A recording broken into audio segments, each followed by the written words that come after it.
everybody. Come on down. Come on down, Karen Reed Child Watchers. Check this out.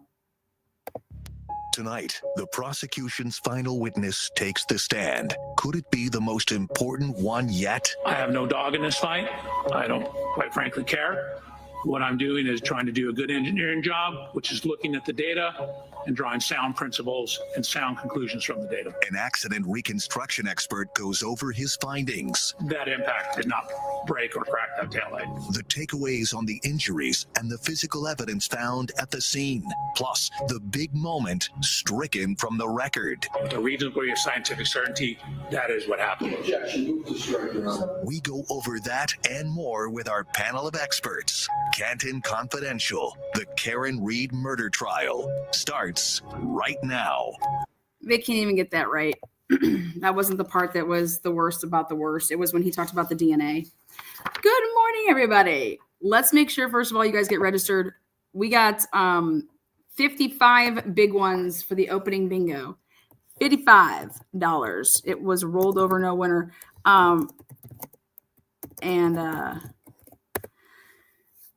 Boom.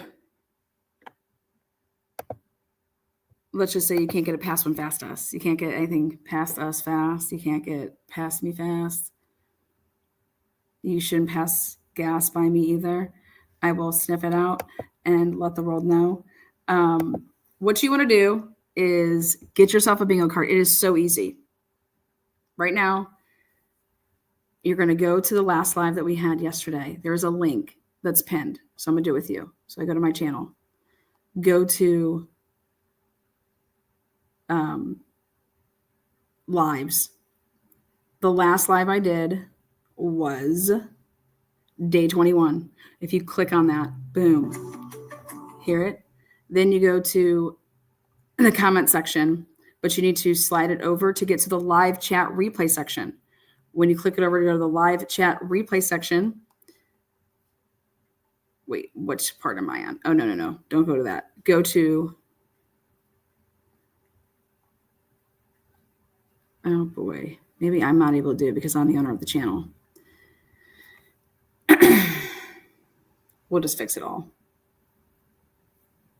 We'll make Bella wake up and paste that link for us right now. Let's just give her a call. It's only 5 a.m.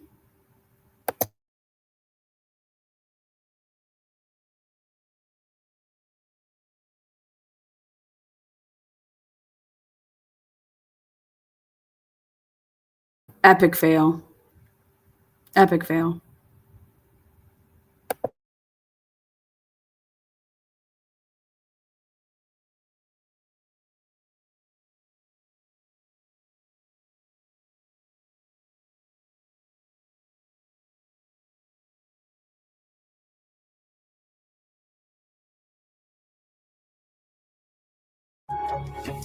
Court was back in session today, and it was a big day for the prosecution. Good evening, everyone. I'm JC Monahan. Glenn is off tonight.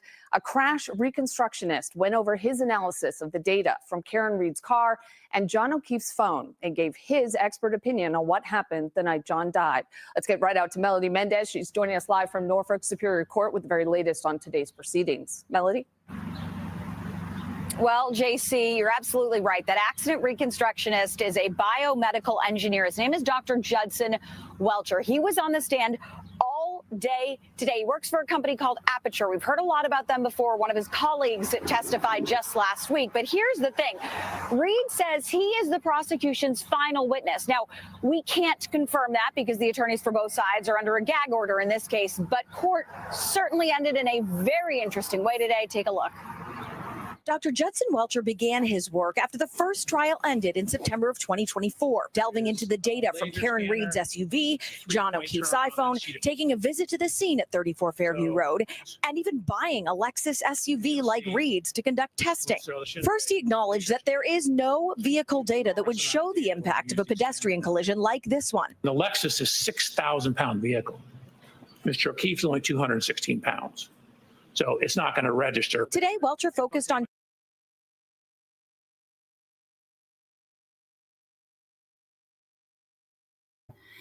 right there, you hear the doctor says that John O'Keefe weighed 200 pounds. The Lexus weighed 6,000 pounds. Because of that ratio, it wouldn't detect.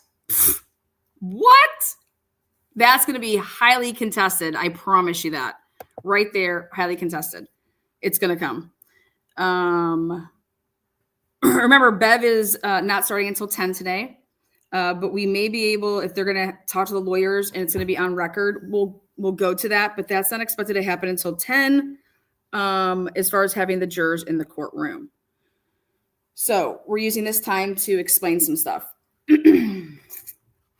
Now, I'm sure you guys have heard me say this before, but one of my cousins, he owns a, he's basically a collision expert. He owns CarStar Collision, and actually I should say owned it. He just sold them all. And I was like, no person better on this planet to call than my cousin and say, hey, what do you think about this? Well, when I called him, he said, why do you want to know about this? He's like, what are you up to now, Lana? I'm like, no, it's for a case. Damn it. He said there's a couple things that you'd have to even do before any of this, which would be, when was the last time that her car went to the auto, like to get an oil change? When was anything on her car checked for her quote unquote, what did he refer to it as? What was it? He didn't say infotelematics, whatever. He said a word. Basically, when's the last time her car had a tune-up that anybody could say that it was serviced? And yeah, serviced, but he didn't say that word. He said something else. It was better than that word. So that somebody could document that everything was working properly with her Lexus in terms of the, God, it was the, fuck, now you're gonna make me call him. Anyways, you guys get my drift. Okay. So when was the last time that was documented? And have they talked about that? And I was like, we haven't heard anything about that. When the last time her car was maintenance, serviced, anything like that. Calibrated, maybe, is that the word? But yeah. Hold on, did she post the link? I don't want to miss it so I can pin it for you guys. Making people slave around here. And so we heard nothing about that. I said he went out and bought a Lexus, and he said, who paid for that? He said, who paid for that shit? And I was like, yeah, what do you think about that? He said, yeah, who paid for that? Okay, it hasn't been posted yet. Hold on. Okay. Then he agreed with me when I said, wouldn't you just reenact it? Like, do it and see what it registers at? He's like, yeah, you would. Why wouldn't they? He's like, and also you could buy unlimited parts, meaning you can do multiple tests with that car and just replace the taillight, you know? But each time that you would replace it, you'd have to make sure that everything was working and functioning properly. Because if the car wasn't functioning properly, then none of it matters. So he said, fundamentally, you'd want to be able to document that you knew that the car that you were using to do your sample was, you know, functioning properly. More importantly, was Karen Reed's properly functioning with the, and again, whatever word he fucking used. Okay. So then I said, all right, well, I want you to take a look at this example of a car and going 2 miles an hour. What's up? And I showed him the damage and I said, you know, what do you think? Blah, blah. And he said, he couldn't believe that he used a 2 mile an hour reenactment or whatever, 1 mile an hour, however fast he was going. He said, think about going skiing, Lana, because you go skiing all the time. Think about going skiing. If you were to do something at 1 mile an hour or 2 miles an hour, what would happen to you? Now, how can you ever do that and then say, okay, here, now that's consistent with what would happen at something going at 25 miles an hour. He's like, that just doesn't make any sense. He's like, why are they showing you something that would happen at 1 or 2 miles an hour? So, like I said, he's an expert in collision. He has all the credentials, blah, blah, blah. He had all these, shops, did very well for himself, sold it all. He's my age. My uncle started the business, and then my cousin just blew it out of the water. He said, well, when this person was allegedly hit, how far are they saying that the body went? I said, well, they don't know, but they're saying, let's just say it went 10, blah, blah, blah. And I showed him the marks, and I said, well, they also have the shoe they're making it seem like he kind of flew out of his shoe.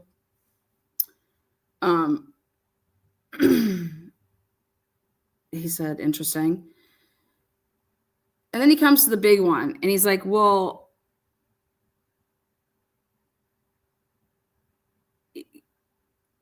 your natural reaction is to, there's no way that you would just stand still if something was coming at you. So he believes that if his arm was like that, that he'd be going to move away. So his one leg would be outstretched, right? And that it wouldn't be a side swipe and you wouldn't know it. You'd be, if it's your right arm, you had been moving. Okay. So then you're taking a moving object and a moving object. So he was talking about that. He said, so they think that this guy just stood there and took a fucking blow, just stood there. Because we were talking about the back of the head and that, wow, that it would more or less it wouldn't shoot you. He said it would run you over. He said when you hit something, your car just doesn't stop. It's going to continue. Even if you try to slam on the brakes, you're not stopping dead in your tracks. And he was saying that there would have to be some tramplage. if you're just standing there, why would it shoot you left or right? There'd have to be momentum forcing you one way, and it would push you.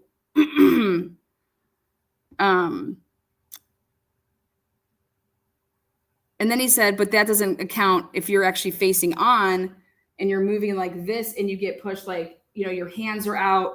What did the back of his hands look like, to catch yourself? But then if it would flatten you, that means that you wouldn't have been. He's like, your natural reaction for a lot of things is to put your hands out, think about if you're in a car accident or you're about someone's slamming on their brakes and you're it's just what's natural for you. It's not natural for you to have a car coming from you and you're just gonna be like this, or you just have your glass up and you're just like this. Because he had to deal with insurance companies all the time. And so he knows how the insurance companies would come out and look at the cars and, blah, blah, blah. And I said, well, what would be the downfall to trying to reenact it? If you were trying just to show the trigger movements, why wouldn't you just reenact it? Not for the purposes, because he said no car accidents are ever the same. So, but for the purposes of, I wanted to know about the computer system. Why wouldn't you reenact the driving of it and see what it shows on your computer system? He's like, well, yeah, you would. And he's like, you can do it multiple times to see what it would show. He's like, he hasn't shown that. So he can't believe that we haven't seen that. That we haven't seen, well, you would, if you're doing all data, what are you comparing it to? If you're talking about data, you would compare data. So you bought the car, but you didn't buy the car to, he's like, that tells me that there's something wrong, that you wouldn't compare the data. you wouldn't do what you're saying this car did. Get in the car, get in that area and do it. And he's like, you would. And then if you're talking about using somebody's ways, you'd reenact the whole thing. He's like, that's what crime scene reenact. That's what car accident reconstructionists do. You would, to decide if somebody was texting or not. Okay. That was like a big thing that came out is we were not, insurance companies were like trying to find every way to not pay for something. Well, we want to know if they were texting. We want to know if they were on their phone. That was like a big thing that came over that industry back, a couple of years ago. Probably now it's been like 5 or 10. But insurance companies were like, yeah, we're not going to pay if you're, So he said, he's like, is this guy's testimony? Like, I can go look at it and blah, blah, blah. And I was like, yeah. But I was like, I wanted to know more about the vehicle with a 6,000 pound car. You're 200 pounds. He said, I can't even believe that he would say that.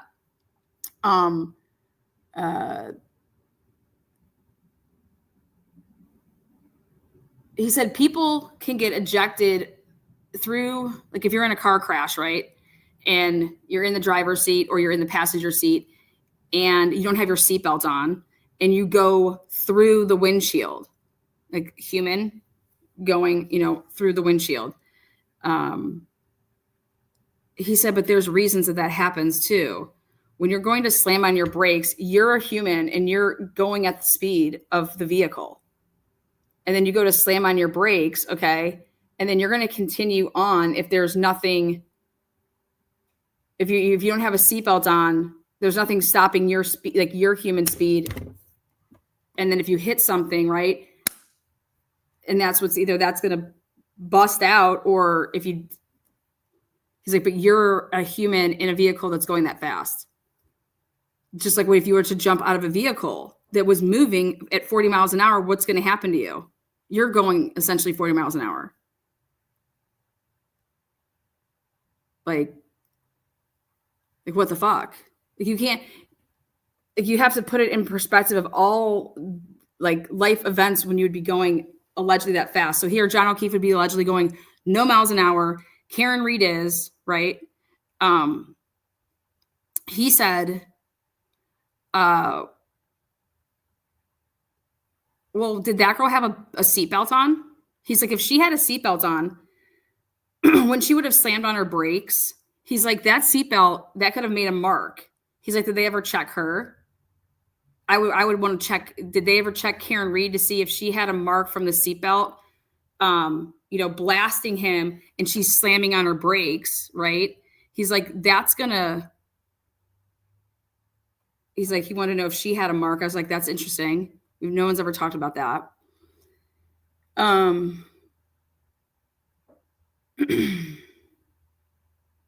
He believes that there would have been you're talking about a smash.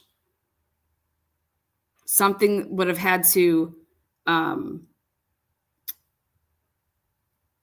like if an object is movable, I could easily move the object, okay? And there's no force back at me, then there's going to be no smash. He's like, that taillight, there was a smash. He's like, something collided with the taillight, smashing it. A smashing versus if, you're hitting something that continuing can continue to move versus not move. And he said that taillight came into contact with something that wasn't moving, that didn't allow it to continue to move. That the force would be going the other way. Like, and so I said, oh, you say smash, right? What if I just smashed it? He said, yeah, exactly. Fucking smashing it. Like this, if I move this way and I'm moving this way, okay? But what if your car isn't moving can I break that without it? He's like, yeah, you'd have to take something. Okay, go try to take a human hand and punch that out. Now go and get something and punch it out. How are you able to punch it out without with a human hand? Try to fucking go get that's what he was saying. Take your hand and just beat the shit out of your taillight. See what happens.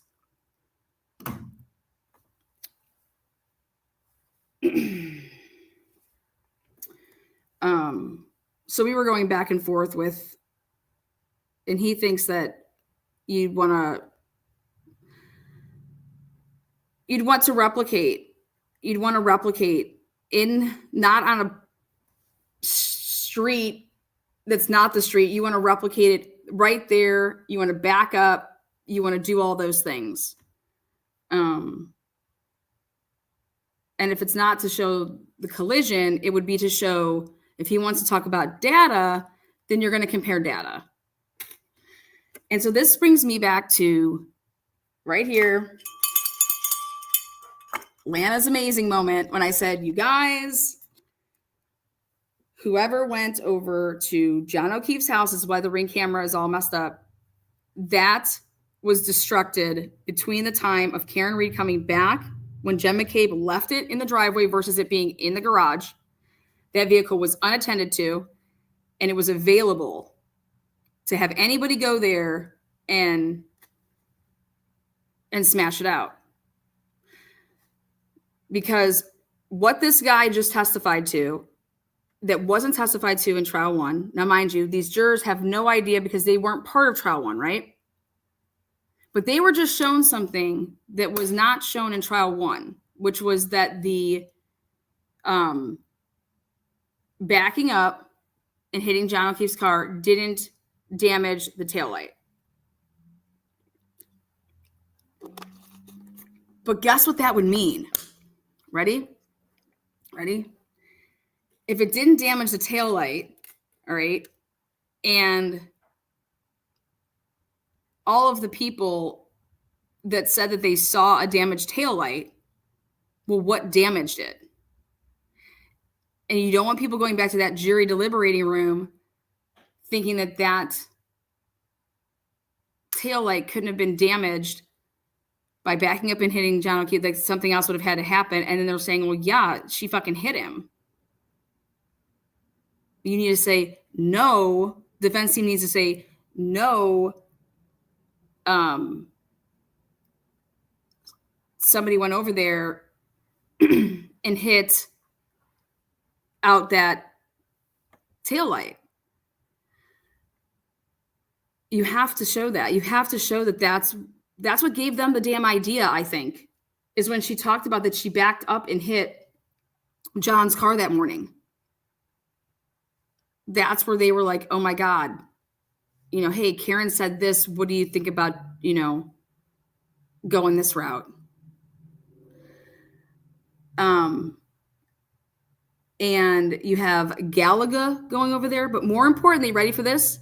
You have Brian Higgins, 7:20, 7:30, and 7:50 in the morning on the phone with Brian Albert. If you're together at that time, you wouldn't be on the phone because you're together in the living room or in the kitchen of 34 Fairview, allegedly.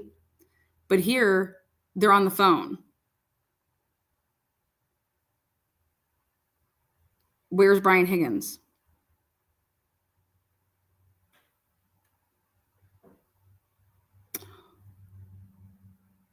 Jen McCabe gets in the driver's seat. Why didn't she pull into the garage?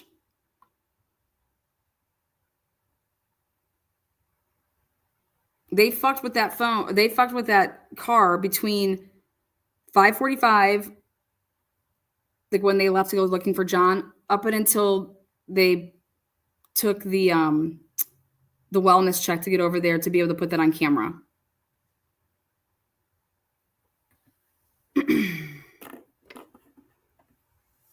And everyone's going to say, oh, ARC is just going to handle it. ARC is going to handle it. ARC is going to handle it.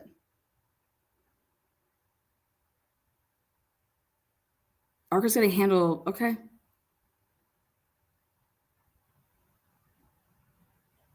But if Karen Reed couldn't have been saying, here, look at my taillight, it's all fucked up. It's all fucked up. These people, like Karen Reed said it, and then Carrie Roberts said that she went and looked at it, and then Jennifer McCabe said that, she went and looked at it.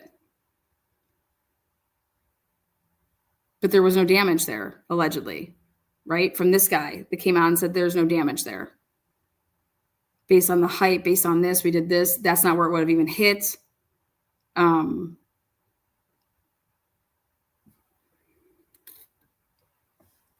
Now, me and Mark last year did this. I want to know if he's taking into account this amazing, the only thing that could have possibly punctured that would be if you hit it on perfectly, where you hit the emblem of John O'Keefe's, and because it sticks out a little further, and you're able to hit and puncture a little bit of the taillight. Carrie Roberts is over here talking about, I thought that somebody was going to get snagged. It was sticking out. Carrie Roberts is a liar, right? She's lying about that. For one, the guy did the wrong angle, 100%. But I think that what punctured it was that he hit Karen Reed when she backed up. She hit the emblem that was sticking out on the Chevrolet, and she hit it perfectly. That the edge part of the Chevy punctured it. Next, my cousin said, well, there would be like,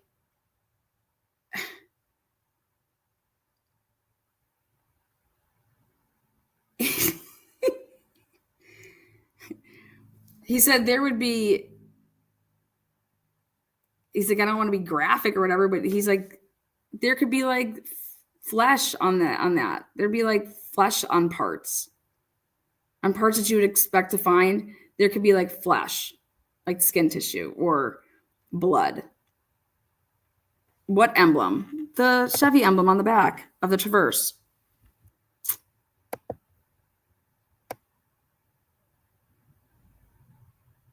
Yes, I remember emailing Lana last year on John's car of agree.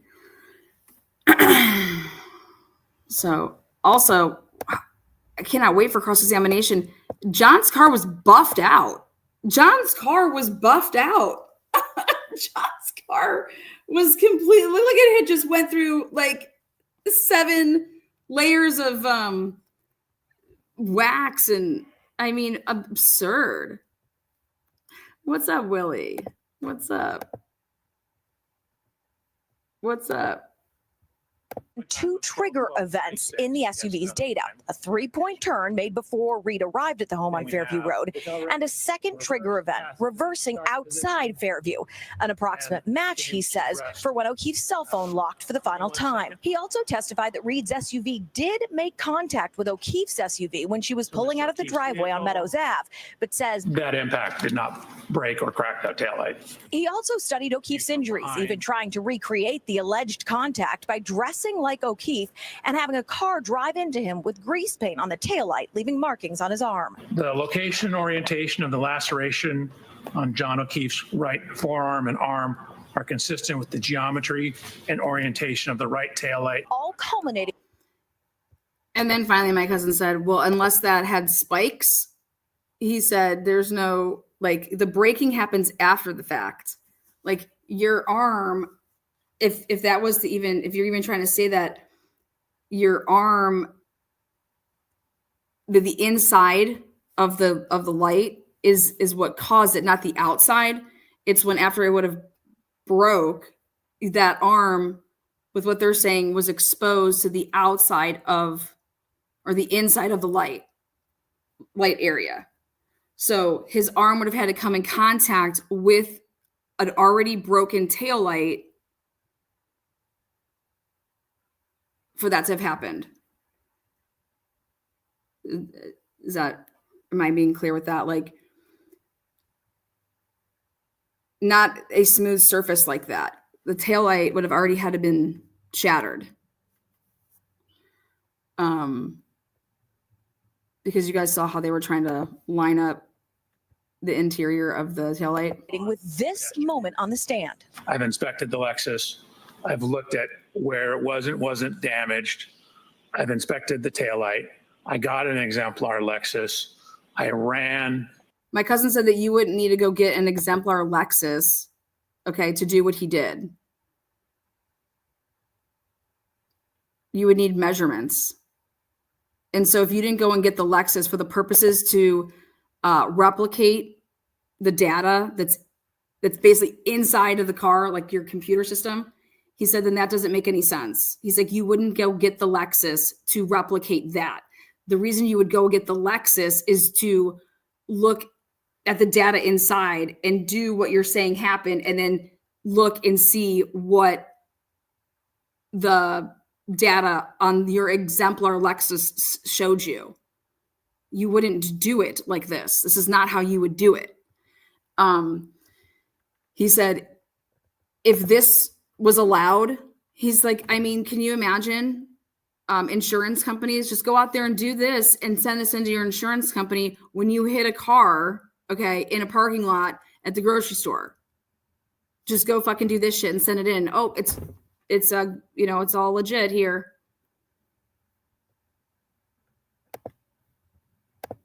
Lower speed contacts to verify that the injury pattern and location on the arm is consistent with the height and orientation of the taillight. He said that that's false. He said that speed changes that. If you're going fast and you hit like a little pebble in the road, he's like, that could bump you up. He's like, then you're talking about a curb being over there. If the Lexus was to back up and then actually jump the curb, kind of, he's like, that's all. He's like, doing anything at a slow rate of speed, he's like, that's pointless. And then I've looked He's like, actually, what it's proof of. He said what it's proof of is that, that's what it's proof of. What you just saw right there, that's what you're proving. He thinks that this is insanity. He thinks that what he just proved was what we just watched. That's what my cousin said. And I was dying. I was dying because I was like, you're right. He's like, you know what he just proved? What it would do at 2 miles an hour.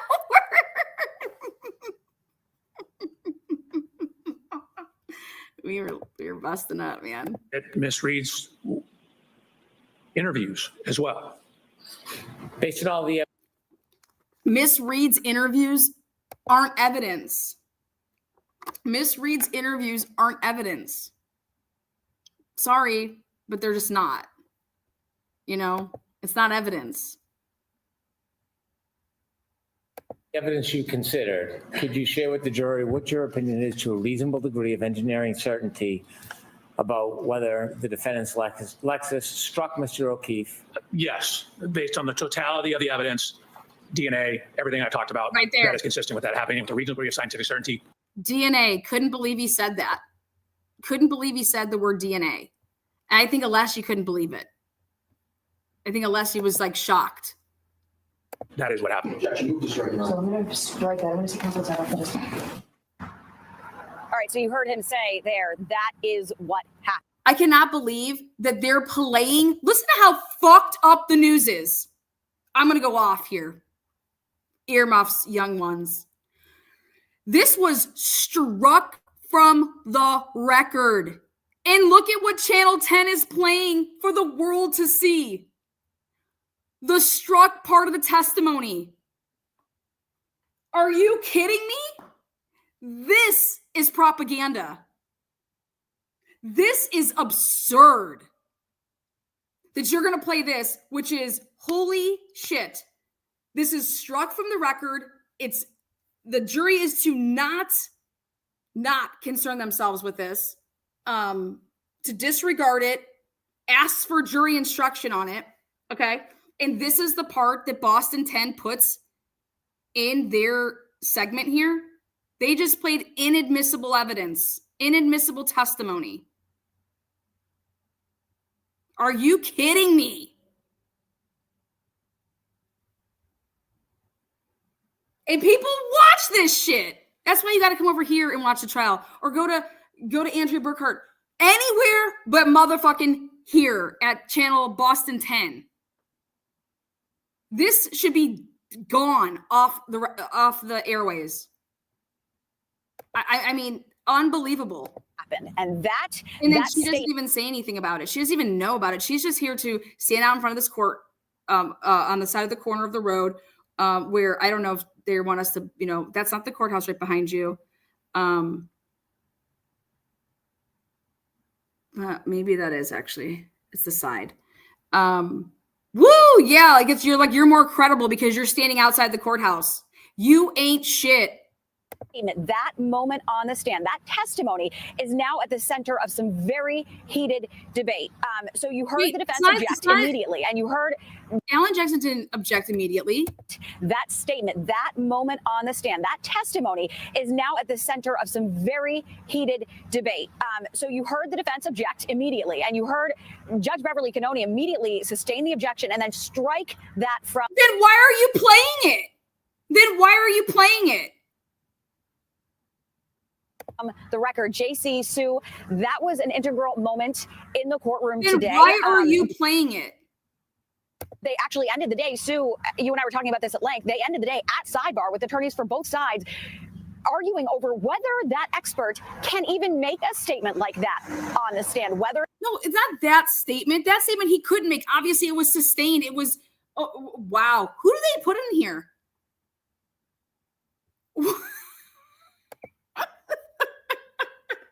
Give me a break, man. This is, unbelievable. Okay, going back to the vehicle. The only significant thing that I don't want the jurors to take away from it is that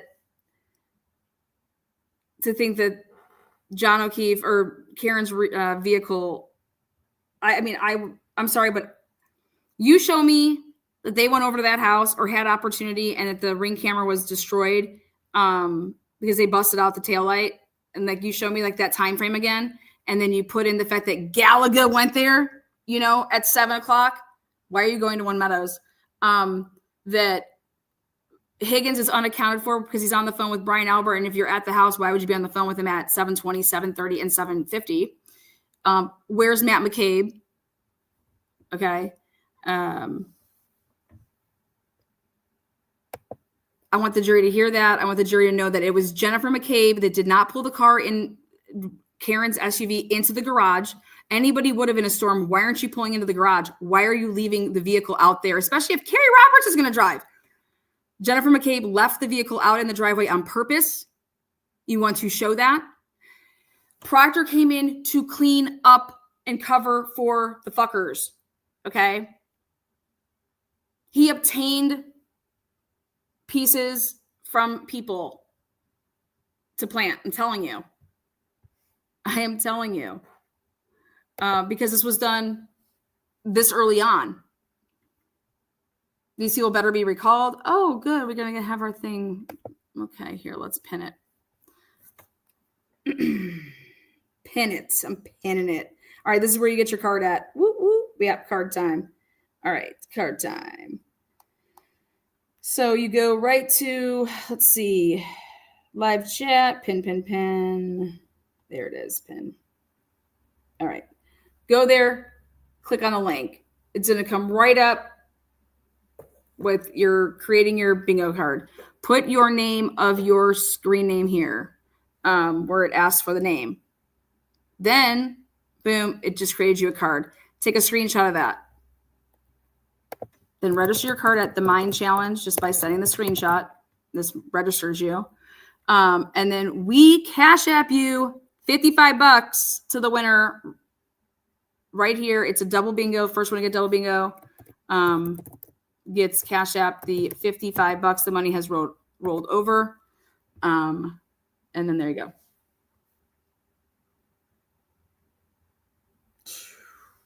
Any questions? So simple. Murky then, we've converted all of the, she will post, we keep track of all the words that are said by Beverly Canone. And the first one to get their double bingo, boop, boop, boop, boop, boop, wins. We have the official AVR audio video. We go back and double check if we see a word. Or they can even be asked the replay crew to that question on the stand. The judge set to make a ruling on this tomorrow morning, but I know you guys have a much bigger. That's not what they're ruling on. God bless America. That's not what they're ruling on this morning.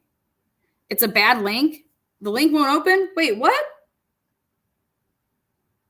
Let's see. I'll hit the link.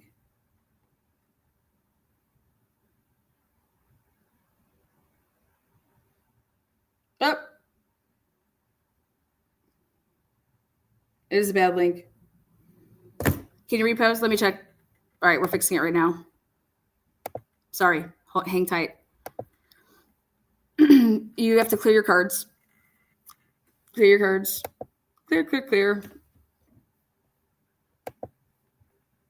Conversation to be had around that exact moment of testimony you just saw. All right, Melody, cut.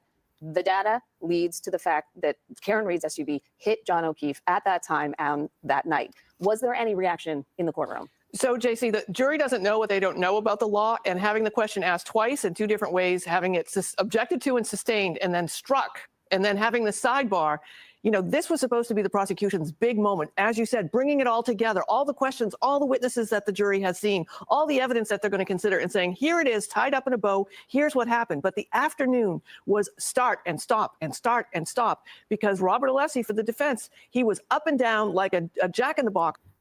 Exactly. Like I've been saying, Robert Alessi, MVP, hands down, the missing piece to last year's team. Right here, don't know how it happened. Love the fact that it is. Alessi has been on it, procedurally on it. And it has been provided Alan Jackson and Yannetti and Liza to be able to then be masterful with their peeps when it's their turn. But Alessi has handed these experts their asses. And I just, he's my type of lawyer. Dates, timestamps, very meticulous. Like, we're not going to let you slide on anything because everything matters. Pin that. Pin that. All right, pin that. So going back to, as I'm pinning that, let me. With objections that were sustained by Judge Beverly Cannoni. And in many cases, the witnesses' statements were struck from the record. And then there was sidebar, sidebar, sidebar. So this buildup in this dramatic moment that I think Hank Brennan and the prosecution wanted to deliver kind of sputtered and then left the jury hanging saying, go home for now. We'll pick this up again tomorrow. So yes, we know it was a big moment. The question is, does the jury understand? Right. And that's always, we're trying to get into the jury's minds, which of course we can't do. But he was very clear, as you saw, that he got the exact replica Lexus. We don't know who paid for that, by the way. That's another discussion. We're working on that. But he got the exact replica. He did the whole grease paint thing where, bumping in to see so he could match on the right arm and the right forearm, the scratches. We've never had anything like that. So wow, we've never had anything like that. Yeah, because it doesn't matter. It doesn't matter what a car is doing at 1 or 2 miles an hour.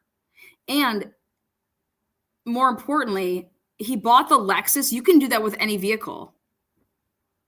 With any vehicle that's the same height, you don't need. I would hope that you would go out and buy a $69,000 car because you're going to use the information inside of it to try to replicate so that you can say, and video record yourself doing everything that you're saying that your AI just put up and made all these cute little fancy little animations. Here, record me going and doing this, and then record me taking out the informatic system, downloading the SD card from the exemplar, and showing how we took this. This is what it looks like, and this is what Karen Reed's looks like. Okay. And then you're showing, but we don't know what Karen Reed did. What do you mean you don't know what Karen Reed did? You're saying that you do know what Karen Reed did off of the information, off of the data. you should go and do that.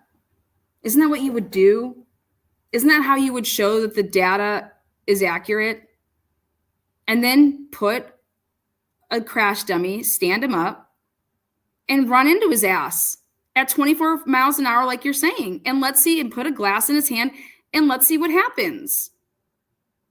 Let's see what happens.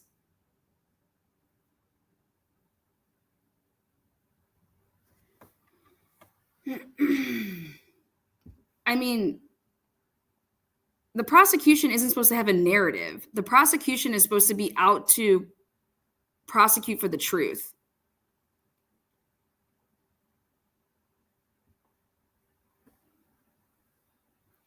Don't, like I said it yesterday, the only way that I would take that job is if I could do things my way, meaning, okay, you can hire me for this, but I'm going to test my work. In order for me to test my work, I need to double check it. And I want to know if this question's coming. So was your stuff peer reviewed that you did in this case? Did you go get it peer reviewed?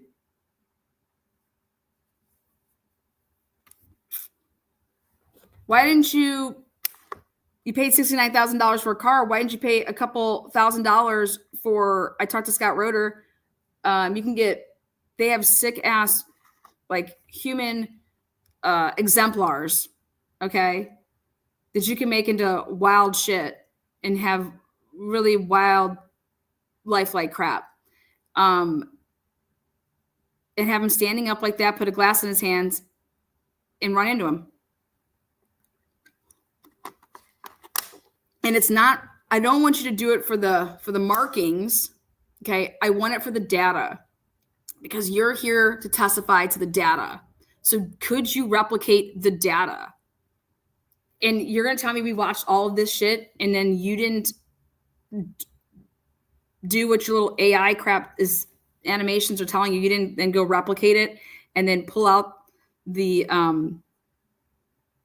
SD card and do what you did in the Karen Reed car. You didn't do that for this car. That makes no sense if you're comparing data. No sense. The fact that we don't know what the jury is thinking, was there anyone in the courtrum, the O'Keefes, well, let me tell you this. that went, yeah, no, not really, because of the way it started and stopped. But to the juror's point of view, we're assuming that they didn't watch the first trial, right? And this was actually the most CSI, if I can quote another network's television show, presentation. Law and Order. Well, they often do this reconstruction. You know, here's the video. We took the data. We built it together. Here's the 3D representation of Karen backing out of the garage and tapping John O'Keefe's car, which he testified for the 2 times today. For the first time, yes, she actually tapped his car. And so they were really being taken on this story of the visualization of how it happened. Yes. So if they didn't have anything to compare it to because they didn't watch the first trial, right, this is what they expected they were going to see. And then at the end, it just... I cannot believe this. This right here dropping... sort of sputters out after Alessi has been just... Do you see what they're trying to say happened? This is going to be an amazing cross-examination. So it's your opinion that John O'Keefe just fell right back?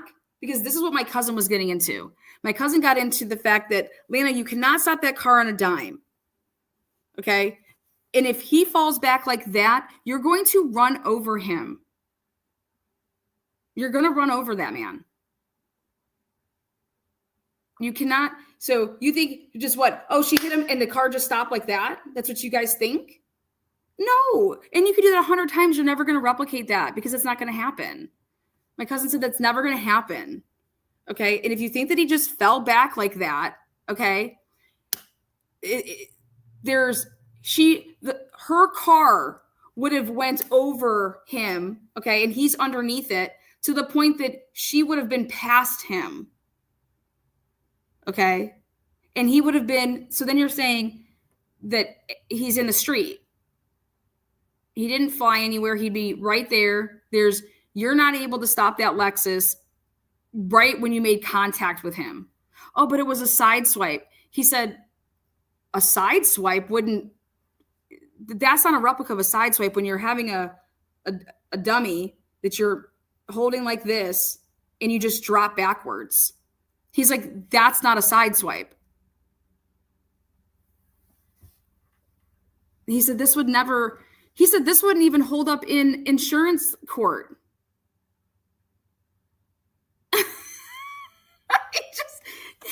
You have just drops the guy. Yep. And then look at, what's even, look at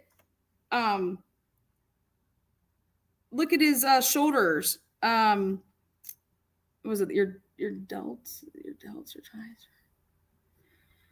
The head's not even hitting the ground. So it hit back and then it pops back up because your shoulder, this is crazy. He said that Lexus does not stop on a dime.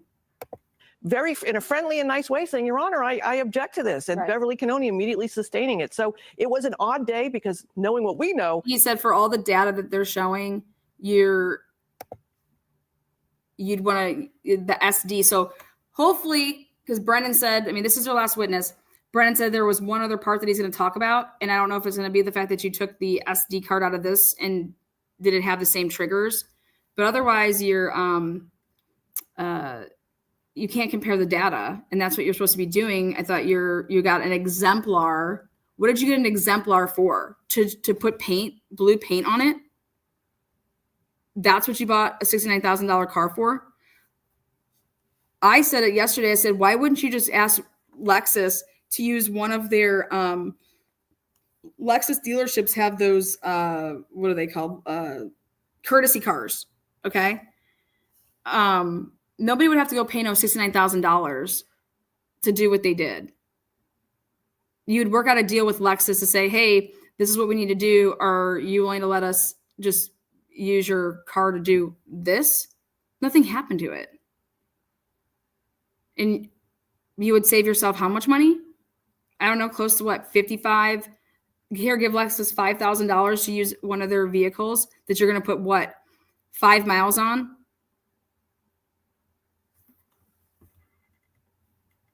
Pay $69,000 to do this. He said you would have paid that money to use the information inside the vehicle. He's like, but unless you can prove that Karen Reed's vehicle didn't have any issues and that information in the system was running properly, it's all null and void.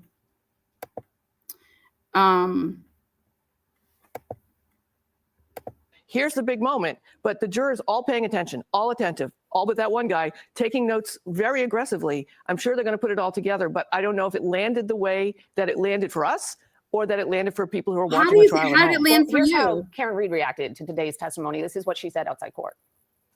The data is what the data is, and it's going to come out cleanly, more cleanly in our case in chief. I think it's important to demonstrate what is the Commonwealth accusing me of? The speed, the positioning, recreate that for us. Back up into the crash test dummy at 24.2 miles an hour in the arm and see what happens. That's what I would want to see if I were you. Reminder, she's the only one who can talk outside court. Right. No one There's else. Yeah.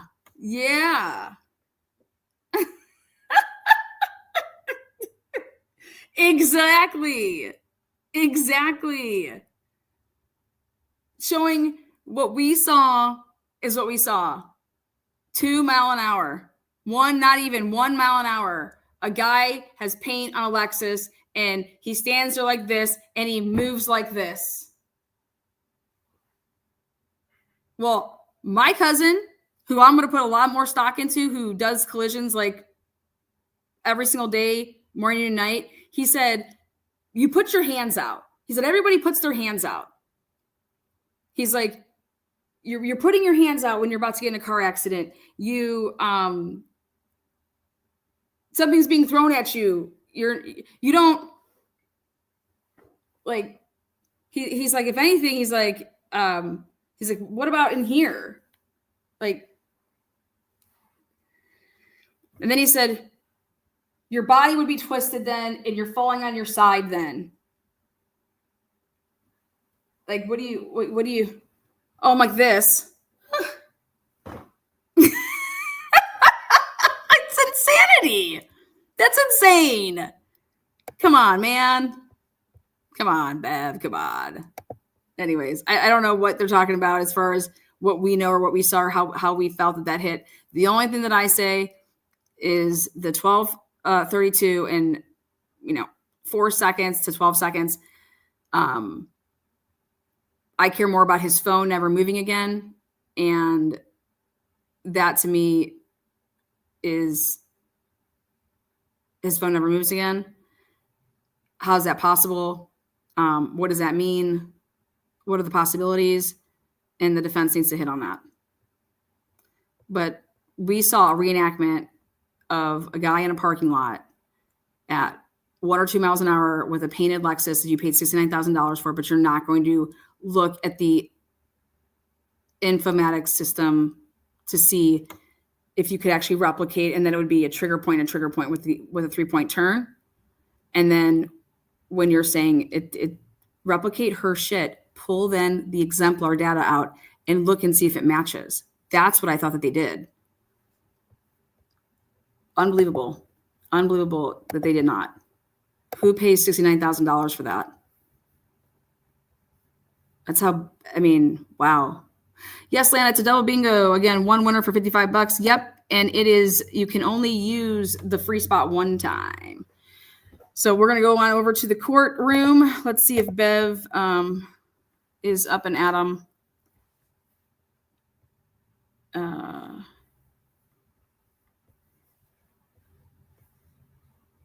I think for this guy to be able to testify and talk about DNA was just unbelievable.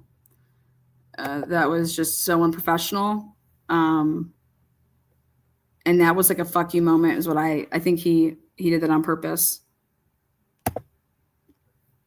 So let's go over here. I won't be giving, let's just play something that.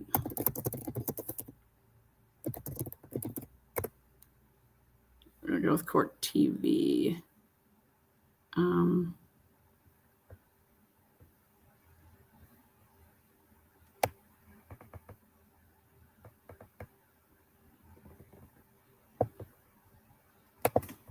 The fan's on. We're officially ready.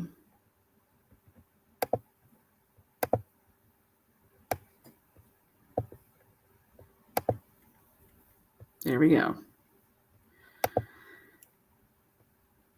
The defense will be in the driver's seat basically from here on out once the cross-examination starts. And then this is their last witness, and the Commonwealth's going to be resting. I would move for a directed verdict. Directed verdict, yeah.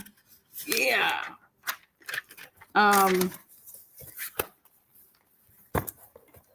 37 witnesses. 37 witnesses this time around. Again, day 22. Day 22. Let's see. We're expecting a more, obviously more witnesses that the defense is calling because the Commonwealth didn't call people.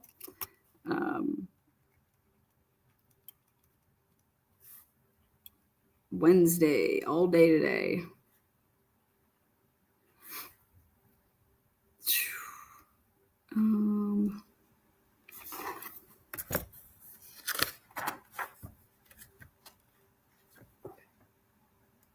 What's today? Today's the 28th, right?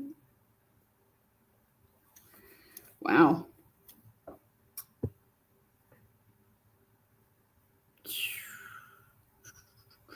Alessi will be crossing Welcher, and it's going to be fireworks.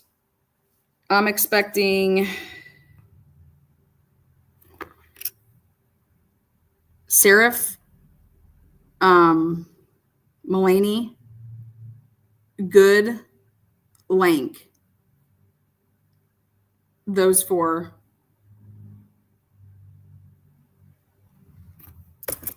Coming out the gate. They're going to clip off all of the I hit him. And they're going to go and show the shoe. I don't know if you guys noticed this yesterday, but Brennan was really, he wanted Welcher to zoom in on that shoe immediately. He did not want that view to be seen where the shoe is in position where the flagpole was. He was really, really good about not showing that picture at all during this trial, that she was planted and that she was put in a bare spot that Canton police actually took a picture of with no shoe. And that's what we're going to hopefully see the defense point out, that where the shoe was found is literally in the same spot where Canton police took a photo from, and there was no shoe. That's going to come from Good. We could potentially have a recall with Gallagher to talk about the whole going over to John's at 7. I think we're going to hear from then their timeline guy, the defense's timeline guy. They may even kick it off with their timeline guy so they can get a bunch of evidence in. Because if I give you a bunch of stuff to review as my timeline person, then when I'm going through those items, can you describe this? What is this? Who'd you get this from? They'll make their way into evidence.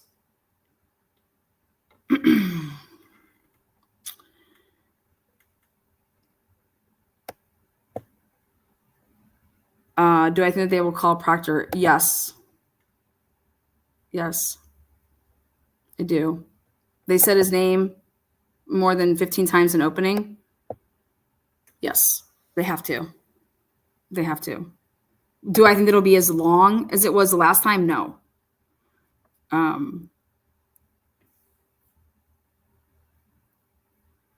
The 4 new witnesses is people on text stream with Proctor. What text stream is that? Because I don't have that as that's who is on.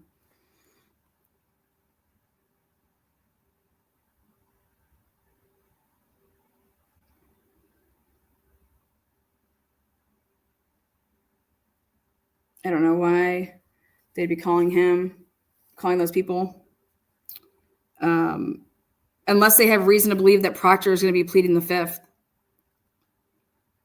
I've been saying it. Nobody believes me when I say that I think Proctor would plead the 5th.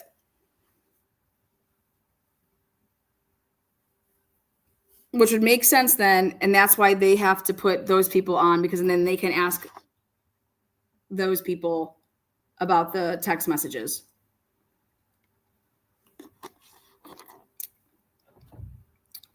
If Proctor fears that there's still a federal investigation, he can't plead the 5th to prior testimony. No, that testimony would just speak for itself. That's what he would say. He would say, my prior testimony speaks for itself. My prior testimony speaks for itself. I get that Turtle Boy says that Proctor can't plead the 5th. I'm telling you that Proctor can't plead the 5th. I disagree. I think that there is things that he can plead the 5th to. Also, he would just say, my previous testimony speaks for itself.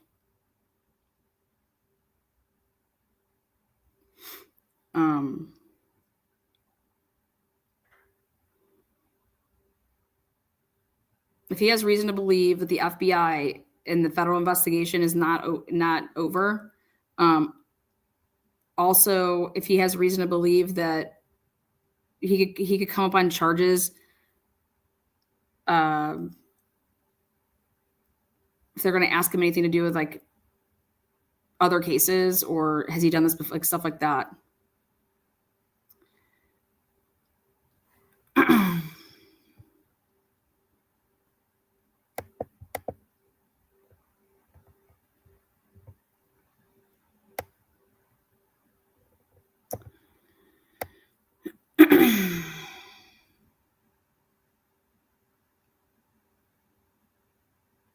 His prior, but no, hold on.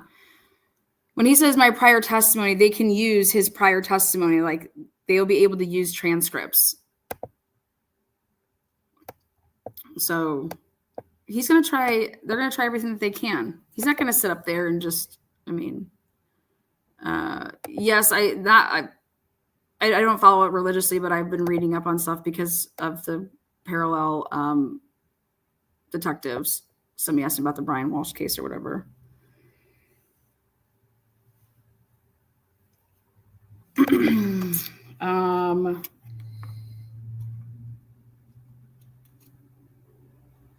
This is who I think we're going to be hearing from as far as the Alberts go.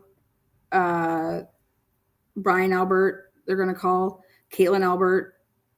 They need to call people that went to that house and that are going to say they didn't see a body on the lawn. So Caitlin Albert's just going to be called for that purpose.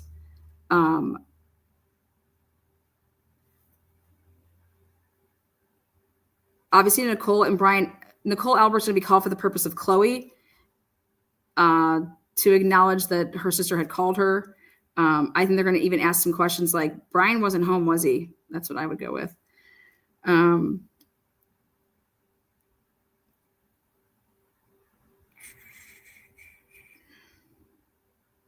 I still think they should attack the cars and to ask Nicole and Julie Albert. I'd be asking them how many cars were in the driveway. Like, if Sarah Livingston just testified and said that Caitlin Albert was there when she arrives at the house to hang out with Brian, how did Caitlin Albert get there? Because Nicole Albert said that no, we met Caitlin at the waterfall bar with her and her boyfriend. Julie says, no, when I went to go pick up my sister, I picked up my sister and Caitlin. And that's really, really important, because why would so-and-so come to pick you up, your boyfriend, if you have a car there? Unless you're going to say, oh, he picked me up because I was drinking. Okay. And so I left my car there. Well, where is it? Where is it? Did Brian Albert use that car then, take Chloe, and then Higgins picked him up after he took it all the way to Easton? I mean, just shit like that. But logistics matters with this whole case, with these cars. These cars are important, because that driveway, when the police arrive and the cop crew, when they arrive, there's only 2 vehicles in that driveway. They need to have 4. Where are they? Okay. There needs to be Brian Jr., Brian Sr., Nicole. Okay. And then he supposedly had a work vehicle. Now, maybe he kept his work vehicle at Boston. Okay. But still, there's 3 vehicles. There's only 2 in the driveway. Where's the 3rd car? And there's clear pictures of it. So I believe that those are all going to call. Now, will Colin be called? Will Chris be called? And will, I believe that Julie's going to be called because of the purposes I just told you. I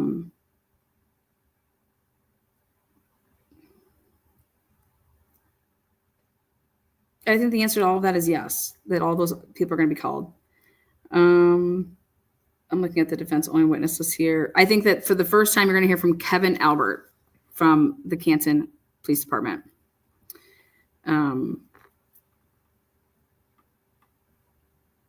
think you're going to hear from Allie McCabe. Because they have her Life 360. And if they gave it to a timeline guy to put stuff in a whole big timeline, Allie McCabe's Life 360 blows up their story. Okay, so Allie McCabe will be called for the purposes of the Life 360 data. Allie McCabe is also the person that supposedly picked up Colin Albert. Okay, I also looked into Derek Ellington, and his big old claim to fame is he is really good with fraud.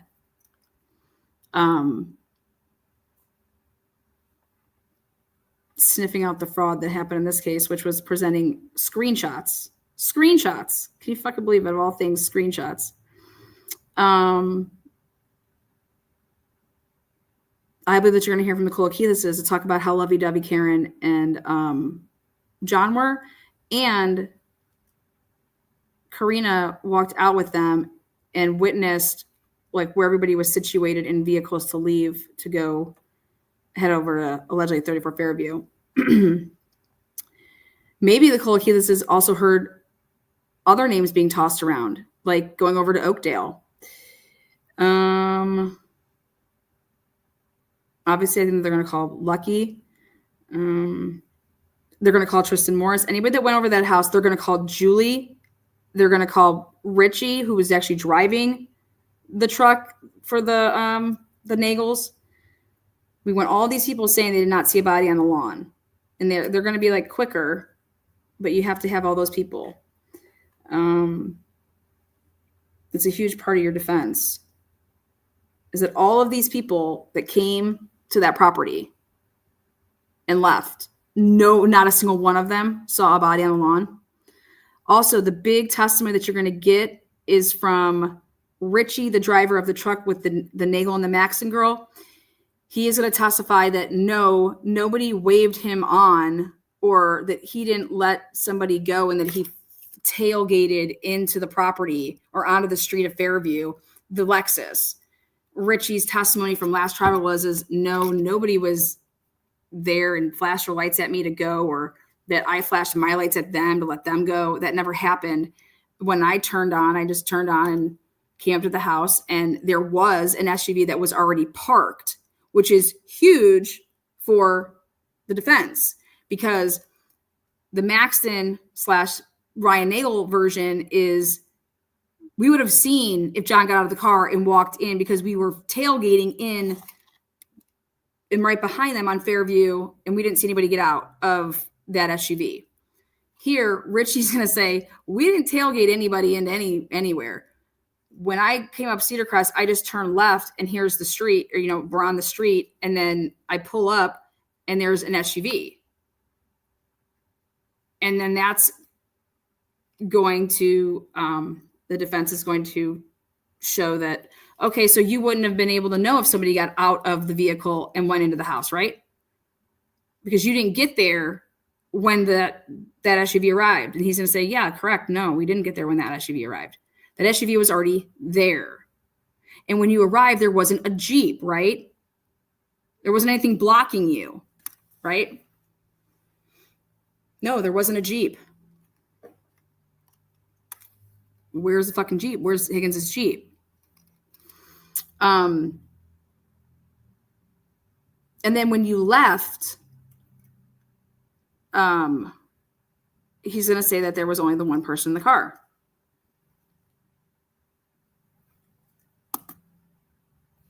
Very, really big, huge.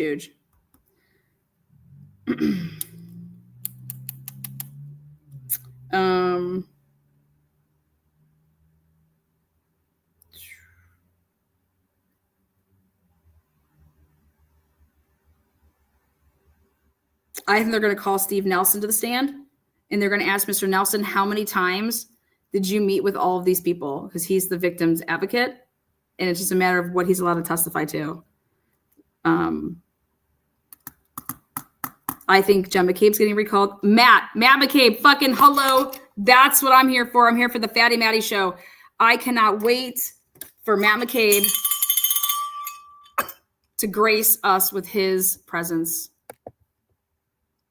Okay. We're going to talk about Jennifer McCabe's data. And Jennifer McCabe's data shows that she has her watch on, she has her phone, and none of those items move. From 12:25 to 12:35, her watch does not make a single movement. That's during the time frame of very, very important things that she said that she did, which was walk over from wherever she was in the kitchen to the front door, back and forth, looking out the door. And Alan Jackson laid the pipe for her, laid it on out there. Yep, you what? And he left it alone. Look at that. They're recalling that hoe. I am telling you. She's in for it. Oh, Bev looks great. Get him, Bev. Here we go. All right. Good morning, everybody. All right, so Dr. Welcher can testify that the data he downloaded and analyzed and the damage to the Lexus is consistent with Ms. Reed's vehicle being in a collision on January 29th at 12:32 a.m.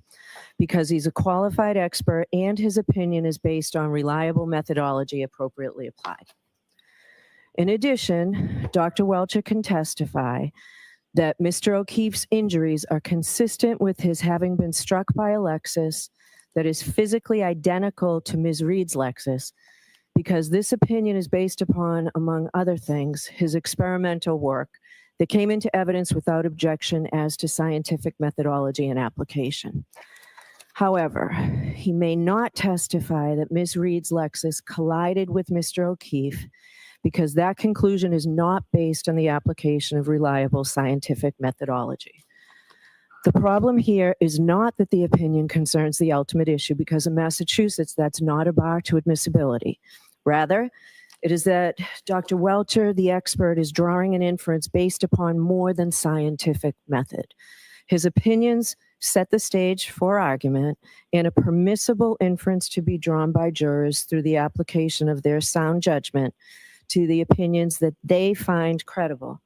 But the jurors are as well positioned to draw or reject the inference as is the expert. That is, the inference is not compelled by the application of any scientific method. So that's the ruling. All right, so the jurors are lining up. We should have them momentarily. Thank you for the late call today. Okay. Karen, 10 gifted memberships. Thank you so much, Karen. New member Al. Is Dr. Welcher right around? Yes. Why don't we bring him in if he's here before the jurors? Here we go.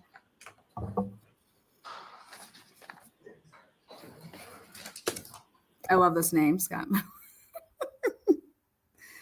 Oh man, Bev. All right, here we go.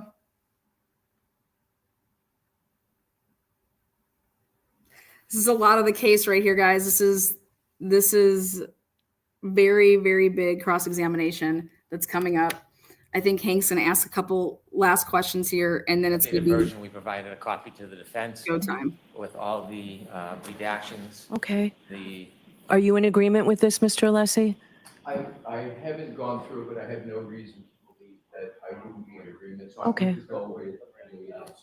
There is one slide, so I'll admit it conditional to redactions that you didn't rule on, but I feel as though you probably will exclude, and that is in that version. I didn't want to pull it out with the court's order, but I'll talk to. Do you know the number? You don't have to find it if you don't. It's 131. Oh, was it 130? Was it 131 yesterday too? It was. So at sidebar, I said we could go back to that. And Mr. Alessi agreed that we could go back to that. So, and I know I thought we were starting there, and I think Dr. Welcher thought we were starting there, and then you went to 132. That was my understanding at sidebar. It is, but subject to me being able to object. I was basically, because we wanted the jury to come in, so I want to look at the slide. Okay, so look at it again. That's not my understanding, Mr. Alessi. It was you were concerned just about the heading, and then I said we'd go back to both slides. Oh yeah, no, I'm okay with that. Yeah. That one, yes, your honor's recollection is correct. Yeah, I was okay with the heading removed. And we were going to start on that, but you thought because I struck it based on the objection, but then at sidebar, I said we could go back to that. That's your understanding too. Correct, Your Honor. Yeah, I'm sure that Dr. Welcher took off the heading on 131. I think he did, but because I think he took off from 124 to 1. I did. Thank you very much. Okay. I would have liked your prediction. Are they out there, Paul? Okay, thank you.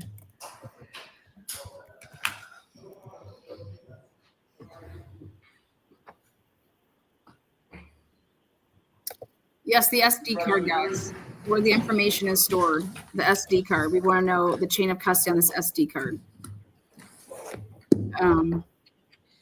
The link is pinned. You just click the link there that's pinned. Write your name in there, what your name is on the YouTube streets here, and then it'll generate you a bingo card. And then boom, you're in. Just take a screenshot and shoot the email, but we keep track of everything on the back end as well. We know when the car was originated and who did it. Yay. All persons have any business before the Honorable Beverly Canoni, Justice of the Norfolk Superior Court, before the County of Norfolk. Draw near, give your attendance, and you shall. Yeah, hooligan. Say the Commonwealth of Massachusetts. Court is now open. You may be seated. All right, good morning again, counsel. Good morning again, Ms. Reed. Good morning, Dr. Welcher. Good morning, Your Honor. And good morning, jurors. I have to ask you those same 3 questions. Was everyone able to follow my instructions and refrain from discussing this case with anyone since we left yesterday? Everyone said yes or nodded affirmatively. Were you also able to follow the instruction and refrain from doing any independent research or investigation into this case? Everyone said yes or nodded affirmatively. Did anyone happen to see, hear, or read anything about this case since we left yesterday? Everyone said no or shook their heads. Thank you very much. All right, Mr. Brennan. Thank you, Your Honor.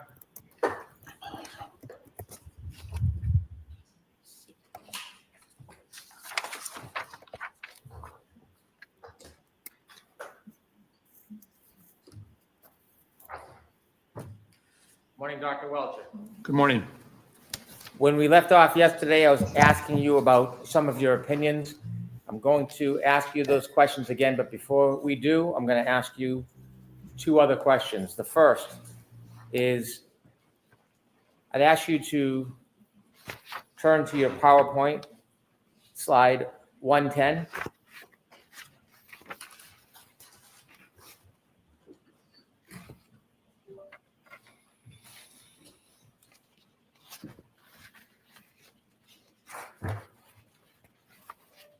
You want me to display it?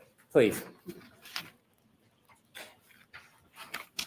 going to ask you a question about a series of your slides regarding this effort. This is 110. Could you also follow through to 111, 12, 13, 14, 15? You want me to play the videos? You don't need to play the videos. I just want to acquaint you for the question. 111, 12, 112, 113, 114, 115. How many times did you engage in testing where your arm and forearm touched the rear right of the exemplar Lexus? 3 times. In any of those 3 times, did it ever leave any paint on the underside of your arm or forearm? No. If you could turn to slide 130, please. What? Could you go back one, please?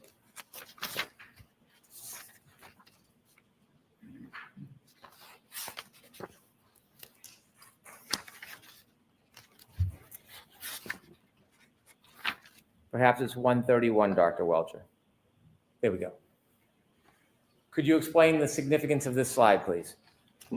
Your Honor, this is. Oh, could you take that down, Dr. Welcher? Yeah, thank you, Mr. Brennan. We're going to move forward. Yesterday, when we left off, I had asked you. So we need to take this slide down. Yeah. Sorry. You could take the PowerPoint down, please. That was in a different spot on the slide. Hold on a second. All right, that's better. Thank you. Sir, I had asked you yesterday about some of your opinions.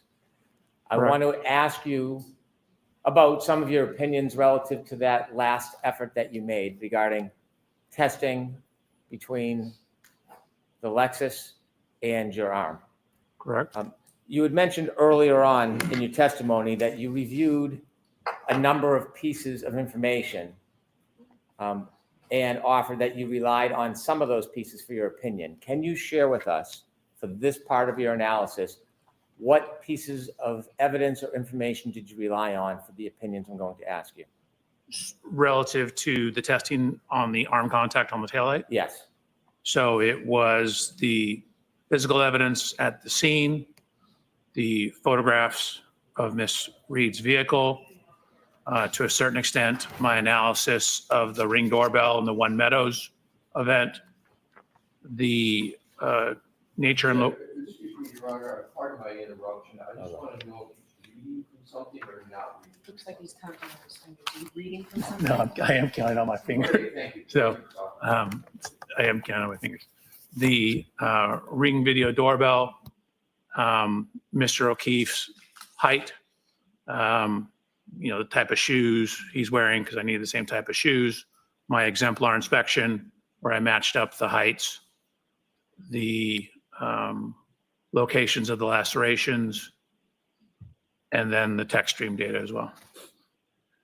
That information that you considered, in addition to the text stream data you considered, considering both those areas of information, do you have an opinion to a reasonable degree of engineering certainty in whether the damage to the defendant's Lexus is consistent with a collision with Mr. John O'Keefe on January 29th, 2022 at around 12:32 a.m.? So there's been two potential theories that I've seen on that issue. One is a glass was thrown at the rear of the vehicle and shattered it. The second one was an impact to the arm. If the impact is basically more than approximately 8 miles an hour, it will likely break the taillight lens. And do you have an opinion whether, based on the data and based on the physical damage and your testing, whether that is consistent with a collision or a impact with Mr. John O'Keefe? It is consistent with the collision as long as it's greater than approximately 8 miles an hour. Do you have an opinion whether it's consistent with an impact or collision with Mr. John O'Keefe on January 29, 2022 at around 12:32 a.m.? With that caveat, yes. In your testing, did you consider, or do you have an opinion to a reasonable degree of engineering certainty, whether John O'Keefe's injuries on his arm, inevitably in the back of his head, are consistent with being struck by a Lexus identical to the defendant's Lexus on January 29, 2022? Yes. What's your opinion? That it is. It is consistent with being struck by a Lexus and ultimately contacting a hard surface such as frozen ground. And does that specifically pertain to January 29, 2022 around 12:30 a.m.? Objection, Your Honor. I'm going to allow that. Yes, it does.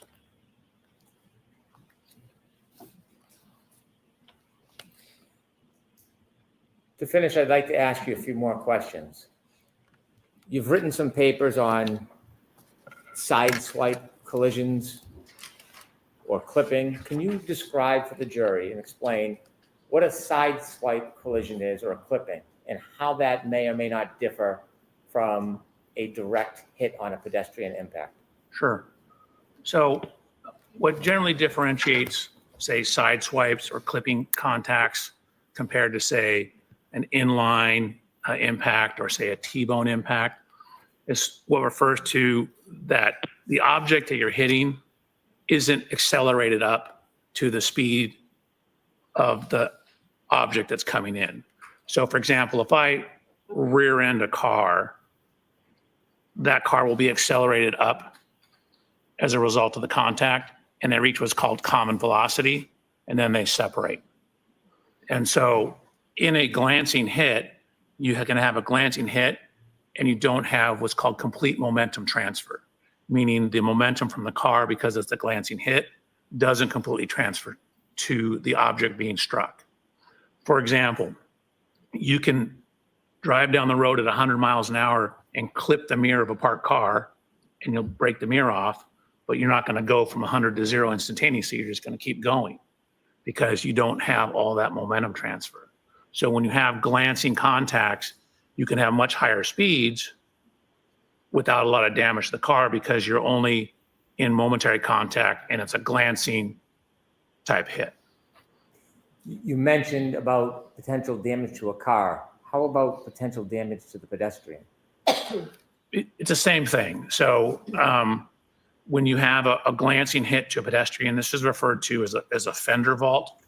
In this case, they call it a fender. Fenders on the front of cars because most pedestrian impacts involve the front of cars. In this case, it would be called a quarter panel vault, which means you're kind of vaulting off the corner of the car. Those are much more complicated because you don't have that common velocity that I referred to. So it's difficult to calculate the exact speeds at which the vehicle contacted without a whole bunch of information in that type of crash. If the impact had occurred in the center of the vehicle and we knew where the point of impact was and the point of rest, we'd have a much better chance of determining how fast the vehicle was going. But when you have just a corner clipping or glancing, it makes it more difficult to determine, even when you have an area of impact, which is where the person was when they got hit, and a point of rest where they landed, makes it more difficult for glancing contacts because you have that side swipe problem where they don't obtain what's called common velocity. And what are some of the other difficulties in attaining specificity in a side swipe or being hit by a quarter panel as opposed to a fender? So for a pedestrian, correct? Yes. So pedestrian impacts and how you move post-impact are very sensitive to your exact body position. For example, whether your right foot is on the ground or off the ground, whether your left foot is on the ground, off the ground, whether you jump up in response to the crash. Simply raising and lowering your arm changes the amount of rotation that's going to happen. Post-impact motion of the person. So cadavers, crash dummies don't have any muscle reaction. So the motion of a crash dummy is just going to be like you're hitting a dead body, to where people will step, try and regain their balance if possible, will do additional activities that alters where they come to rest. In your studies of Also, direct maybe- pedestrian collisions by front or back bumper, as opposed to side swipe or clipping somebody, is there a similarity or difference in type of injuries that you see? Yes. And what is the difference? So in direct centralized impacts, you tend to get much more severe injuries. Really what's occurring is you're getting that momentum transfer.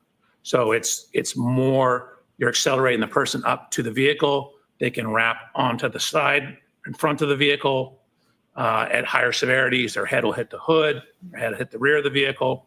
So when you have that direct contact, there's actually more momentum transferred to the actual occupant. There's more applied force to the occupant as well. When you see direct impacts, is there ever the existence of lower body extremity injuries, broken bones in the legs? So there can be both, depending, and again, it's very sensitive to where the foot is on the ground, whether the foot's on the ground, as well as the severity of the crash. In the presentation that I gave at the Accident Reconstruction Collision Safety Institute on pedestrian injuries, I went through all the literature on lower extremity injuries and looked at what parameters affected that. And so depending on how it was loaded, some at 15 miles an hour had no injuries. Some at 15 miles an hour had some fractures. It depended on how exactly the foot was loaded. Is it uncommon in sideswipe pedestrian accidents to see no lower body broken bone? No, it is not uncommon. Have you had cases that you've studied or been involved with where you've studied the effect of a sideswipe or a clipping impact where there's an absence of broken bones in the lower body extremities? Yes. I'd ask you to turn to slide 139, please.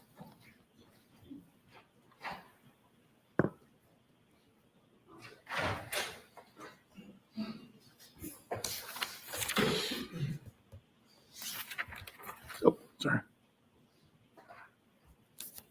I fixed those other two slides. Okay. Could you share with the jury what this represents? Sure. So this was a trial that I was involved with in downtown Los Angeles. I've redacted the name at the top, but this was an instance where we had, this is a image from the police report. Well, let me see if I can.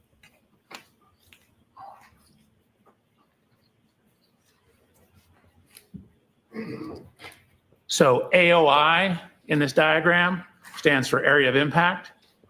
That's where the pedestrian was when they got hit. AOR is area of rest.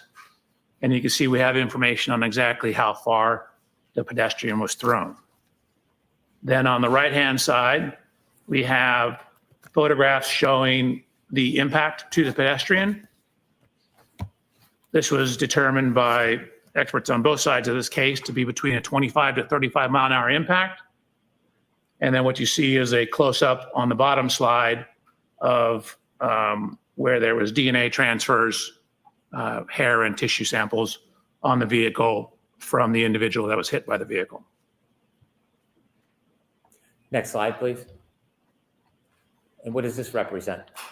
So this is the decedent in the case, the person that was hit. He was killed at the scene. What you see on the left-hand image, on the left-hand image is he had a massive laceration to his right forearm, but it didn't break his arm. There was no broken bones in his arm. On the right-hand side of this image, you see the autopsy report. What you'll notice is he had red marks on his leg, left buttocks, but he had no leg fractures. And again, this individual was hit at between 25 to 35 miles an hour. Can you expand that? I'm sorry. Yes, yes, James, sure. do you want that expanded like other times? There you go. Thank you. I'm sorry to interrupt you. Yeah, no, my pleasure, John. Thank you. So at the top, he had a severe brain injury, which again is the most common injury in pedestrian crashes. He did have fractures of the right 11th and 12th rib and a liver laceration. If you look at the extremities, it says right upper extremity. Again, that's from the shoulder to the end of the hand. Extremity wound with vascular injury. So no fractures. If you look where I was talking about the multiple abrasions, so when they're looking at the lower extremities, they're noting a number of red marks, but there was notably no fractures to the lower extremities. Thank you. You can take that down, please. Okay.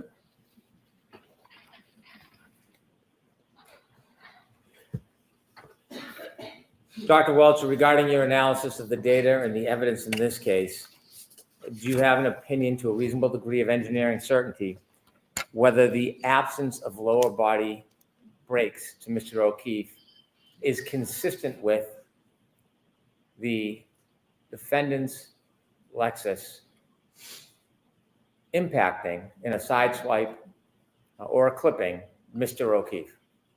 Yes, you could definitely have this type of impact and not have anything beyond, say, red marks to the lower extremity.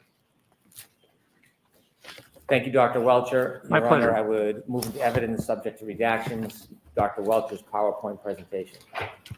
That's by agreement, Mr. Wilson. with that That is, caveat. Your Honor, thank you.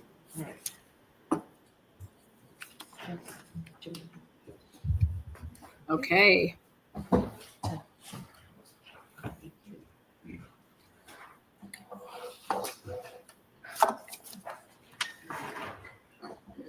Put in both the flash drive and the notebook.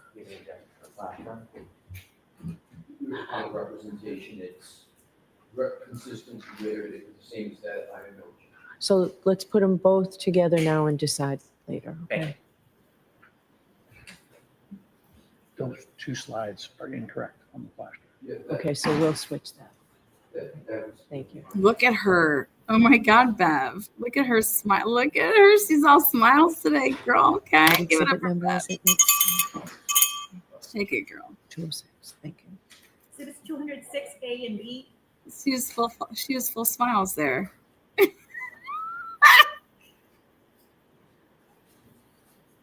Bev. All right, Mr. Lessie, whenever you are ready. Okay. Here we go. Sure. Wake up. Take your Zyrtec, folks. God. I wouldn't want to be in that chair right now.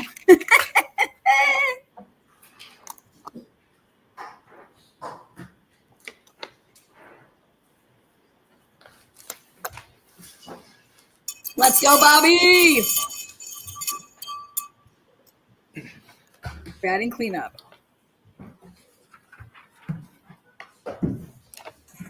Let's see if he comes out swinging. Oh, shit. Here we go.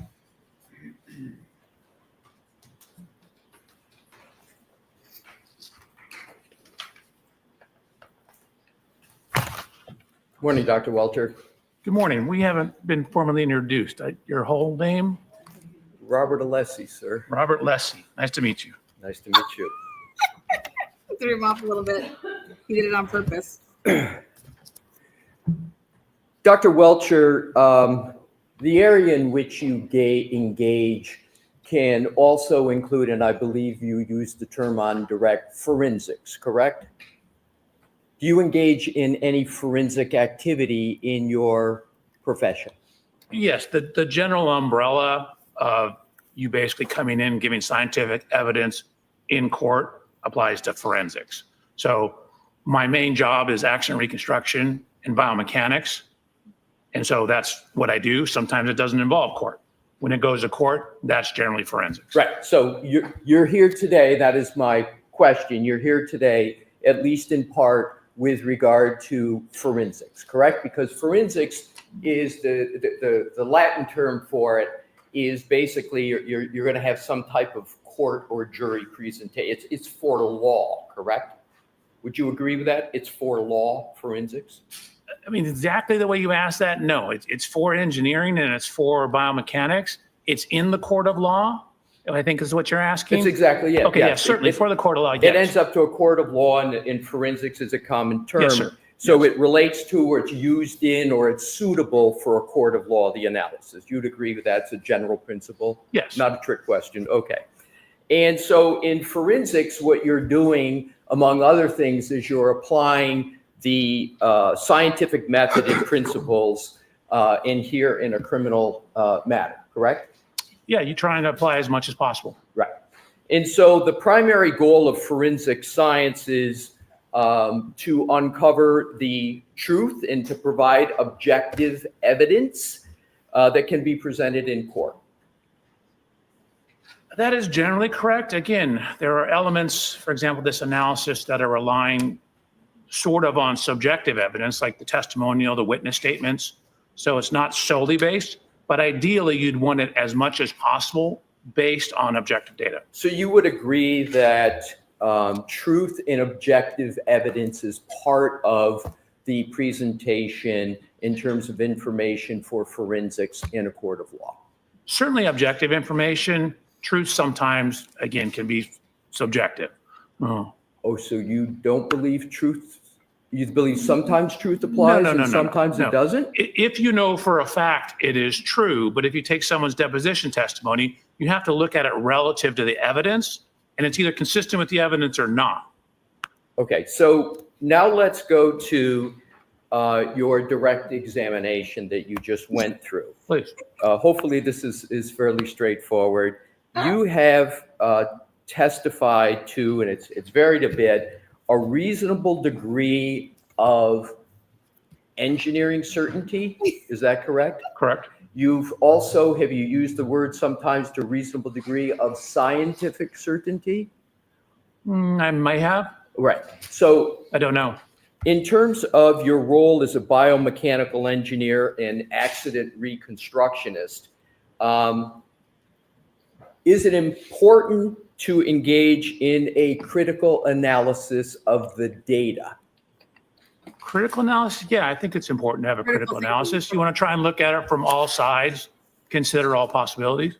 So it is therefore important to try to review the data as objectively as possible. You had mentioned sometimes subjectivity comes in, but I understand the goal is to try to look at it as objectively as possible, correct? Correct. Now, you stated with respect to your conclusions early on in your direct testimony and your analysis that you don't, and I think I've got it quoted, you don't have a dog in the fight. Is that what you said, sir? I did. And that you, quote, don't care, end quote, about the outcome. That's what you made a point of saying in the beginning, That correct? is 100% correct. Now you simply follow the data. Is that correct? I try to do that. You try to do that. I'm not perfect. So Okay. I do my best. I believe I've done it here. Okay. So in terms of, you've agreed that you apply the scientific method. So I want to see if you're in agreement generally so the jury can understand what the scientific method is. Are you familiar with NIST, National Institute? Yes. Yeah. So would you agree with this definition of the scientific method? The systematic pursuit of knowledge involving the recognition and definition of a problem, the collection of data through observation and experimentation, analysis of the data, the formulation, evaluation, and testing of hypotheses, and where possible, the selection of a final hypothesis. Is that a general fair statement of the scientific method? So for forensics, you'd have to add in the testimonial evidence aspect of it. So those are testimonial, or things are in evidence. So frequently there's one or two versions, and you're trying to match which version is most consistent with the evidence. Okay, adding that to what I stated relative to NIST, you would agree that evaluation and testing of hypotheses, and where possible, the selection of a final hypothesis, is the scientific method, correct? Generally, yes.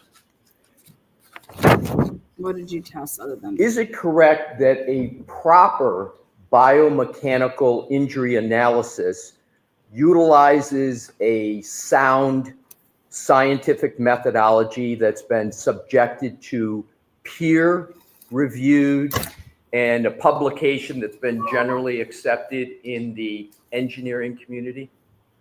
Well, I can't. So this, I've done my analysis here, biomechanical analysis. I can't submit this analysis to peer review. I'm not allowed to give this to people outside the court. So there would be no way for me to submit my analysis for peer review. So this occurs forensics all the time. The forensic analysis in court generally never goes under a peer review process. The methodologies underneath it, and looking at, like, for example, I think I referenced 25 papers in my report. That goes to the issue of trying to follow the science. 26. So I think you may have misunderstood my question, sir. I was talking about your methodology, your biomechanical injury methodology. The methodology that you use and apply is to be subject to peer review and general acceptance in the engineering community. Is that correct? So I have no way of publishing this analysis. I'm sorry, sir, to to get interrupt peer, I need to. Go ahead and answer your question. You're asked peer reviewed, like you said, means I give it to my peers. I send it out to somebody to review for the scientific method. That's what the peer review process is. So I will gladly send this out to peer review with the court's permission, but I haven't and cannot do that. Sir, my question is not your analysis here in this case. Oh. My question regards the methodology that you used here. Is the methodology, you said 26 references, right? My question is simply, is the methodology that you used for your analysis in this matter, is the methodology for a proper biomechanical analysis, should that methodology be generally accepted in the engineering community?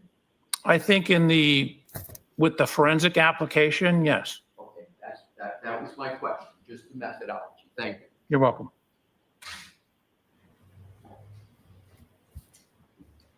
Now, the scientific method that you've used in this case, part of the use of scientific method, the purpose is to avoid what is called bias in the scientific method, right? Not cultural bias, but just bias in terms of the application of methodologies and principles. You would agree that's a pretty fundamental purpose of the scientific method is to avoid biases? The purpose of the scientific method is to get the most logical and correct answer without bias.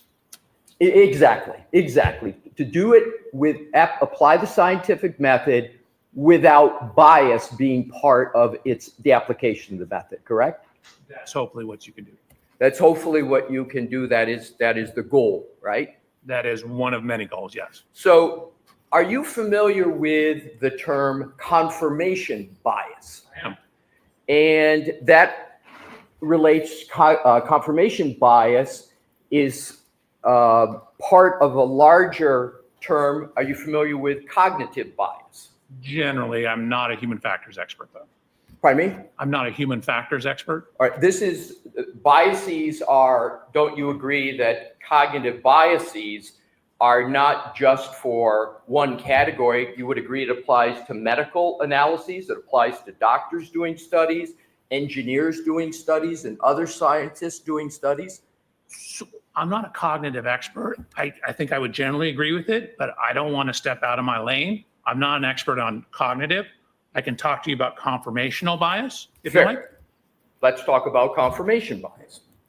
Now, confirmation bias is actually when someone selectively gathers and interprets evidence to confirm one or another's beliefs, as well as neglecting evidence that contradicts those beliefs. Is that a fair statement of confirmation bias? That is a statement. Yeah, it could be broader, but sure. But you would agree that that is generally correct, Generally, what confirmation bias is. And an example of confirmation bias is not considering alternative hypotheses once an initial hypothesis has been selected, even though data and information might contradict the initial hypothesis. Is that an example of confirmation bias? That could be, yes. And confirmation bias is antithetical. It's against the scientific method. It's to be avoided, correct? You would like to avoid it, yes. Are you familiar with the term failure analysis? Generally, you might need to define how you're using it for me. Sure. So is failure analysis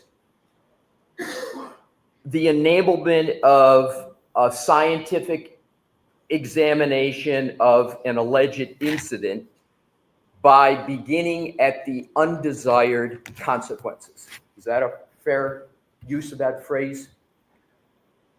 I was thinking something different, like a piece of metal failing. I guess it could fall into that category. Okay.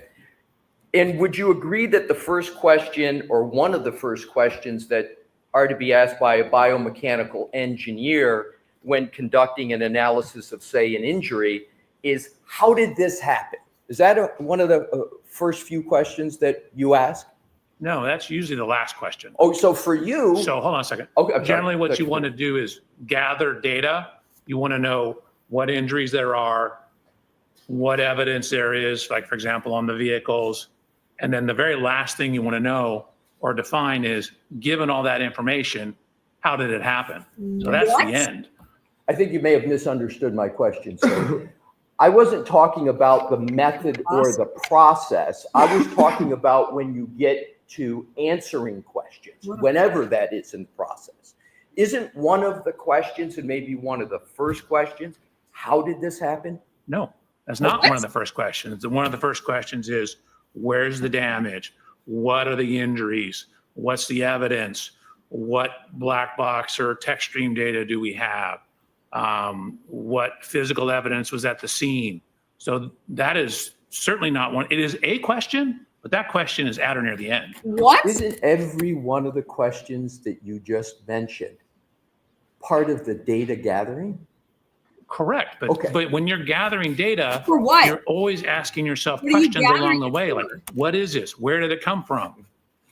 But you would agree that for you, at least some point, it's how did this happen, correct? Yes. And don't you ask that question to come up with hypotheses?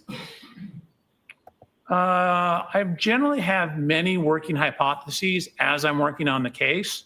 And then as the evidence comes in, I'm applying that to my hypotheses and either accepting or rejecting the hypotheses based upon the factual information. Sir, how then is it just a matter of logic or a syllogism? If you don't ask the question, how did this happen until the end?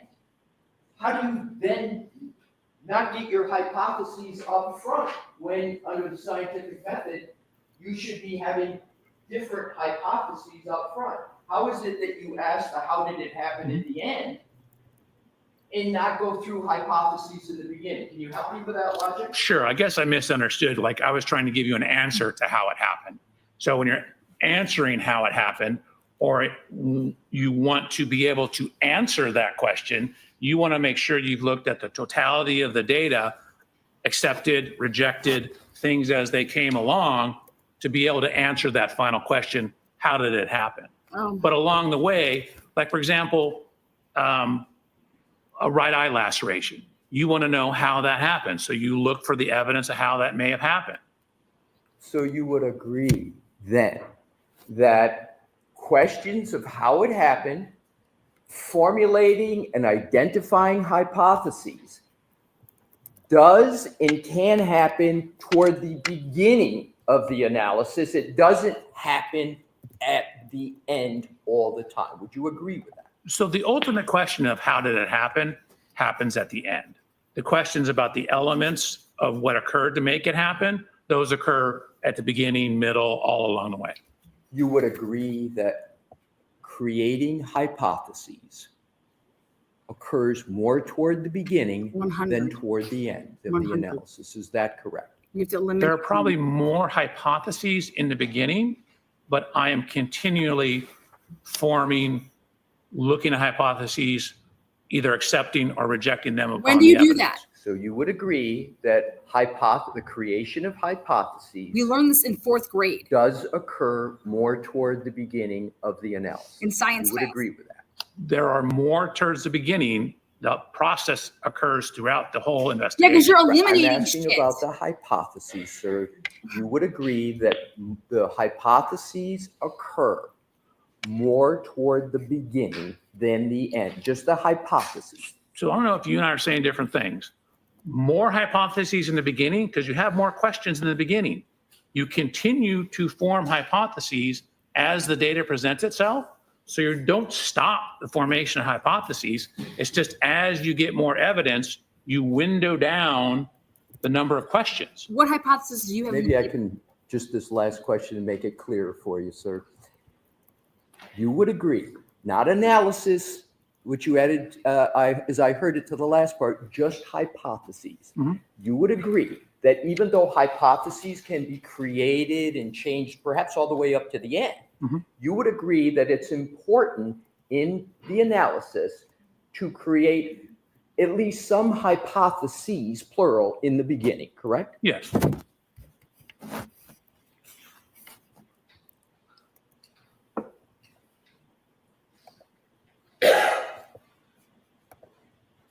And once you create these hypotheses, would you agree that those hypotheses should be tested? So if you take the word testing to mean testing compared to testimony, compared to physical evidence, yes.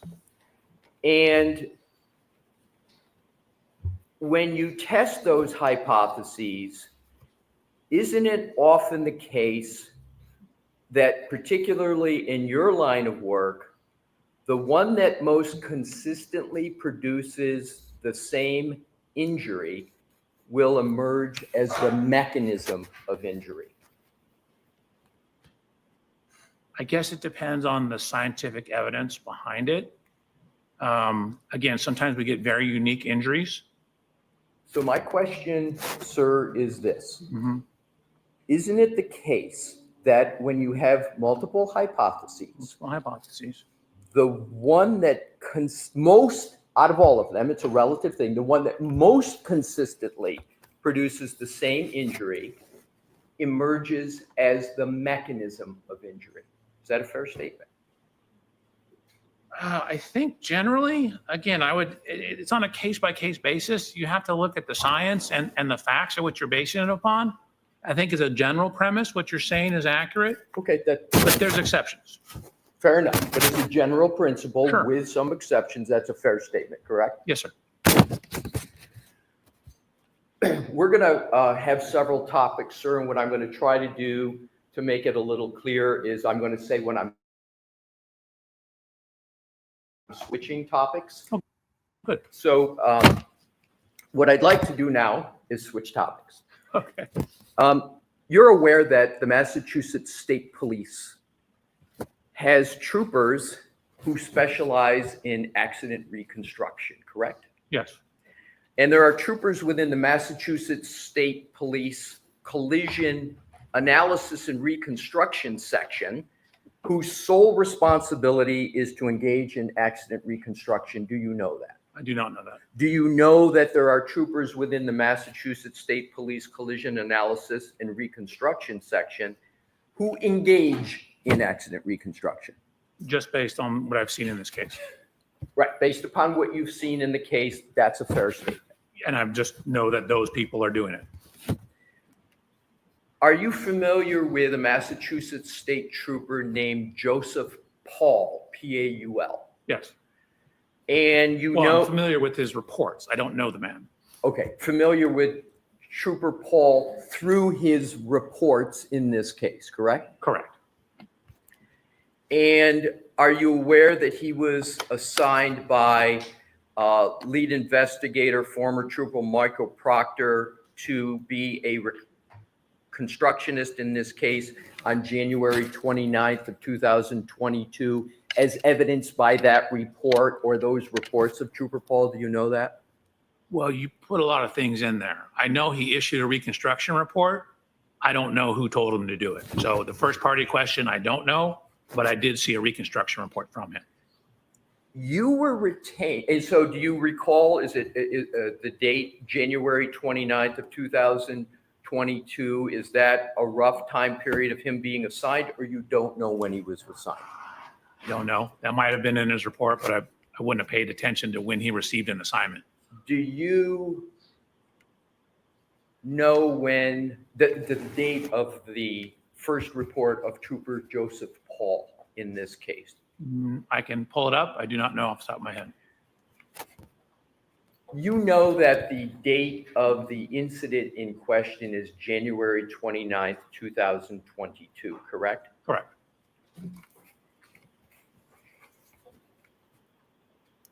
Yet your firm and you were retained for this case by the Commonwealth 2.5 years after the incident in question. You were retained, your firm, on September 23rd, 2024. Is that correct, sir? No, I believe we were retained a couple days before that. A couple days. Okay. Right. So actually, I might be able to find out if you'd like me to look at the documents. It's not all that important. You would say it's within a week of September 23rd, 2000. It was in September of 2024?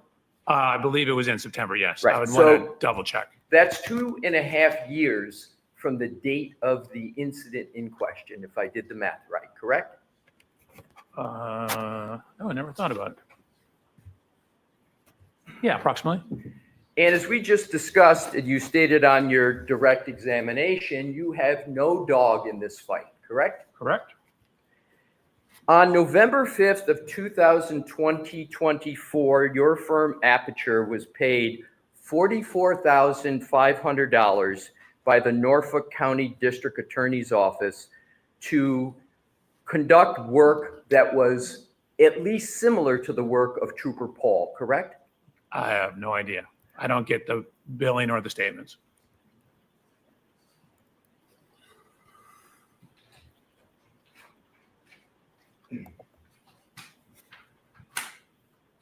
Do you recall whether Aperture has, well, do you believe Aperture is working for free in this matter? Oh, no, I don't believe that. So You We're an would, engineering company. We bill for our time. so you know that Aperture is getting paid for its work in this case, correct? We are billing for our analysis work. Well, you're not just billing, you're billing and getting paid, correct? So I have not seen any of the payments. I would assume that we're getting paid, but I don't know that. Sir, you are a senior vice president of Aperture, are you not? I am. You would know, wouldn't you, if your firm was not getting paid for work since September 23rd of 2024, wouldn't you? No, probably not. Usually it takes, 9, 10, 12 months of not getting paid before the accounting department reaches out to me. Exactly. So you've been on this for 2.5 years. So if it would take 9 months or 12 months, if you weren't getting paid, you would have been notified by that by now, correct? No. According to your own answer you just gave. No, they came out. I've not been on this case for 2.5 years. I'm sorry, sir. Let me go back to the question of payment. Hold on. You said I've been on this case for 2.5 years. I was retained in September 17th Correct. ish of 2024. So that's what, less than a year ago. Yes. Understood. I'm moving on to the next question because I want to move away from that discussion and just go right to the bill. You, as you sit here today, do not have a recollection of whether Aperture has been paid. Is that your testimony? It has nothing to do with recollection. I'm not part of that process. We have an accounting department. I don't have any involvement in that. Are you, so is your testimony you have no knowledge about any contractual relationship between Aperture and the Commonwealth? Oh, no. I was sent a contract by the Commonwealth to sign. So I'm aware of the contractual agreement, but the day-to-day or month-to-month invoicing and billing, I'm not involved in that. Okay. Ask who is. So you're aware there's a contract between Aperture and the Commonwealth, I signed it. and you signed it. And wasn't that contract obligating the Commonwealth to pay for the services of Aperture? Isn't that the purpose of the contract, in part? In part, sure. Yeah, it's a legal obligation of the Commonwealth. Your firm does work and the Commonwealth pays for it, correct? That's the idea. Right. And so you know about that contract because you signed it. Correct. Also, you testified on direct that there was a purchase of a Lexus exemplar for your testing. Correct. Who pays for that Lexus exemplar? Aperture. And is that then cost passed on to the Commonwealth? No. So What? So you pay for the Lexus, you don't pass that cost on, correct?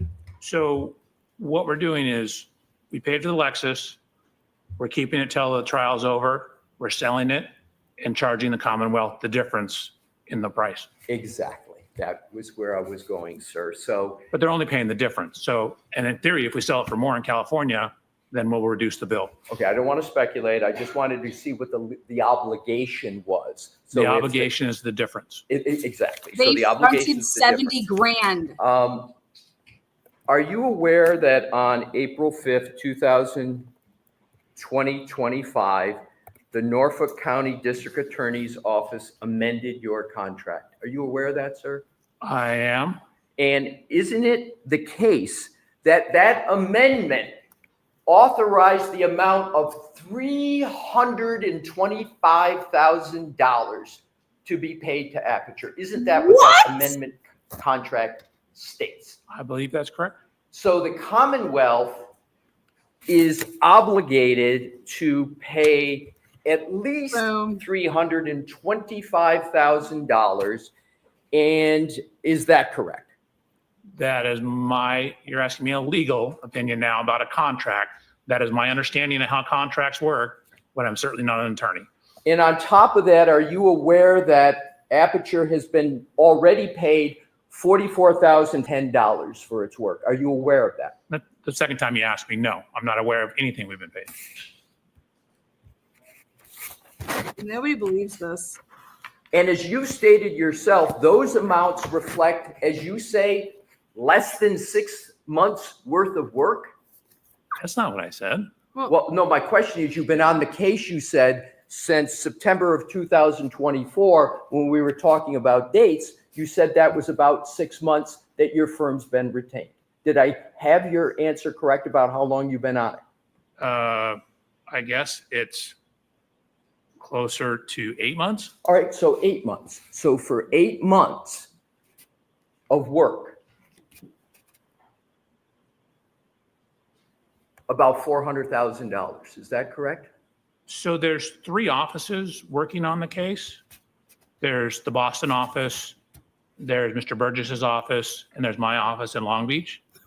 I only know about the billing from my office. But you signed the contract on behalf of all of Aperture, not just your office, correct? That I don't know, but I definitely did sign a contract. Would it refresh your recollection as to who you signed the contract on behalf of, whether it's all of Aperture in all offices, if I showed you the contract? Sure. May I put you on it? Yes. May I put you? Yes. Sir, Yeah, could you direct me so we're not wasting time? Well, what I'd like to do, with the witness, Your Honor, is just ask the witness a question with regard to it. Why don't you just take a look at that, Dr. Burgess? Thank you, Your Honor.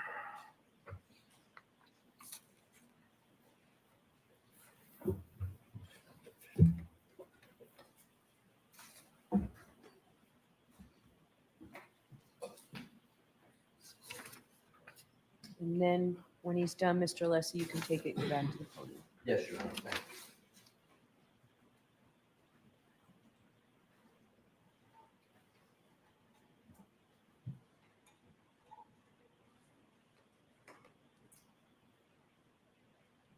There you go. I have a few more questions before I do that, Your Honor, for foundation purposes, if I want to do more than refresh. All Or right, would you like me to start with So- refresh? go ahead and start with refresh. Go back to the podium, please. Sure. Thank you. Thank you, Your Honor. Dr. Welcher, does that refresh your recollection as to the contract you signed on behalf of Aperture with the Commonwealth? So it lists the legal address as my office. So for my office, yes. So are you saying that therefore, and did you see the amount that was in the contract? Did that refresh your recollection? Oh, no, I didn't even look at that. Do you recall the amount that of obligation that the contract relates to in this document? Do you recall that? You just asked me that earlier, and I'm taking what you said to be true. So I was like $325,000. I have no reason to disbelieve that. And is there also a total, do you recall the total maximum obligation for the contract that's listed in the contract? You No. recall it? May I approach, Your Honor? Okay. And Dr. Welcher, I am now going to, you asked me last time, I hope this is helpful. Please. You said, please point to the applicable part so we can do it faster. I am now pointing to that part and see if you can just look at that and see whether this refreshes your recollection on the maximum obligation of the contract pursuant to this contract. Without saying what it is, just does it refresh your recollection? No, but I don't have any reason to believe it's not correct. And that is my signature on it. Right.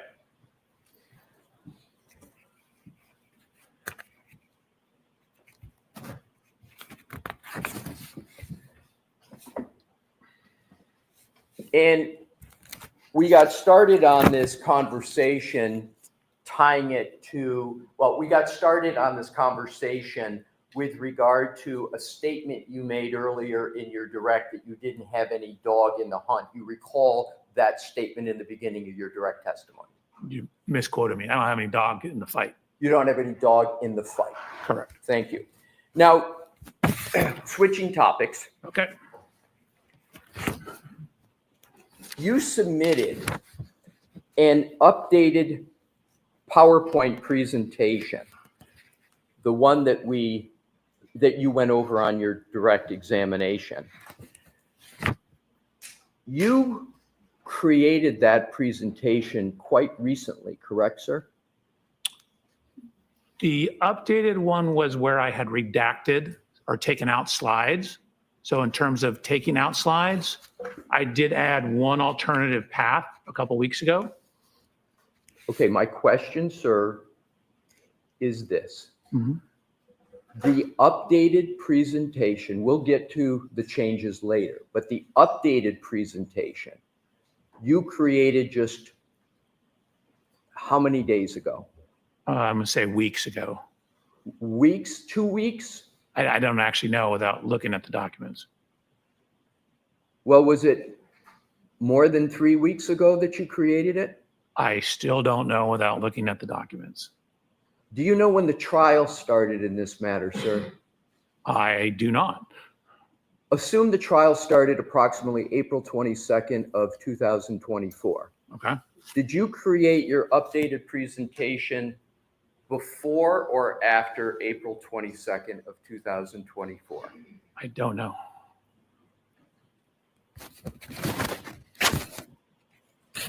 Do you know when? Hold on one second. Dr. Welch, I'd ask that you not do. Not look at, anything. okay, I was going to try and answer his question. My apologies. I will shut it down. Thank you. You're welcome. If I may, Your Honor, Yes. continue. Are you able to determine when you created the updated presentation? I think so. That's what I was attempting Your to Honor, may he do that? Yes, I'm going to see Counselor Ziba while you pull that up, Thank you, please. Your Unbelievable. Wow.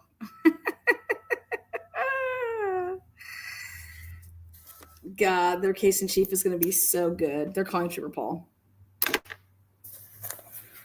God, I love it. Fuck yeah. I love seeing corruption just. Dude. God, wow. I mean, just woo. Hanky having a fitty over 20K. Hank Brennan pays $400,000. I knew there was something up with the Lexus. Anybody that has a brain knows that you would never just go out and buy a $70,000 car. There would be, so here, Aperture has a relationship. Aperture, here, we'll get the vehicle, we're going to do whatever. And then when this comes to a conclusion, we're going to sell the vehicle. Then whatever we don't get for what we paid for it, you're going to be on the hook for. But we'll go ahead and we'll get the vehicle and pay the monthly bill on it, which they're going to be charging to the Commonwealth. And yeah, it's God, I can't wait till they get into, okay, so you purchase this for what purpose? Like, wow. This guy can't answer anything without his report.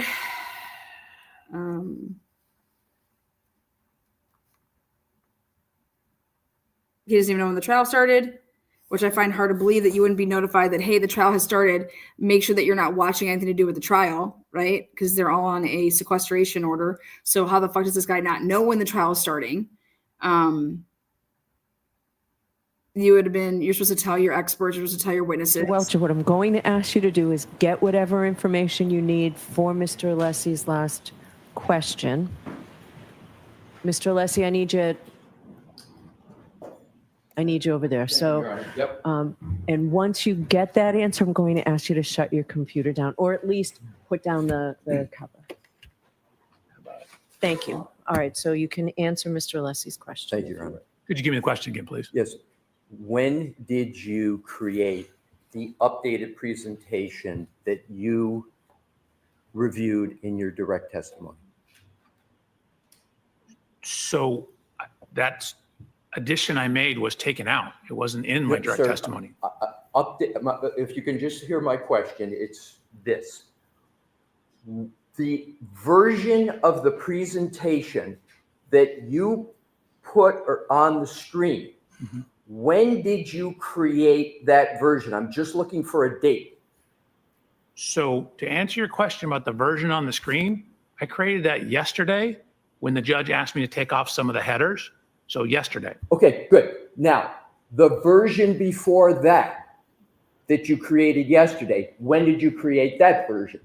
The day before. And then the version before that one, when did you create that? I mean, I save it every day. Understood.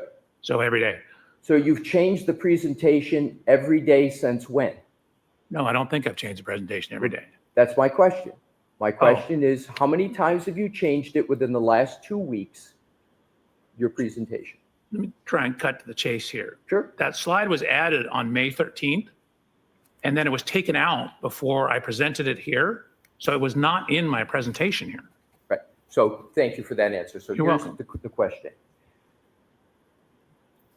Your first version, as I understand it, of the slide presentation was January 30th, 2025. Is that correct? Correct. When was the next time after January 30th, 2025 that you changed that presentation? May 13th. Assuming the trial started April 22nd of 2025, you changed your PowerPoint presentation during this trial, correct? Correct. And how many times did you change your presentation after April 22nd of 2025? Well, the last time I changed it was like 10 minutes ago. So in response to various discussions, I've been making continuous changes to it.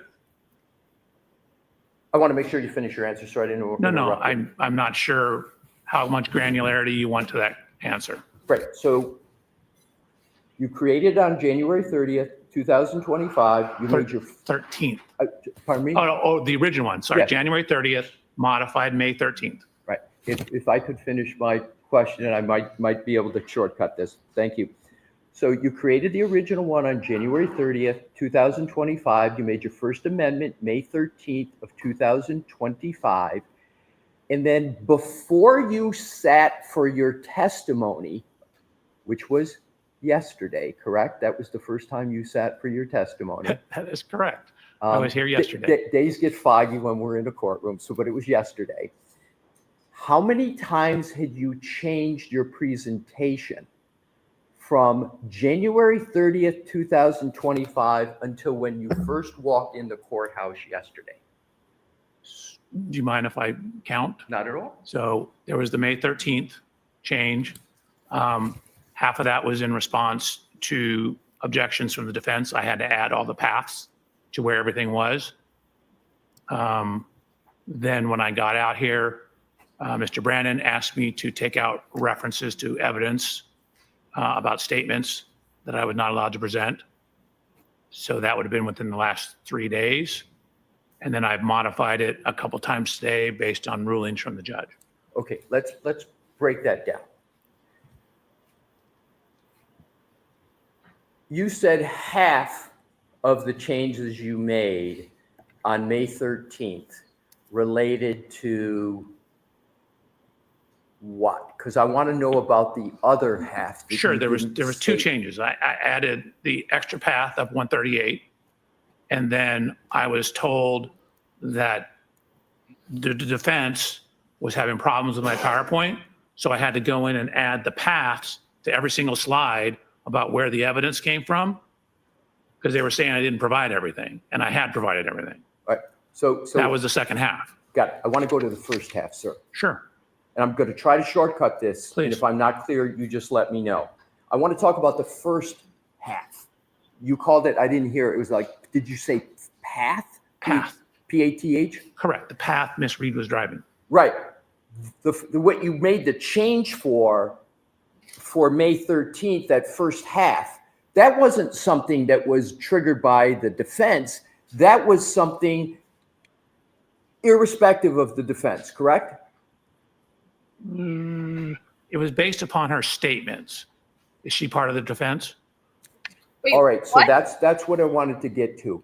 You changed the first half based upon statements you allege that Ms. Reed made. Is that correct? It's because I changed one slide.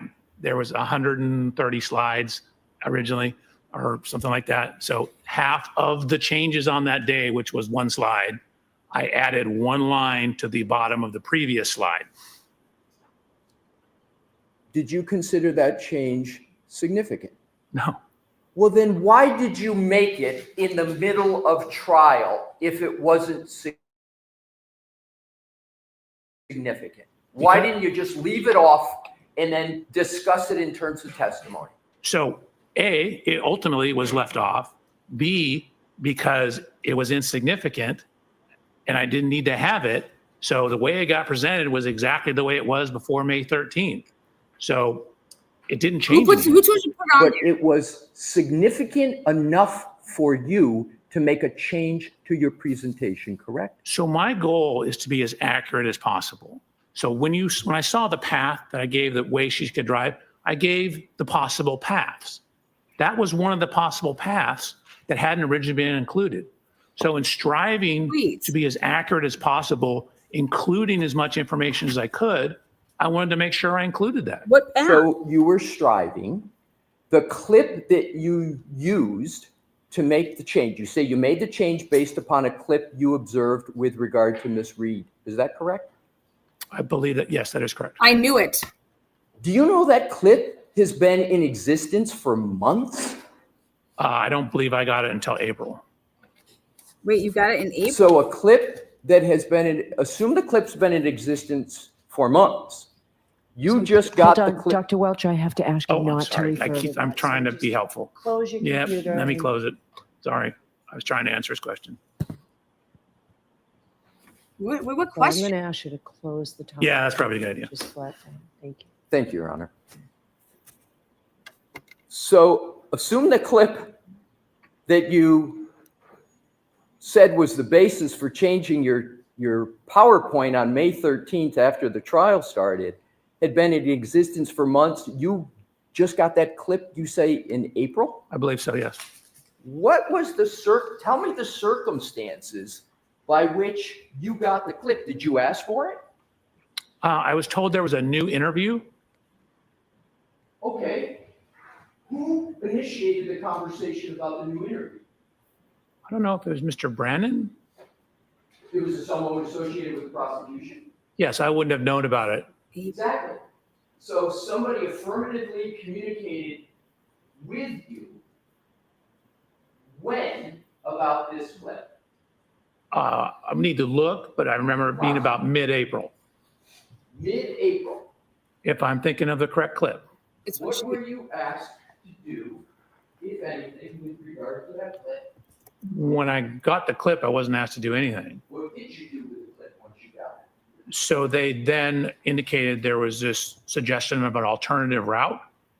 So then I looked at the alternative route description and added the alternative route. So it was suggested to you by the prosecution that you look at the clip and they pointed out that there was an alternative route they wanted you to look at? So I took it to be, we have additional evidence. Please look at the additional evidence and add it to your analysis. What? There's not evidence.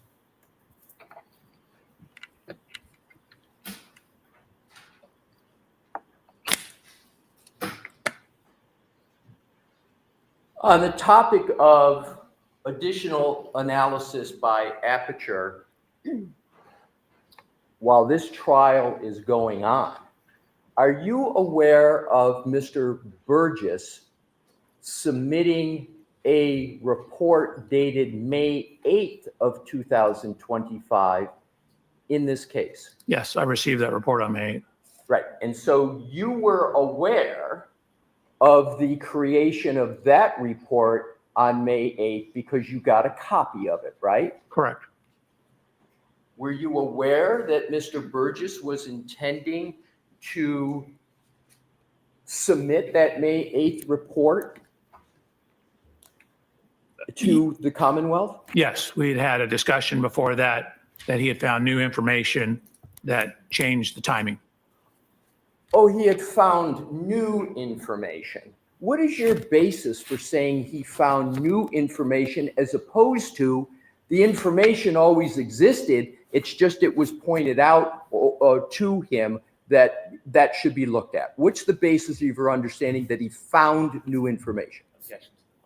What? I'm going to allow the question, but you have to ask it differently. I will, Your Honor. Thank you. Break it up. What is the basis for the statement you made that Mr. Burgess found new information?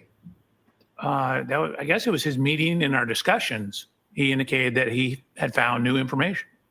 Did you ask him, what do you mean by new?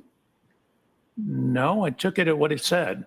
So do you, as you sit here today, have any basis to say that that information is new as opposed to it's always been in existence? Yes. What is that? What he told me. Oh, so you relied upon the representation of Mr. Burgess. You didn't have any independent document to determine whether, in fact, it was new. I don't quite frankly care whether it's new or not. I just care what's in the data, whether it's new, old, I don't care. It's not relevant to what I'm doing. We care. I don't say this is new data, this is old data. I just care what the data is. Sir, has Aperture ever submitted a report, a changed report in the middle of a trial to your knowledge? I have no idea. Do you know whether Aperture has ever submitted an amended report in the middle of a trial? You said you testified in federal and state courts. Can you recall one instance where Aperture has submitted an amended report in the middle of a trial? So Aperture is like 290 people. I can only speak for myself. I have certainly done amended analysis. Only certain courts and certain legal systems require reports. But for example, rebuttal, analyzing testimony that comes up in court, getting trial transcripts. I very frequently have come up with new analysis during the trial. Sir, my question is, as you sit here now, can you state one court case where you or Aperture has submitted an amended report in the middle of a trial? I cannot speak for Aperture. I can only speak for myself. Can you answer? Oh, speak for yourself, sir. Can you then for yourself recall any instance where you submitted an amended report in the middle of a trial? Amended reports? No. Amended analysis? Yes. Thank you.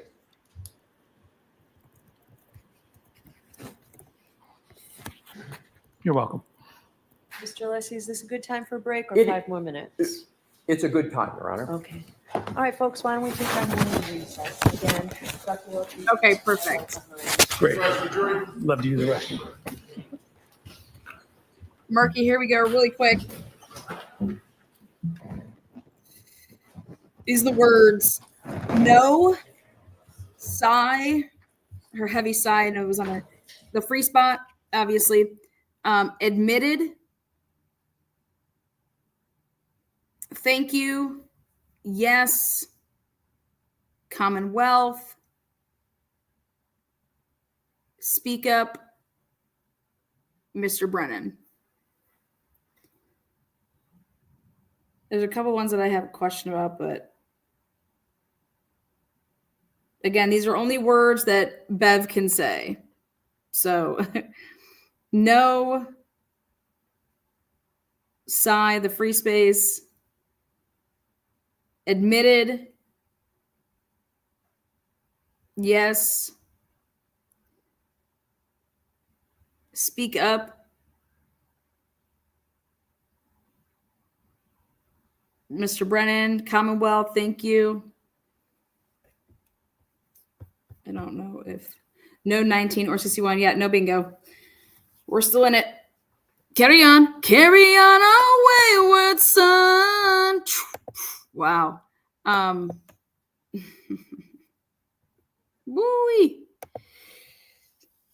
Okay, what's this new path? We got to talk about this new path.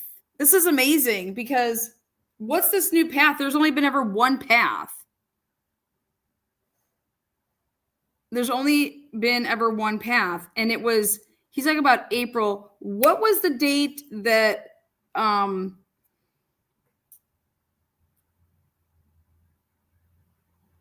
Whiffen testified too. Yeah, I didn't think some of those were called.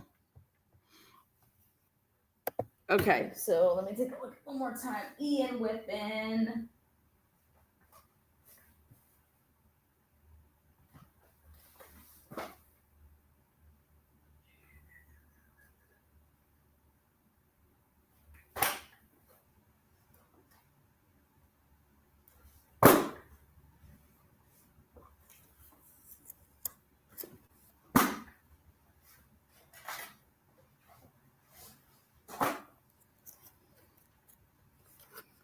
Ian Whiffen. What's this date?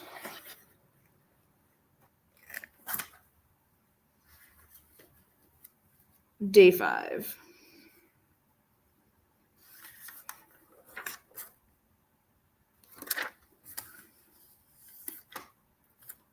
He testified in April, didn't he?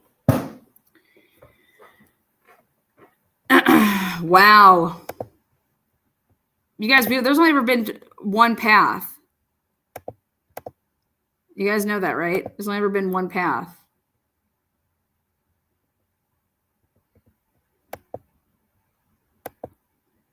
What path are they talking about?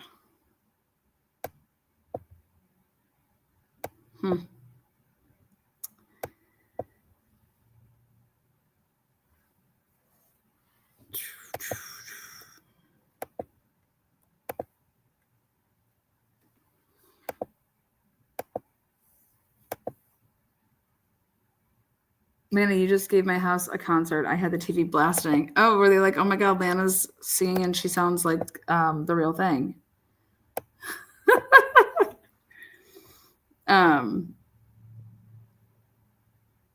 Wow. There was no, I mean, this is lies.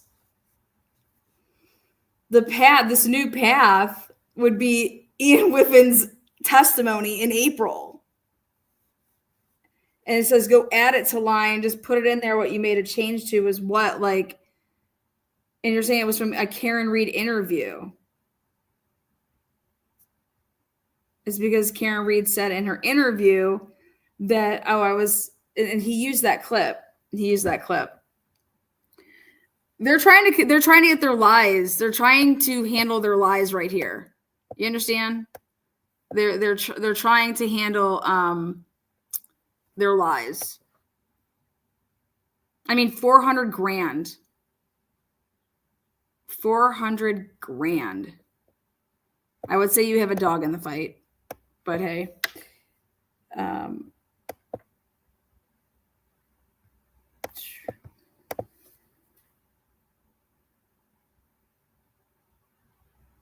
he's playing dumb on purpose. You can't be this dumb on cross-examination. Andrea said it best when she said, I can't wait to hear and see how this guy acts on cross-examination. That's when the truth comes out, cross-examination. So we have no bingo winner yet. No bingo winner yet. We are looking for, so Marky has posted that, and let's see. We'll do a sneak peek over here. We're gonna pop in and we'll get people on the hot mic. Let's go over here to Andrea. It comes down to basically saying, well, there's no momentum transfer because it's a glancing type of hit. What does that mean? Why is there no momentum transfer? Why would there be no momentum transfer? Because you're not hitting, the contact point is not at the center of mass. If you hit it at the center of mass, you're going to have full Burgess for the state. These opposing experts, and then throw in the professional witnesses like Buchanan and folks like that as well.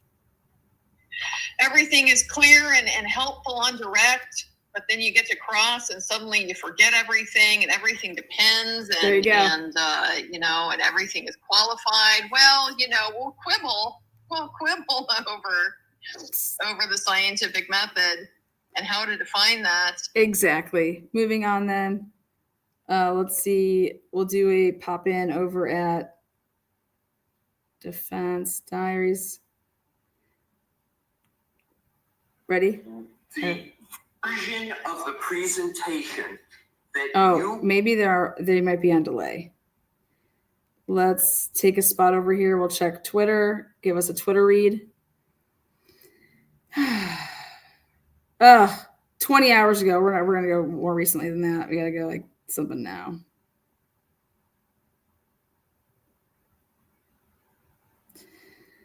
Okay. Same me, just different says 35,000 people watching Emily D. Baker, and you don't even have to listen to her. Just watch her eye rolling, heavy sighs, and body language. These law tubers are supposed to be unbiased, but it's so clear here that she's anything but. Wonder if she'll make these same faces when Arca testifies. They made a spud gun and shot a glass at the taillight. Did someone do that on the scene? Is there a spud gun in evidence? I don't know about. This is a disgusting display of how a lawyer is reacting and giving information to their watchers. Photograph of the rear taillight showing where some of the fragments are. You can see where those fragments are relative to the curvature of the taillight. They'd be in the area somewhat centered within the region of the two yellow lines on slide 119. Is there anything about the photograph on the top? She didn't like her facial expressions. I have no idea. I think Emily does a great job. Cheers to Emily D. Baker. The lawyer 32 minutes ago. At least Brennan is giving some answers to the questions everyone has. How were there no broken bones? How could she be going that fast and cause these types of injuries? But then, why would they show us that destroyed decedent to prove it's similar to this case where John O'Keefe has scratches on his arm? No fractures except the two ribs on the example case, which is exactly what you would expect, is the similarity. Man, that just feels like an own goal.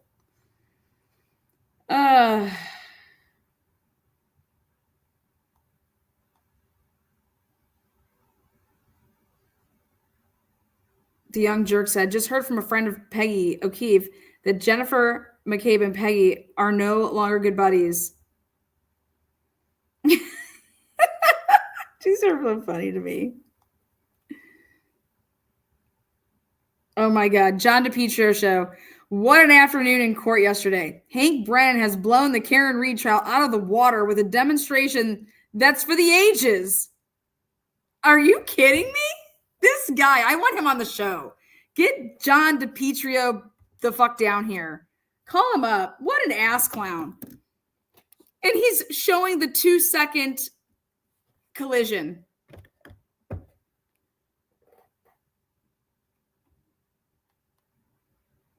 John DePietro show, 46 minutes ago. Alessi doing his best to lose the jury in record time.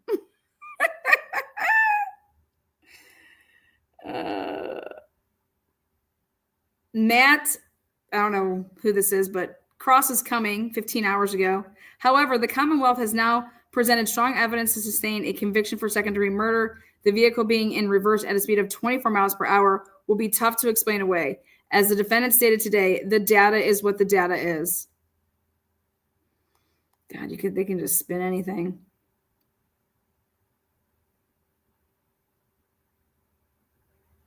Aiden Kearney, Turtle Boy says,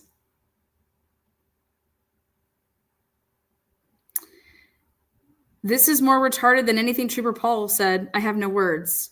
End quote.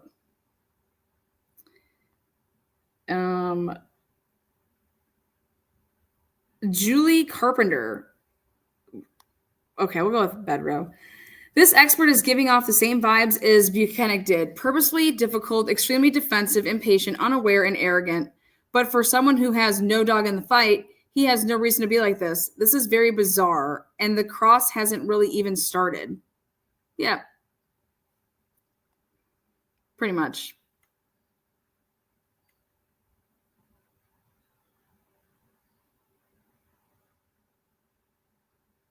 Oh God, I love this person. Whoever this person is, they slowed down the 1 mile an hour hit and they said, I want to show, oh, someone said, I want to be transparent about how I was speeding it up, etc. But now that there's proof of that, I'm reposting this to show how blatantly he drops down and lines his arm up with the blue paint.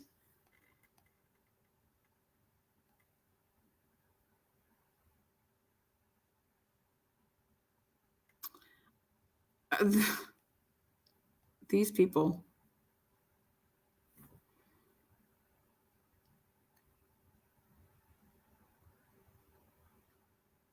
Slew the UC. She said, this cross is already painful. For God's sakes, can't Welcher just directly answer a question? He watched him do it on direct. I think he's capable. Bro, come on. Oh, my God.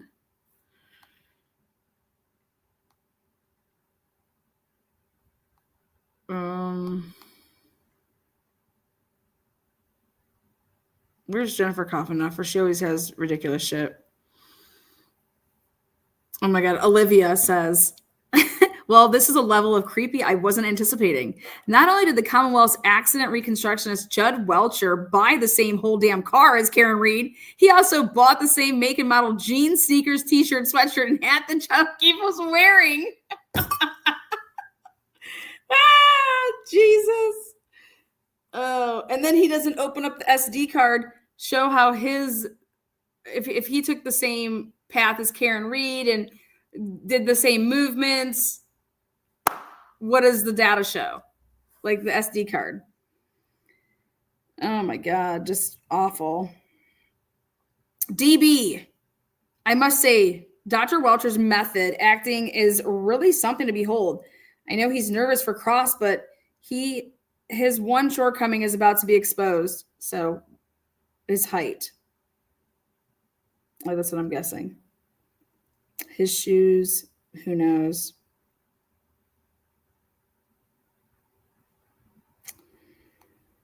Checking at the Browns OTA day 2.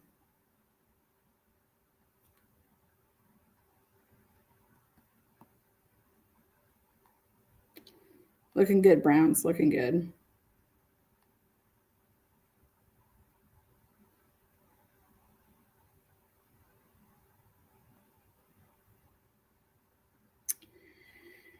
Oh, wow. These are from the tweeters of the world.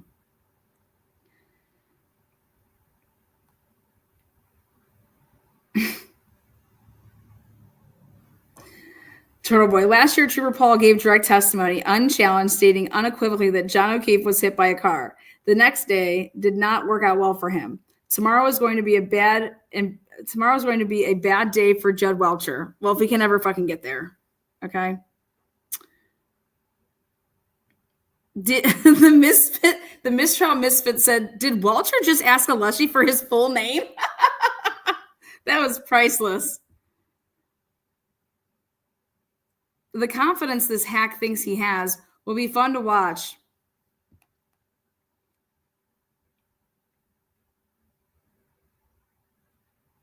I would have to agree.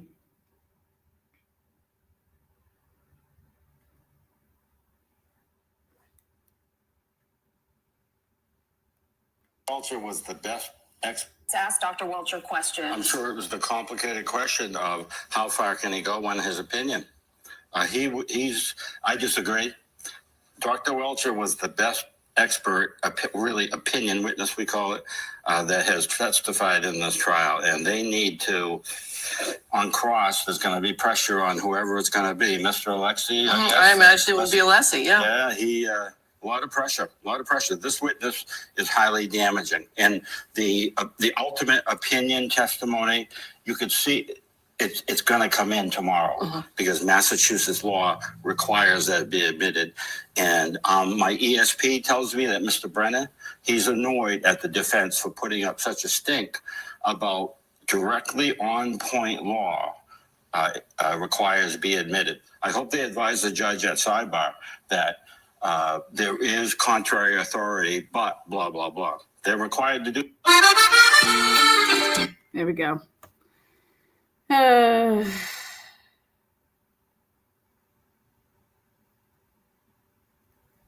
So.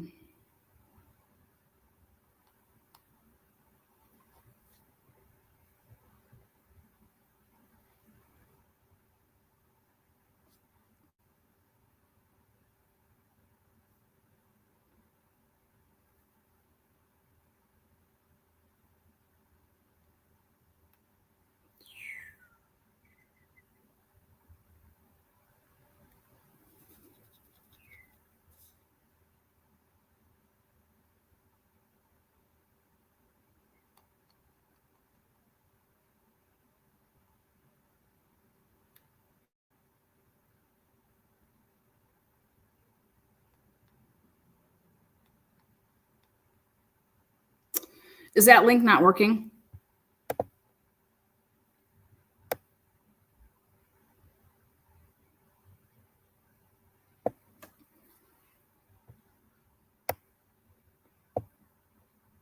We have no bingo winner yet.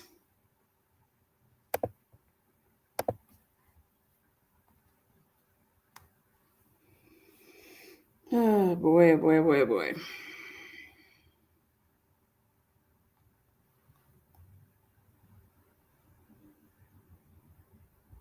Okay, sweet.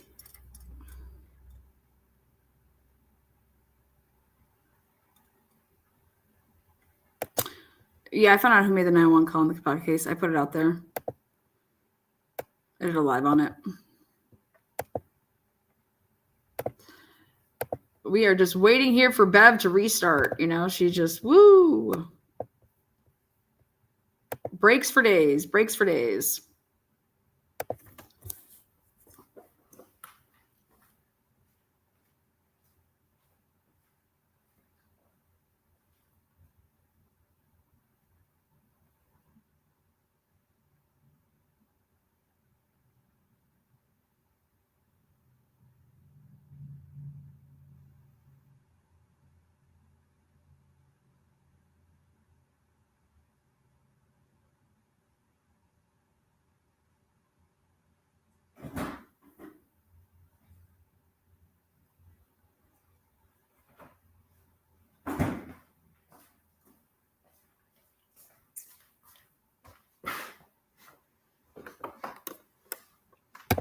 We checked our link over here. We believe that the link works, so.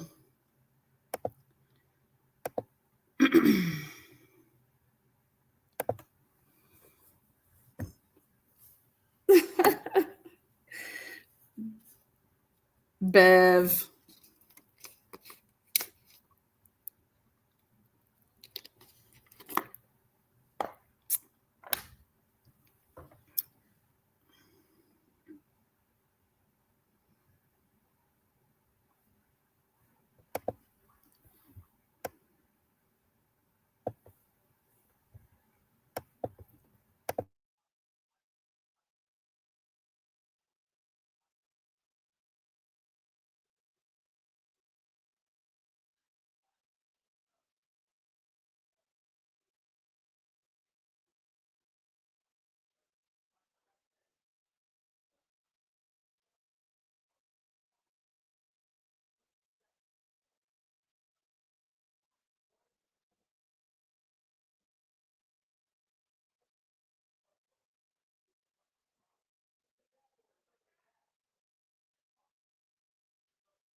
Just a reminder that this game is a double bingo. So double bingo. You have to have bingo twice on the card. with the free spot only being used once. And we have nobody so far with the bingo.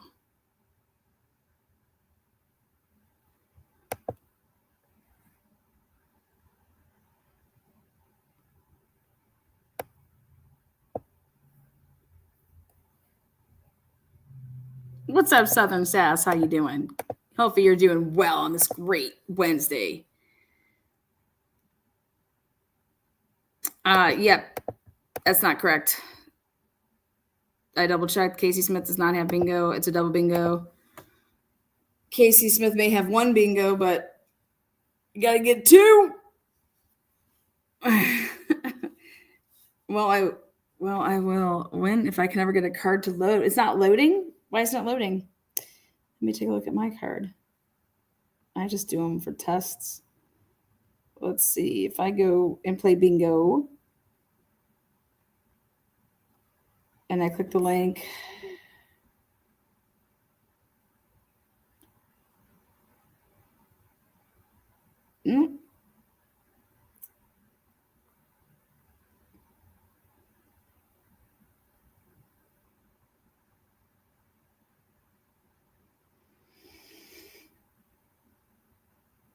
We're going to repin it. Not loading and disappearing. Let me go ahead and repin this.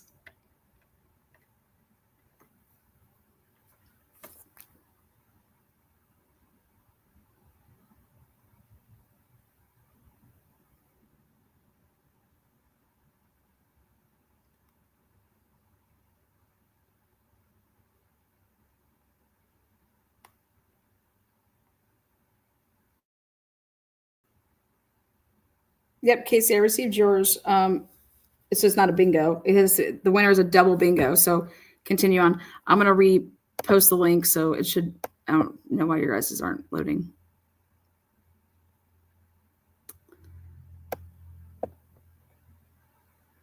I mean, what the heck is Bev doing? If I was a juror, I'd be so pissed. I'd be so pissed.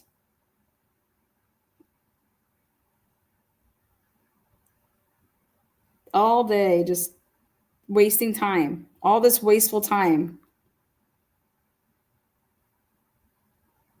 It's just obvious. It's annoying. It's obvious.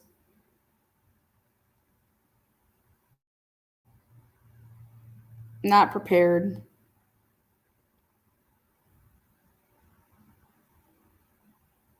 Rushing a trial along for this. It's really sad.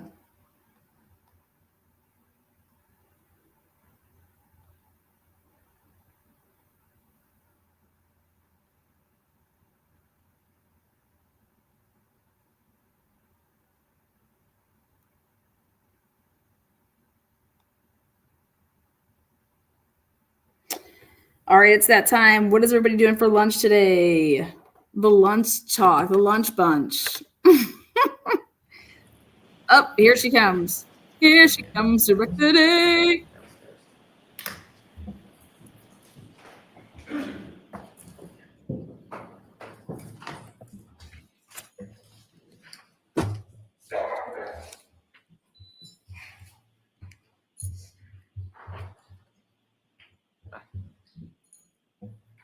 Please be seated, court is in session.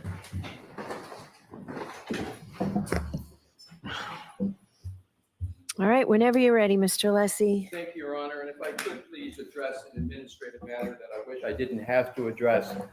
Dr. Welcher was just using, at least my observation, his computer. He still has monitors on his desk. Could we have all that removed, Your Honor? It was Closed. Yes. Would he open? So it's just, did you just turn it off? No, but I will. I closed it. You want the computer all the way off or just everything? Is he going to need to turn his computer back on? I do not see a need for the computer to be turned on. Do we have the ability to put the presentation and documents from our So I'm going to see counsel at sidebar, Sure. please.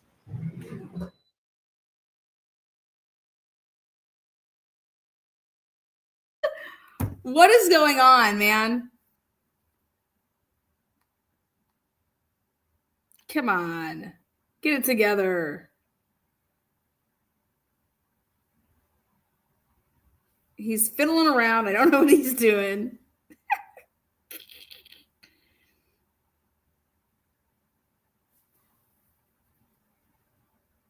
Here comes the day. Come on, Bev. Get it in gear. Get it in gear.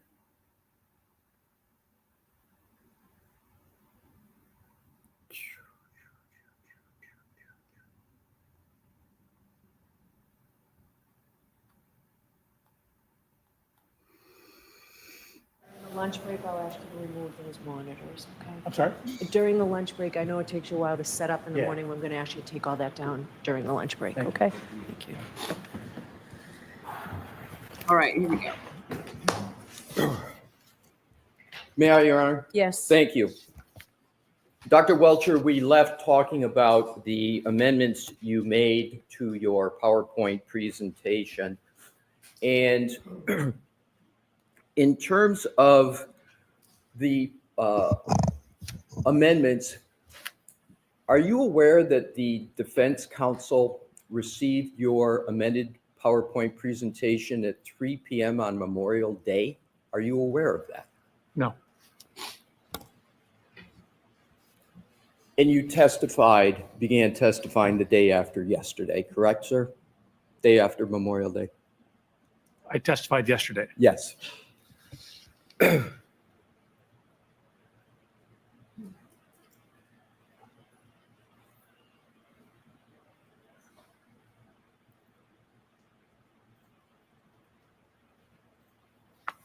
Are you aware of any activity in this trial of any kind before you testified yesterday? Again, as I mentioned, I've been getting random emails, and then I've been seeing it pop up on my news feeds as well. But once I was aware of the reclusion, I made sure to not review any of that. But as recently as last night, I got an email that said biomechanical engineering job, or like applying for a job. And I opened it up and it was some internet troll. Sure. I'm asking about emails from the prosecution. Oh, no, there's been no emails about what's been going. I mean, there's been scheduling, when am I going to come, things like that. How then was it determined that you were going to be able to amend your power presentation if you weren't communicating with the prosecution? I mean, they asked me about the witness statement of 138 right around May 13th. How did they ask you about that, sir? I don't recall if it was a Zoom meeting, a phone call. So there was a communication with the prosecution. Might have been by Zoom, might have been by another method, but there were communications while this trial is going on relative to you amending your PowerPoint that ended up with an amended PowerPoint on May 13th. Do I have that? I believe so.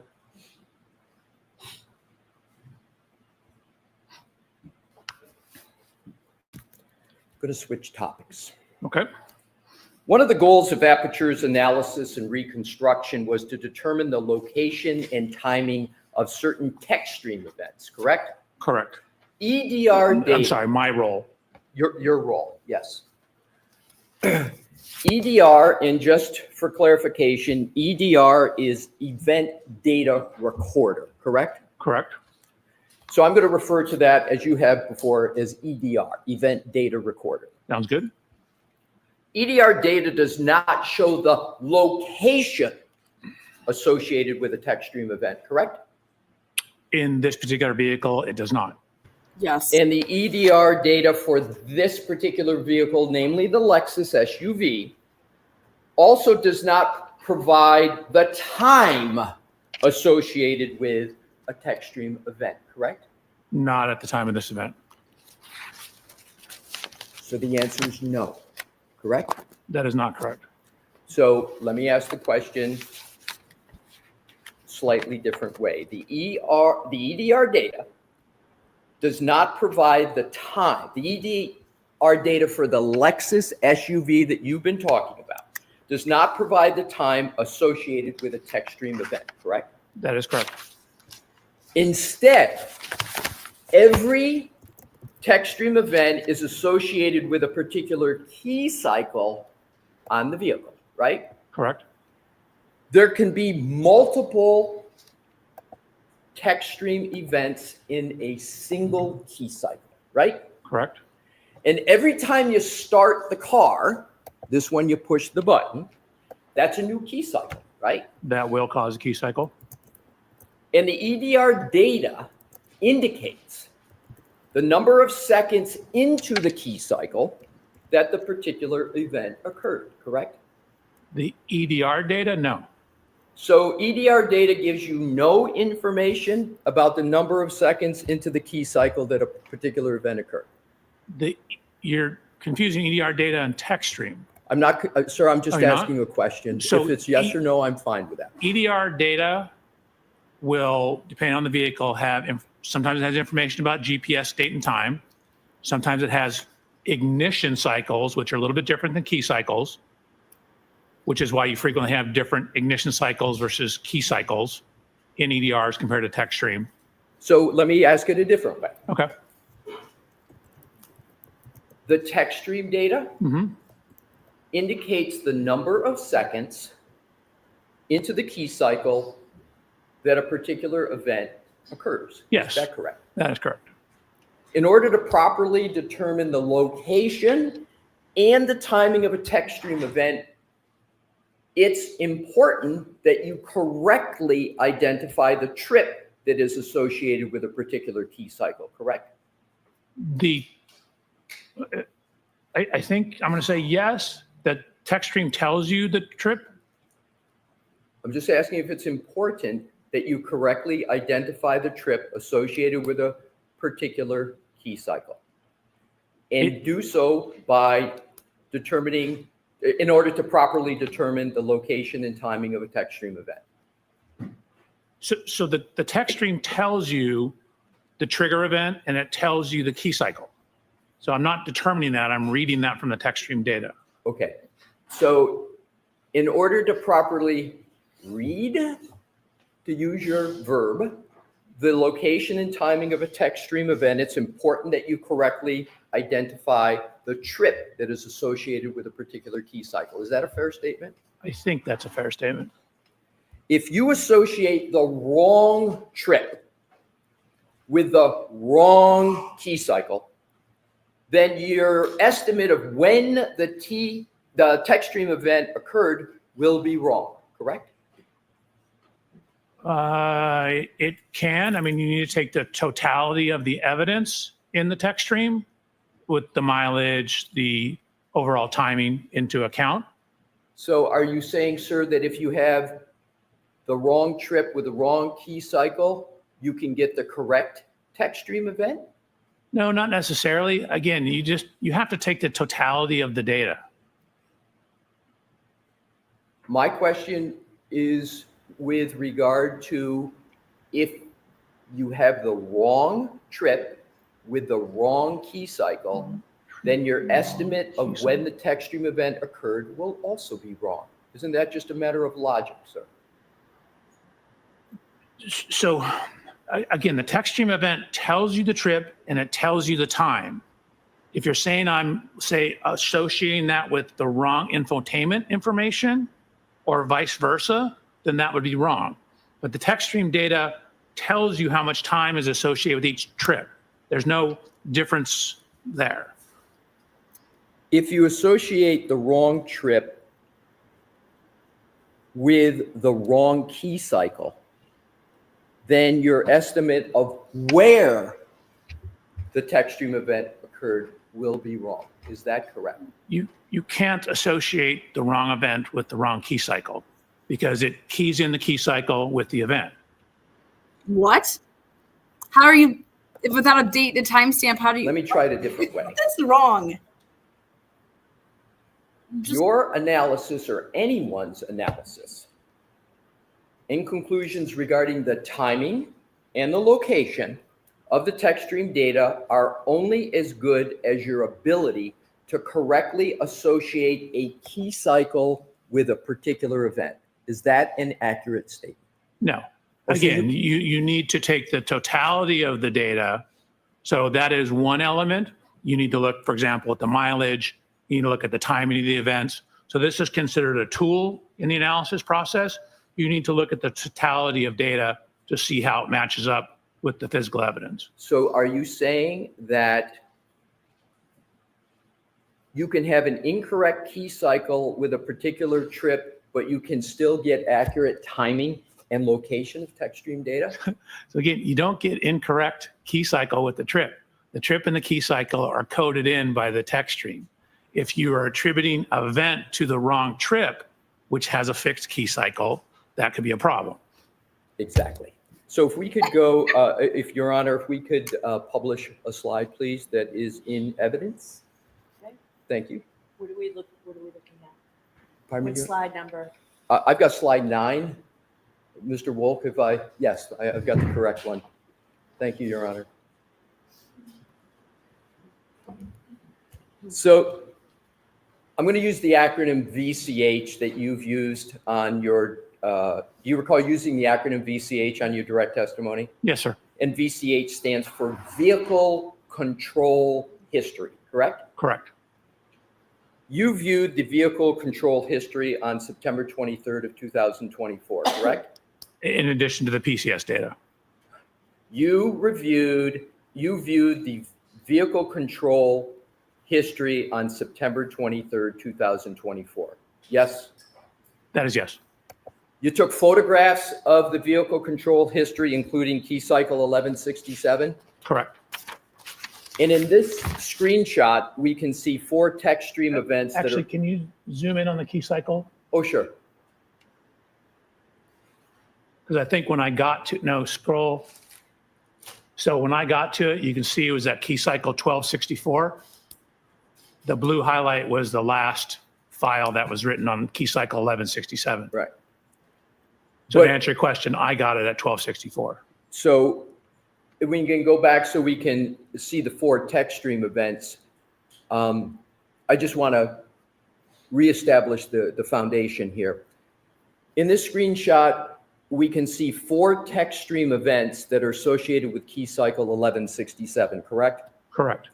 But isn't it true, Dr. Welcher, that there were actually 10 text stream events associated with just that one key cycle 1167? Correct. I gave you the original files. Right. So you are aware that the Commonwealth had maintained up into your firm's engagement that. Are you saying there's no basis for the question? Yes, All right, I'm going to allow the question and I'll hear it. You are aware that the Commonwealth has maintained up until your engagement in September of 2024 that all text stream events associated with key cycles 1164, 1165, and 1167 occurred while the Lexus was in the custody of the Massachusetts State Police at the Canton Police Department. So the objection sustained. You need a foundation, Mr. Lessie. Sir, as part of your work in your review of the many documents that you referenced on your direct examination, did you review the text stream events associated with the Lexus SUV? I reviewed the one I downloaded. Pardon me? I reviewed the one I downloaded. Right. And did that, what you download, include key cycles 1164? Did it include that? It did. Did it include 1165? It did. And did it include 1167? It did. It did not include 1166. I didn't mention 1166, sir. I only mentioned 1164, 1165, and 1167. I purposefully skipped because I didn't understand you had reviewed it. So here's my question.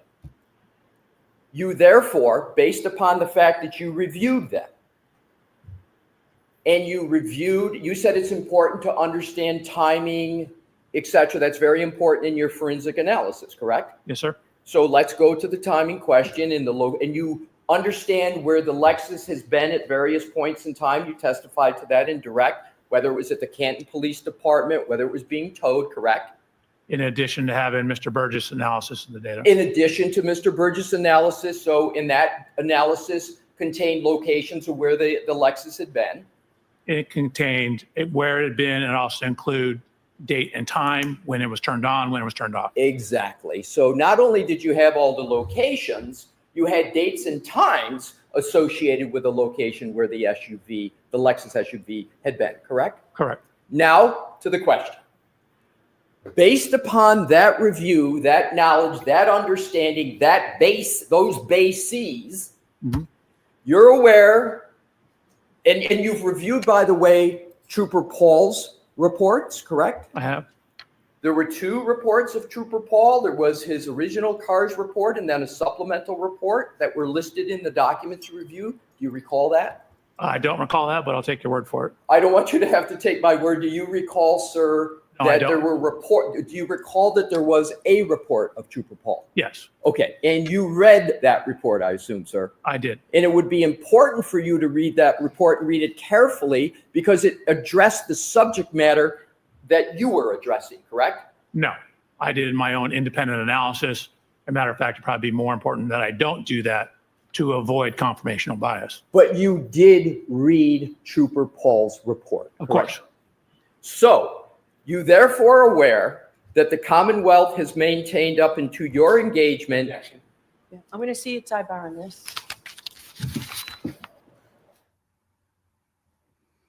Well, well, well.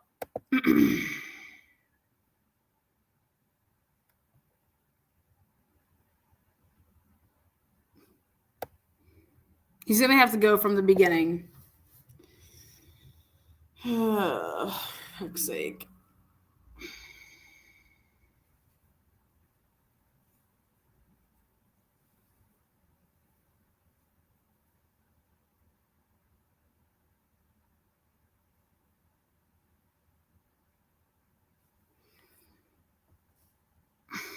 The totality. You have to start at the right point, though.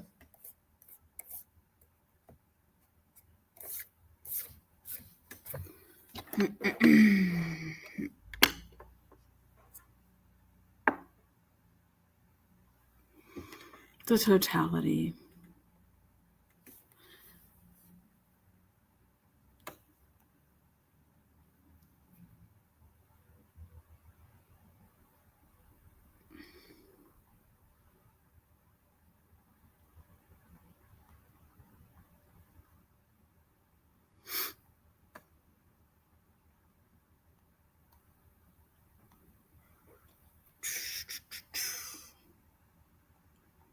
All right, let's try this new link. Bingo players. Bingo, bingo, bingo.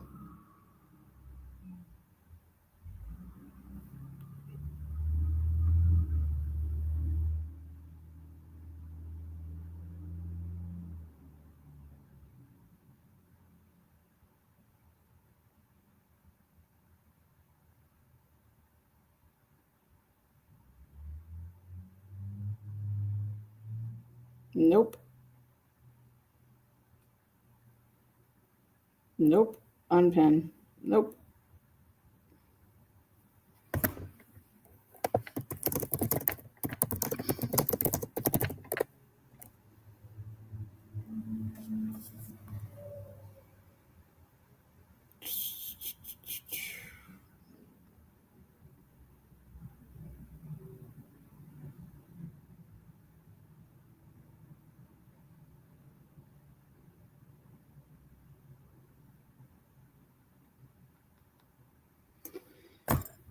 Fuck. Donna says this is fucking bullshit. That the link is, or this bullshit testimony.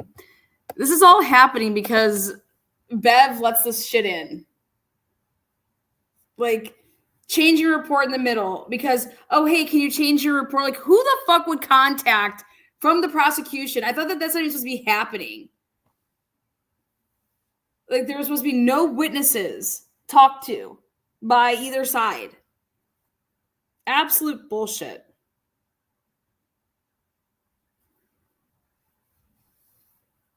Here's some information. I think you should put on your, the fuck?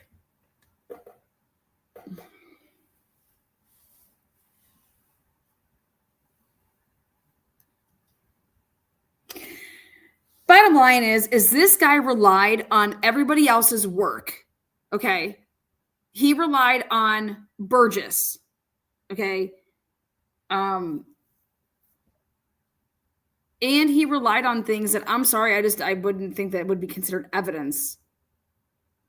Karen Reed's statements,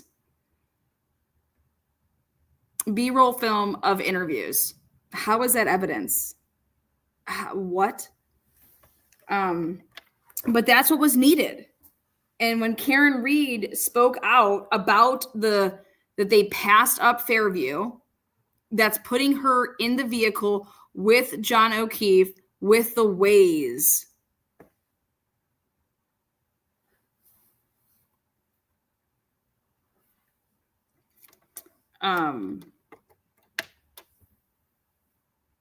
Whereas before that statement, they could never, because everything is coming from John O'Keefe's Waze.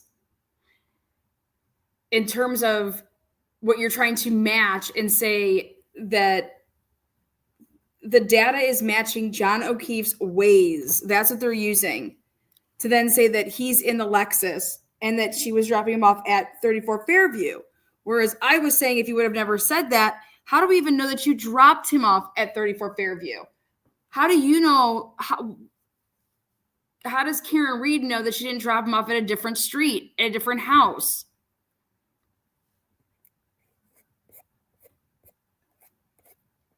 Because they could have been thinking, Karen could have been thinking, well, I thought that's where we were going.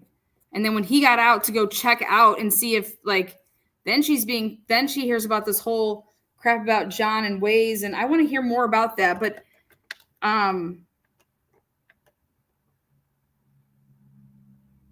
you didn't put, like, John doesn't put it in Waze until after being on Oakdale. After being on Oakdale.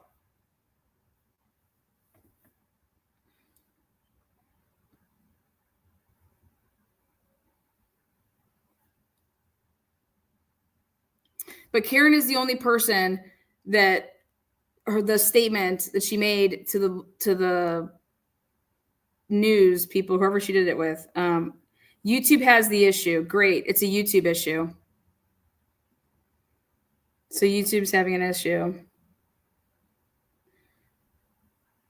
with my link.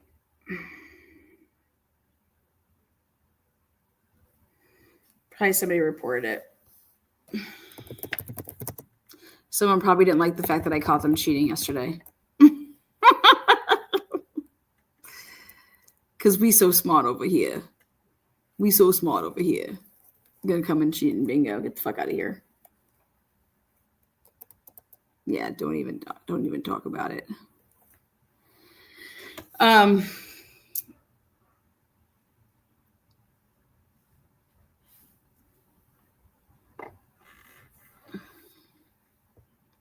This is all a Bev problem, though. Beverly Canone let this fucking shit go on, and this is what fucking happens.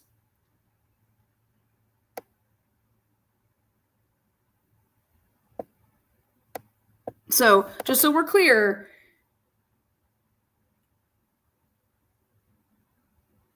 you're using Waze. You're using the Waze, and the Waze is what said it passed it up and then came back down and around. Like, Karen's vehicle doesn't tell you that that's what it did.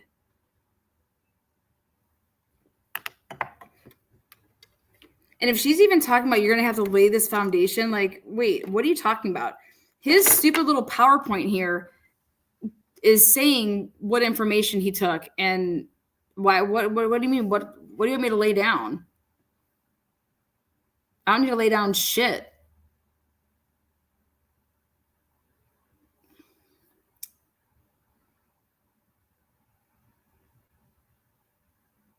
But yeah, but this guy's report and this guy's work is all off of other people's shit. For example, he didn't extract Karen Reed's. I want to know if he extracted Karen Reed's SD card. Who did the extraction? Like, to get the data. And obviously it was done beforehand because Paul and them had it.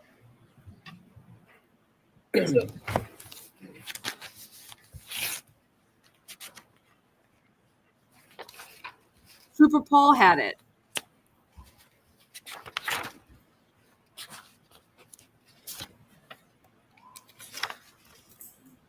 Let's see how we go about this. Come on, let's go. Let's go. Shake it, shake it. Where's my... May I, Your Honor? Yes. Thank you. Wake on up, everybody. Are you aware that over the course of the Commonwealth's and your investigation into this case, that the theorized time of the alleged contact of the SUV... So just 2 words, just strike theorized. Okay. Thank you, Your Honor. Are you aware that over the course of the Commonwealth's investigation and your... Hold on, Mr. Leslie. Court reporter copy. Thank you. I will. Thank you. I'll object again to the question that's coming.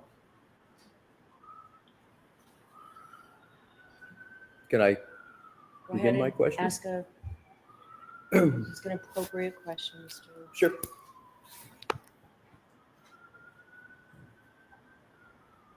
Do you have knowledge whether there is one time or more than one time for the Commonwealth's position, as you know it from reading documents that you said you've reviewed, that there are different times alleged for the incident to have occurred at 34 Fairview? Objection. Sustained. You can ask the question, remove part of it. I'm sorry, Your Honor? You have to remove part of that. Okay, understood, Your Honor. Do you know whether there is more than one time that has been proposed by the Commonwealth for the impact alleged to have occurred at 34 Fairview? Objection. Sustained. I'm going to ask for an instruction. I'm not giving the instruction now. Dr. Welcher,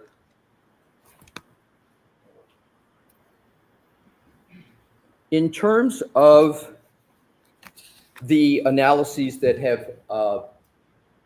you have reviewed in this case,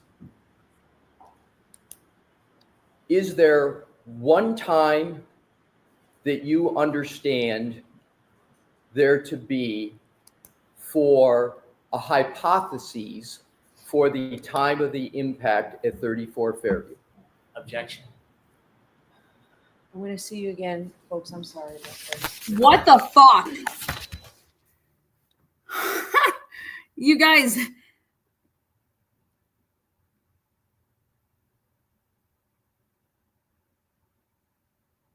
Unless he doesn't want to ask him, because he's already stated he's looked through this material. And if you would have looked through the material that you said that you looked through, the answer is there, which means you have the personal knowledge, okay, which is during the course of this investigation and during the course of the trial of Miss Reed before, okay, and now, when were they alluding to the collision happening before? And it's not at the same time that they're saying that it happened now, right? And the answer to that is correct.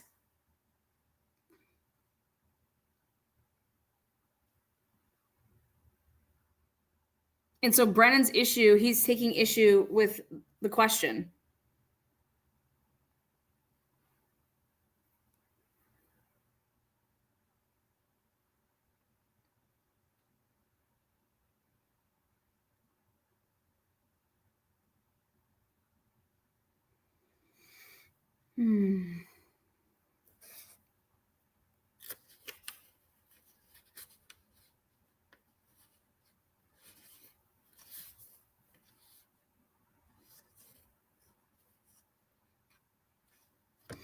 Oh, like going there. No. After leaving that wouldn't matter. We're going to get into it. At the rate that we're going here, this cross-examination of this man is going to be fucking forever.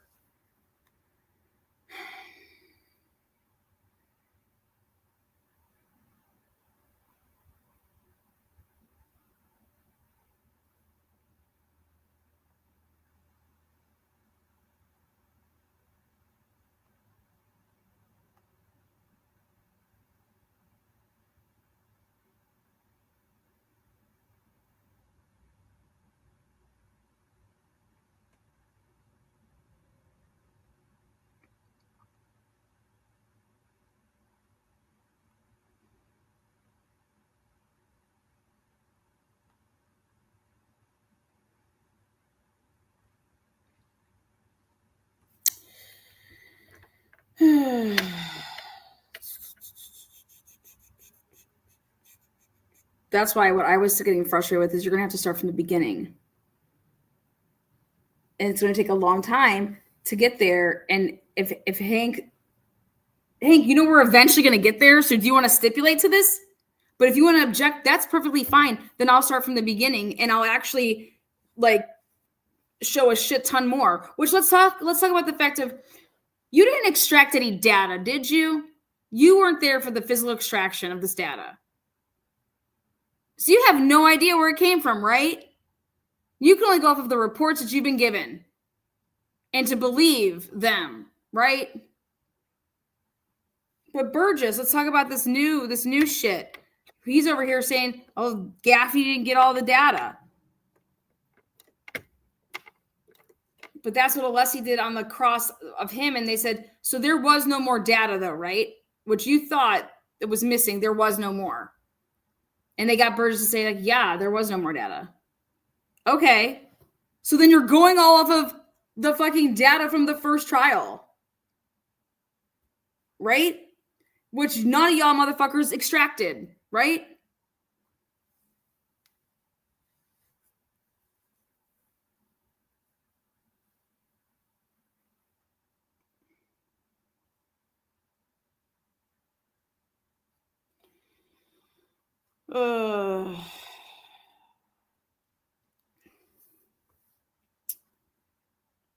And basically what Alessi's getting to is that you guys just keep changing your narrative.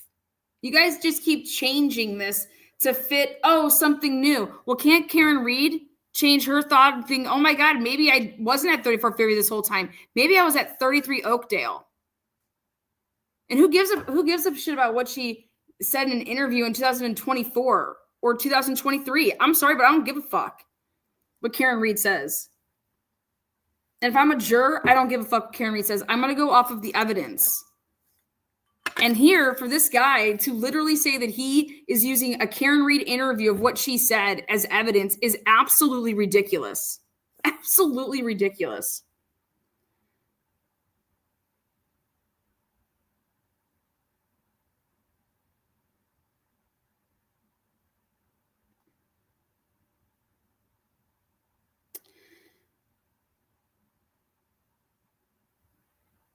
Sparkly Starfish, you created 36 cards today in bingo. Okay? Possibly even more.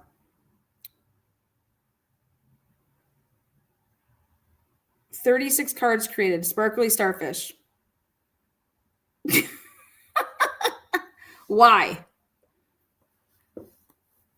Yeah, I can tell you every time that you create a card, when you mark a card down, that's why we actually give cash away here because we can regulate cheaters. And not saying that you're cheating, but I'm saying that clearly you're having an issue with how you would open up a card. But I don't know if you thought that you would play all these cards and then one of these, once there's a winner, you were going to submit it. But that's not how this works. The last card that you create is the card that you will play. Those are the rules. You can roll with the same cards with the whole trial. You can switch a card every day. But the last card that you make is the card that you play with. But wow, 36 freaking cards created.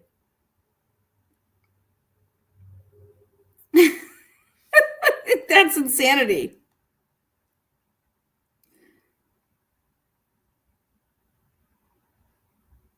I'm hoping and praying that you just didn't know how to do something because that's wild.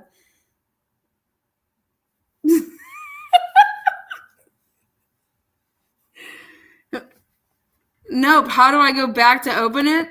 Oh. Sparky, you just kept making a new card?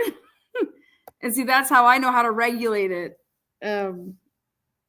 We only go with, so how I check your guys' cards when you tell me and I ask for the little card number, I go and I see if that's the last card that you created.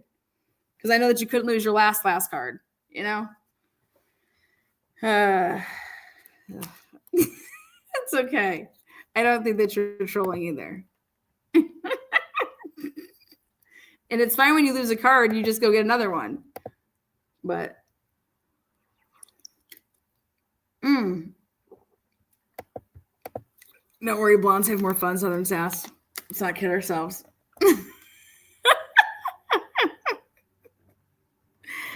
I know, Sherry D. I just like to poke fun at people. Excuse me. Somebody last night created 87 cards, so I don't feel bad. 87 cards someone created last night. Like, who doesn't have better things to do with their time? 87 cards, my titties.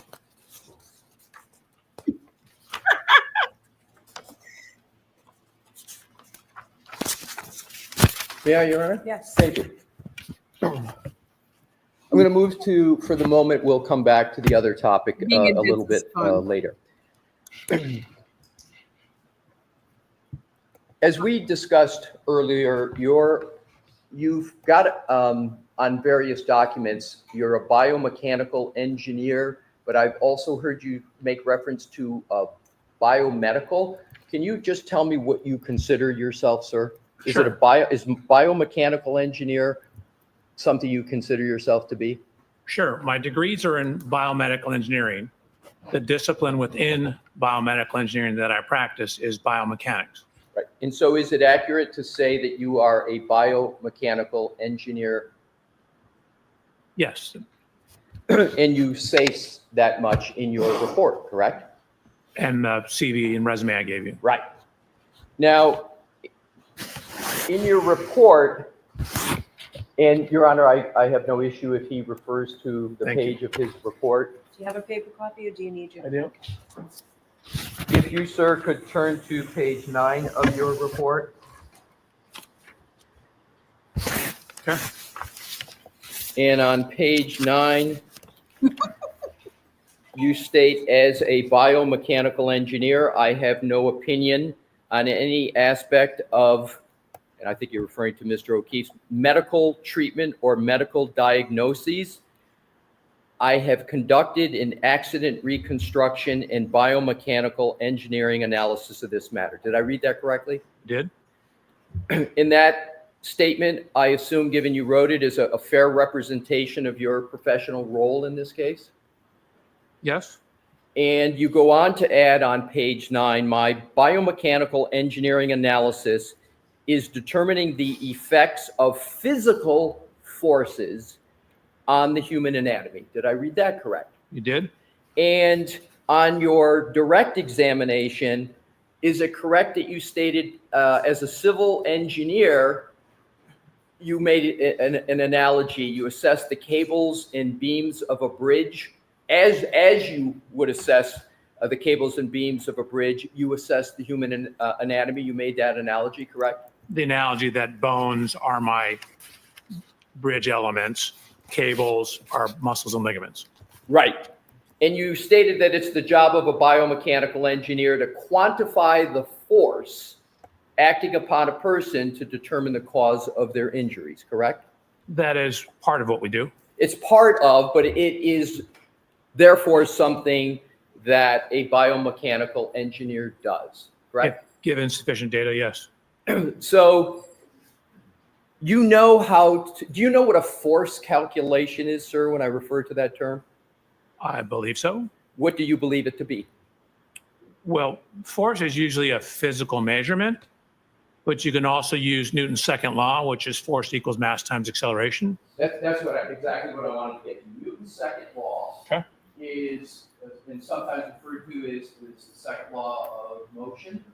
And in the second law is force equals mass times acceleration, correct? Correct. And just sort of like simple algebra, sometimes you have one or more of those, but I'm focusing on when you're trying to determine, sir, you're pulling something out. Calculator. I thought you were going to ask me numbers, do calculations. All right.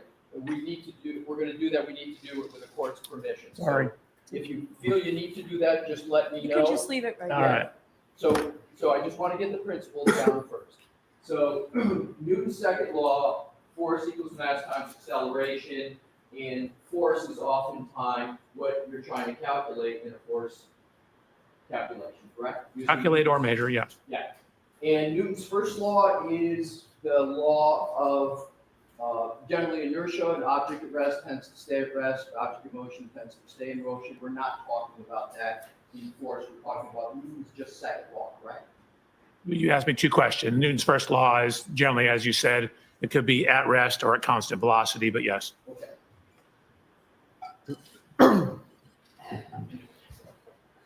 And that Newton's second law is generally just a mathematical calculation, correct? Yes. So what I'd like to do is to turn to page 11 of your report.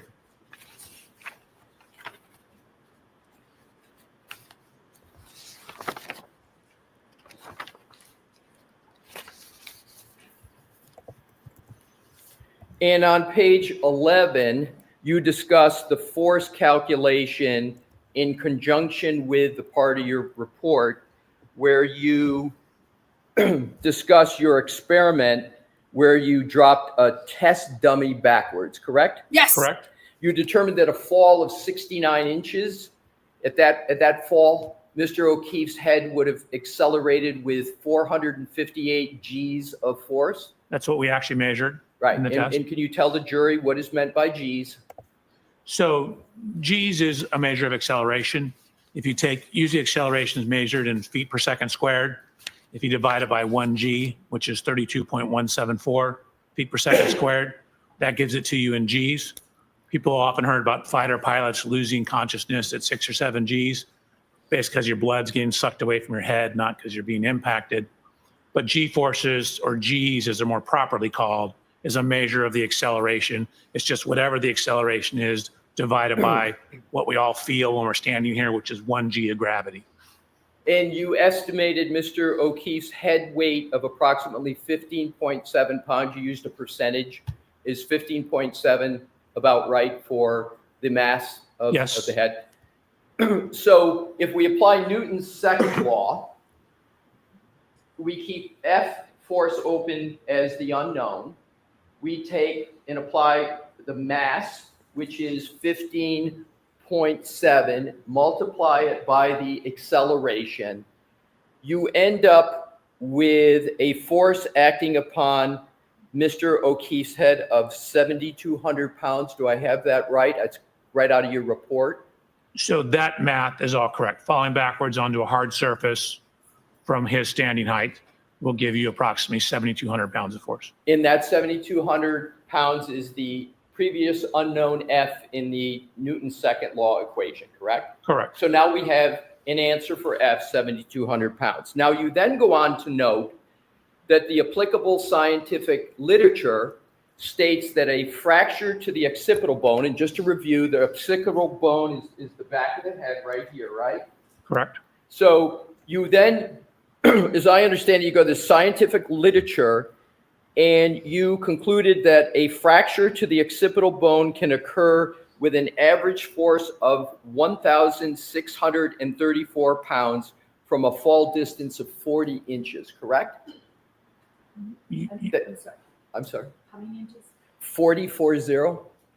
That's in your report? Well, you mixed two things together. There was stuff that reported force data. You had those numbers correct. A range of between 1,150 and 2,150, a mean of 1,634 pounds. And then it says, and a drop distance as low as 40 inches. Right. And is the number 634 pounds a proper number for an average force? Did you say 1,634 pounds? 1,634. Yes. Okay. So what I want to do is see if this is correct. So if you can get a fracture of the occipital bone in an average force of 634 pounds. No. 1,634. I thought that's what I said. If I did, I missed. Oh, I'm sorry. I just heard 634. No, 1,634. My apologies. And you compare that to the 7,200 pounds of force that you calculated, surely you're going to have a fracture of the occipital bones through that calculation and that comparison, correct? Correct. Falling on a hard surface can definitely fracture your skull. So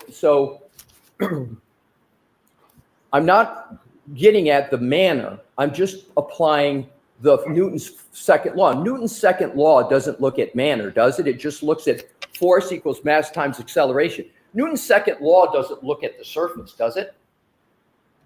So it's a function of the surface. The A value is a function of the surface you hit. So you're saying acceleration depends upon the surface? Yes, of course. Okay, all right. For an impact, it does. Now, let's go to the study you cited. Injuries to pedestrians in real accidents in their relation to collision and car characteristics. That's in your report, correct? What reference number? May I, Your Honor, grab the report? Yes. Thank you. If you can, it's in your report, sir. If you can find it, I'll do it in parallel with you.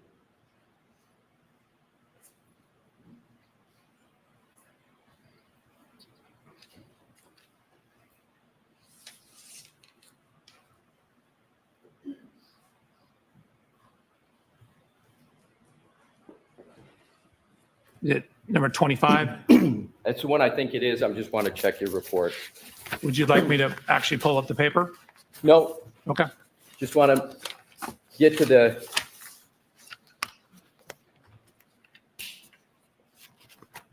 That's it. Number 25. We're talking about the same one. Now, isn't it true that this study states that head injuries are the most common injury type for motor vehicle collisions, constituting more than 61% of all injuries sustained from motor vehicle collisions? Or can the witness see the document that's being referred to? Do you have your report in front of you? I have my report, but reference 25 is not in the section he's referring to. Why don't you show it to him, Mr. Leslie? I do not have with me a copy of the report he cites in his reference. He did. Can What? I ask another question? Your Honor? Yes. Thank you. What is going on? Dr. Welcher, on your direct testimony, did you not discuss the percentage of pedestrian injuries and relate it to heads? Did you not, on your direct, You talk did. about percentages of injuries that are head injuries in impacts of pedestrians with cars? Yes, I did. Okay, so you came up with a number. What I'm trying to do is to compare that number to the number in the study that you cite. If you don't remember, that's okay. We'll just move to the next Can question. I go to my slide? Whatever you can use to determine what was the percentage that's in the study that you cite in footnote 25 of your report. Sure. That was also from my presentation that I gave. It's 61.5 for all injuries, 12.7 for fatal injuries. Thank you. You're So I'll welcome. repeat my question and then we'll get it in logic. So that study states that head injuries are the most common injury type from motor vehicle collisions, constituting slightly more than 61% of all injuries sustained from motor vehicle collisions, correct? That number is correct. You're quoting a sentence. I would want to pull the paper up, but the number is correct. Okay, so doesn't this article also state that of all head injuries sustained by motor vehicle collisions, only 12.7 of them are fatal? That does, yes. Did you mention that only 12.7 are fatal on your direct examination? It's circled with a red box on my slide. Did you mention that on your testimony on direct? I thought I did. This article was published back in 1979, correct? I believe that's correct. It's 46 years old, therefore, if I did the math correct, right? That sounds correct. Are you aware that given advancements in science since 1979, advancements in medicine, advancements in technology, the currently understood most common injuries as a result of pedestrian motor vehicle collisions are injuries to the lower extremities? I'd have to see the study. It wouldn't surprise me. Car technology, especially, for example, with pedestrian safety systems, has caused autonomous braking. So you're getting fewer higher severity crashes, which results in a higher propensity for lower extremity injuries. It's the higher extremity crash that causes the head to either slap into the hood or the window and or bounce off, to where if you get the lower severity crashes, you can still maintain a standing posture. So it wouldn't surprise me if that's accurate. So you would agree that as of January 2022, the most common injury as a result of a pedestrian motor vehicle collision is one to lower extremities? No, I wouldn't necessarily agree with that date. And again, you have to look at frontals versus rears. So you contest that the most commonly understood injury as a result of a pedestrian motor vehicle collision is injuries to lower extremities? Maybe that's about a source. No, I'll allow the question.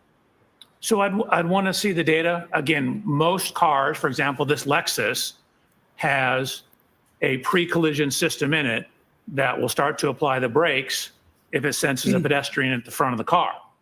And so for frontal collisions, it's transitioning, taking what were head injuries, because they're more severe, higher speed crashes, making them lower speed crashes and shifting the injuries to the lower extremities.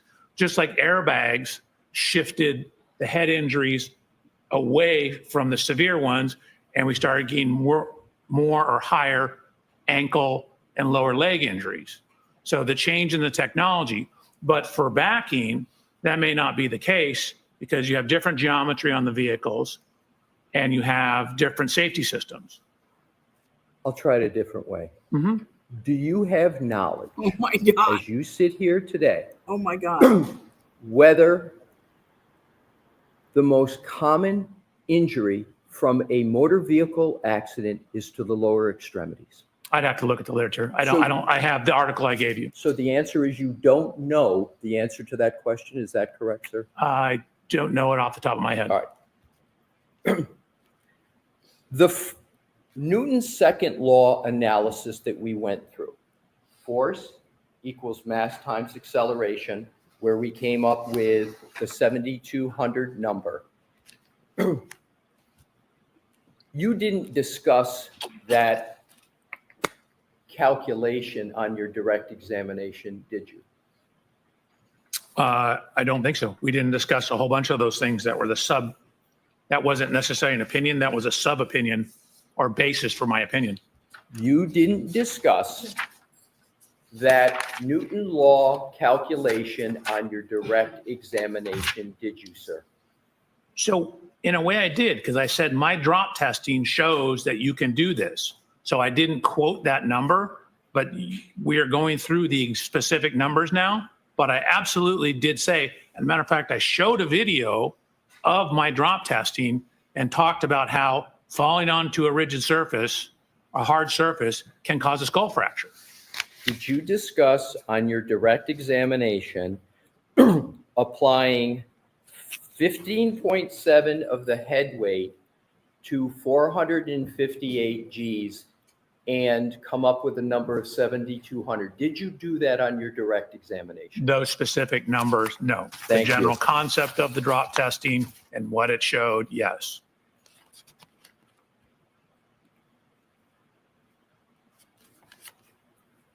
So instead of that calculation, you referred to a flow chart comparing injury characteristics of flaws versus blows. Do you recall doing that on your direct?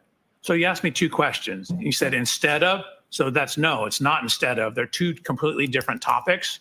So no, I didn't do that instead of. Okay. I looked at a force analysis, then I looked at 3 peer-reviewed publications that were attempting to differentiate whether an injury is associated with a fall or a blow, an assault, and they came up with a metric for doing that. Those things are completely separate.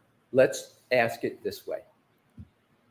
Did you, on your slide presentation that you presented to this jury, did you put the inputs into F equals M times A in your slide presentation with the numbers we talked about of 15.7 for the M and 458 for the G to come up with 7,200? Was that anywhere on your slide presentation? So the slide presentation showed the 458 Gs. The rest of it was not on there.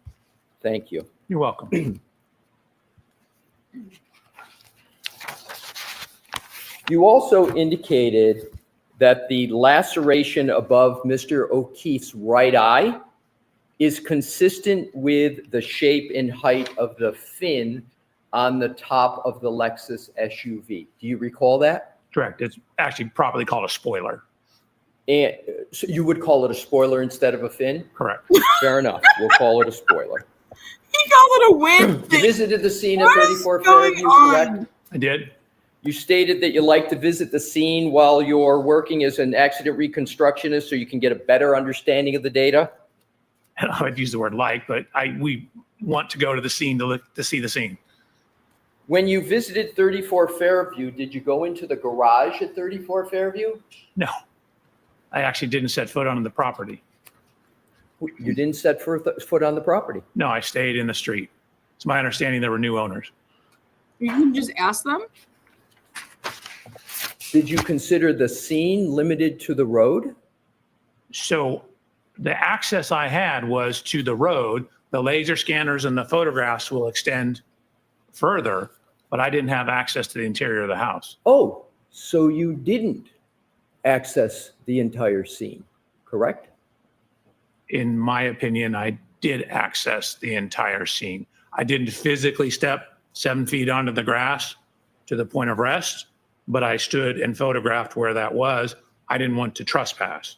Where did you understand the body of Mr. O'Keefe was located? I know it was 7 feet in from the grass. I've seen cruiser cameras showing people around a body. It's slightly north and slightly south and a little bit west of the flagpole. But you didn't access that part of the scene that you just described, correct? I absolutely did. I took photographs of it. I didn't trespass and stand at that exact location, but I stood right there. We scanned the whole thing. The scanner uses a laser beam that goes out, 150, 200, 300 feet. So we scanned all that stuff. Did your scan topography? Yes. Then you know that there is a berm raised above street level, correct? If you did the scan. Correct. Do you know the height of that berm? I believe it's 4 inches. Nowhere in your report, when you're comparing the height of Mr. O'Keefe to the spoiler, do you account for that 4 inches of the berm, do you? So yes and no. As I indicated, we don't know exactly where the point of impact is, whether he was completely in the road or up on the berm. Oh, get out. But for example, where the tire spins on the Lexus, that could be where she's driving up on the curb. That's what I And so think. then that tire will be at the height of the curb. So if he's standing on the higher part and the right rear tire of the Lexus goes up there and spins, then that would be at the same height. Wait, we don't know it the happens exact point of afterwards. impact. So I don't know whether he was on the road or in the street. Excuse me, on the street or on the side of the road. Exactly, but when you did your depiction on your slide, and you remember you had the ruler, you measured the height, did you Absolutely. know that? Yep, Where was it? It was you? Was it you in that slide? it was Where were your feet? on the ground. Not on the berm, correct? Correct. Okay, so you chose a measurement, which was the ground to the top toward the spoiler, and you took a measurement. And you said that that approximates the height of Mr. O'Keefe, correct? Of the laceration of Mr. O'Keefe. Exactly, because what you were doing was you were trying to determine and present testimony on whether or not that laceration could be caused by the spoiler, and to do so, you had to take measurements, correct? Correct. So, you chose to place Mr. O'Keefe in your simulation on the ground. You didn't choose to put him on a berm that would be 4 inches higher, did you? Nor did I put the Lexus 4 inches higher. I didn't do Correct. either one of those. But it could be one or the other. The point is, it's certainly possible that if there's 4 to 5 more inches, that would take that eye out of the ability to be hit by the spoiler. Isn't that correct? No. What? Because if it's 4 to 5 inches higher and he leans his head down or reacts to it, again, we don't know the exact position of his head. Did you, in your slide yesterday, describe the possibility that his head could be down? As I understand it, you're positioned in that photo just like this. You're not positioned like that in any photo you presented to the jury, were you? I'm trying to make it clear. We don't know his exact body position at the point of impact, nor do we know the exact position on the ground. We don't know anything. So, which is part of the reason why I haven't tried to exactly simulate this, because we don't have enough parameters to do that. So I don't have that information. I'm showing the geometry relative to someone of Mr. O'Keefe's height. So you don't have the information that he had a laceration to the eye from the spoiler by your own answer that you just gave, correct? So it was done properly. We don't have absolute information to say where exactly he was. I'm pointing out that the physical evidence, the height, matches the height of the laceration. That is one data point of many data points. So you would have to at least concede that the level of his eye could be non-contacting that fin or spoiler, because you don't have information as you just described. Sure, it could be from contacting the ground. Pardon me? It could be from contacting the ground. It could be from other things. But you don't have the information necessary to conclude with any certainty that Mr. O'Keefe at the time of impact had a level of his head in an upright such that it hit that spoiler. You don't have that information, correct? We don't have that level of certainty. We have that the height and geometry matches. And you didn't take into consideration the berm, and you didn't mention the berm at all when you were discussing this measurement with the jury yesterday, correct? That is not correct. You asked me 2 questions. I absolutely considered the berm. And the second question, when I presented to the jury, I mentioned the berm when we showed the picture of the shoe in the snow, but that was it. That's my question. I'll ask it a different way. When we were talking not about finding a shoe in the snow, and you mentioned a berm, I'm talking about when you did the measurement of whether or not the laceration could be caused by the spoiler. You didn't mention accounting for berm height when you discussed that measurement with the jury, did you? That is correct.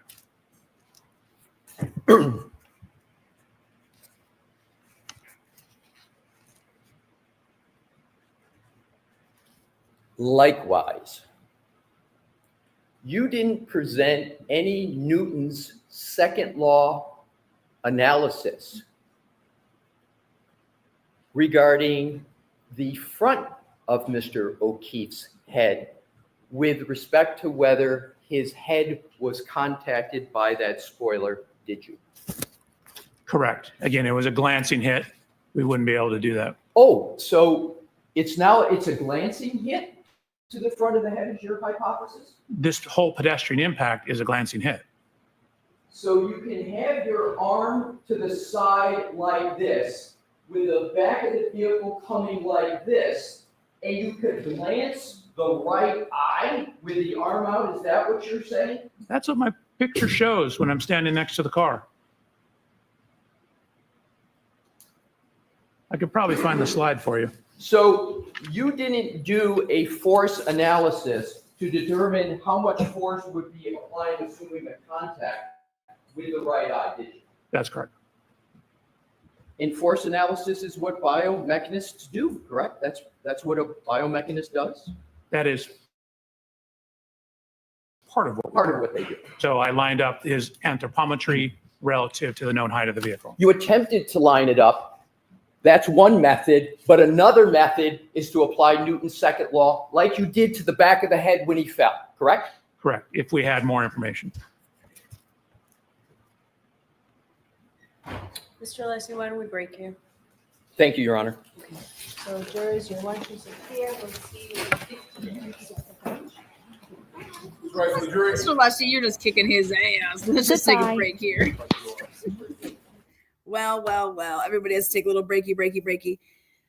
Well, geez. Oh my God, what's going on?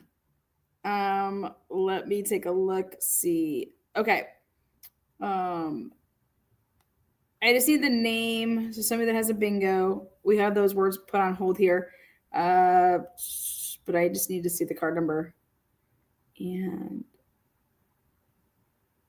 what do you have the name? Did you sign the name under to put your card in?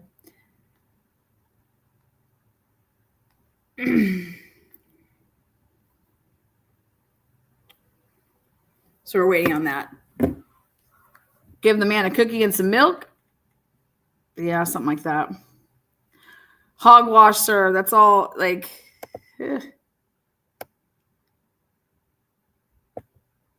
so I guess he was standing up off the berm and, in the grass, and Karen Reed decides to pull off normal and then throws it back in reverse and goes at him and knows that she's going to take her car up onto and over the berm.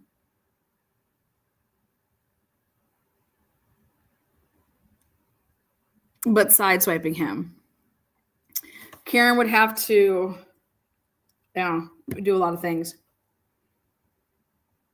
And John O'Keefe just takes it. John O'Keefe just takes it. He just stands there and just takes it. Yeah, that makes perfect sense. But yeah, his arm, right arm. But he's just standing like this, and he's just like, oh, I'll just go like this. Like, oh, whoa. Like, and then somehow I fall backwards. Oh, whoa. But I managed to get up for a little bit and take 36 steps. Oh, thanks. Okay. Oh, I think you found it. Okay, yeah, perfect. Crafts and crime. Perfect. I think we're going. All right, here we go. Ready? Crafts and crimes. Do we have a winner?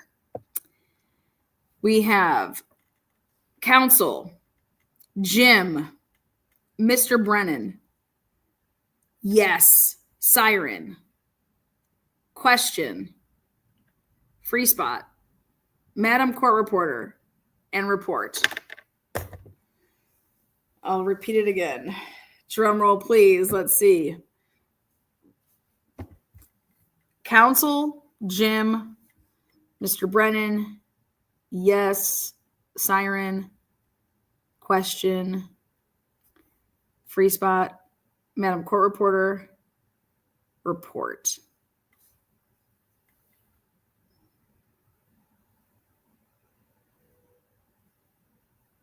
I swear I think rephrase the question has been on there.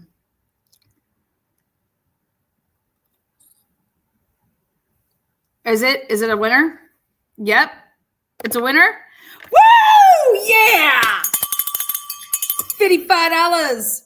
$55 going out to Crafts and Crime. Hell yeah. They got a double bingo, and you can only use the free spot one time. And they did it. Boom!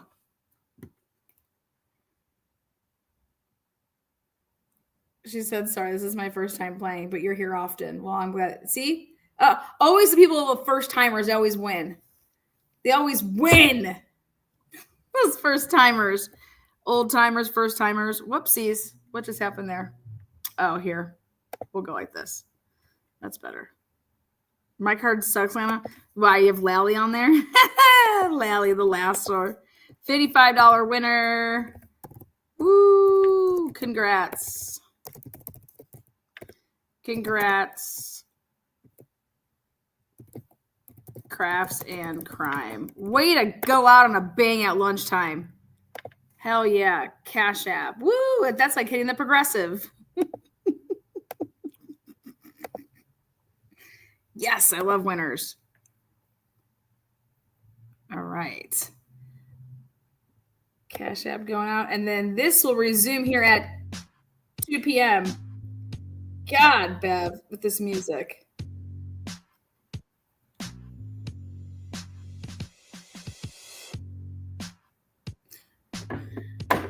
Woohoo! That was awesome. Well played.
Please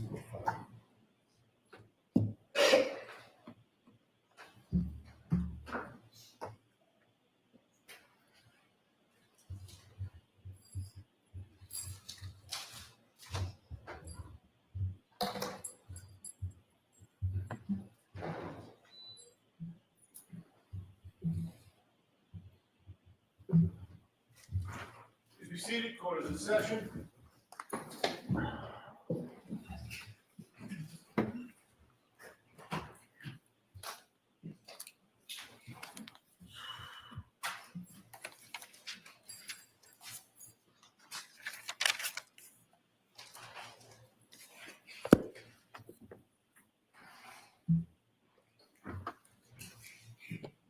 Go ahead, Mr. Lassie, whenever you're ready.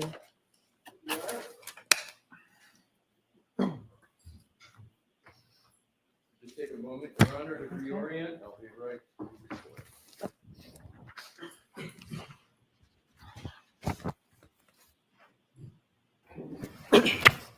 Good afternoon, Dr. Welcher. Good afternoon. Nice to see you again. Same. We had left off talking about some examples of Newton's second law and the application of it in the parlance of force equals mass times acceleration. And I now want to continue on with that discussion. It is correct that you can conduct a force analysis on any part of the body, correct? I mean, it's more difficult on internal with live people. Like if you wanted like my appendix, I really necessarily couldn't. Let's talk about the musculoskeletal system, the outside bones. You can conduct a force analysis So your on bones any are bone. on the inside. Sir, if I could finish my question, please. Okay. You can conduct a force analysis on any bone in the body, correct? More or less, yes. So the force analysis I use as a synonym with Newton's second law is not exclusive to the head, correct? You can do it on other bones in the body, correct? Correct.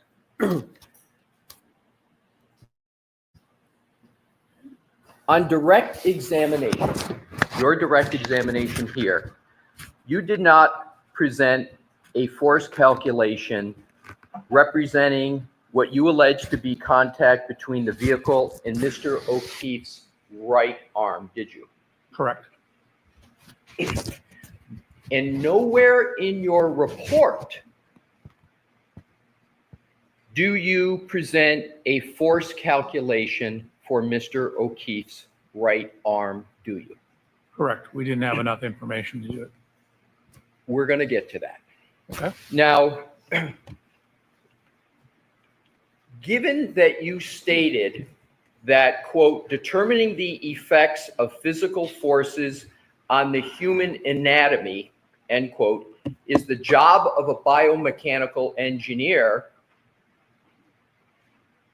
you must have conducted several force calculations related to accidents involving humans in your career, correct? Hundreds. Hundreds. Now, you didn't present a force calculation in your materials, as you've stated on direct, with regard to the arm, and I'll include in the right arm going from the shoulder all the way to the tip of the hand. Okay, so that's my definition of a right arm. You didn't present any force calculation on that part of the body of Mr. O'Keefe, did you? Correct. Assume, and we're going to apply Newton's second law. Assume Mr. O'Keefe's hand weighed 7 pounds. So that's the M in the F equals MA. That's not a good assumption. Well, what number would you like to apply for an M for the hand of Mr. O'Keefe? I'll take any number you got. Just the hand? Just the hand. The whole arm of Mr. O'Keefe weighs approximately 12 pounds. Okay, fair enough. So the whole arm is from the shoulder down to the tip of the fingers is about 12 pounds, right? Correct. Okay. So assume that the Lexus SUV was traveling at 20 miles an hour. All right? Under your theory going backwards, 20 miles an hour. And the third variable I'd like to give you is to assume an impact window of 10 milliseconds. Okay. Can you calculate the G's of force from that data? You need more information. Well, let me ask you this. What more information would you need? So we talked about the glancing impact. I'm talking about a force calculation of an impact, not as to whether it's glancing or not. So you want a direct head-on impact in the arm, not a glancing hit to where the Lexus comes in, hits the arm, and they continue off together? I'd like to start with that, but just so we can hopefully expedite it for the jury. Okay. I'm going to want to get to what you have depicted in your diagram of holding the arm out. And that's not a glancing impact. Is that, sir, with the right arm in parallel with the back of the Lexus? Yes, it is. So really I'm sorry, let me finish, please. What you're concerned about is where the center of mass is, but the center of mass out towards the corner of the car, that becomes a glancing contact. So you don't have a center of mass contact, you have a glancing contact. Okay, fair enough. So let's start the first force calculation. I need my calculator. I'm going to let him use his calculator. Sure. Okay, Tell me when you're ready, sir. go ahead. So let's take a scenario where it's a center of impact. Center of mass. Center of mass impact, right? Okay. Impact to the right arm. Okay. Let's start with that one. Okay. And you want me to use like a 10 millisecond? Yeah, be conservative. Yeah, let's use a 10 millisecond for Okay. the impact window.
What the fuck?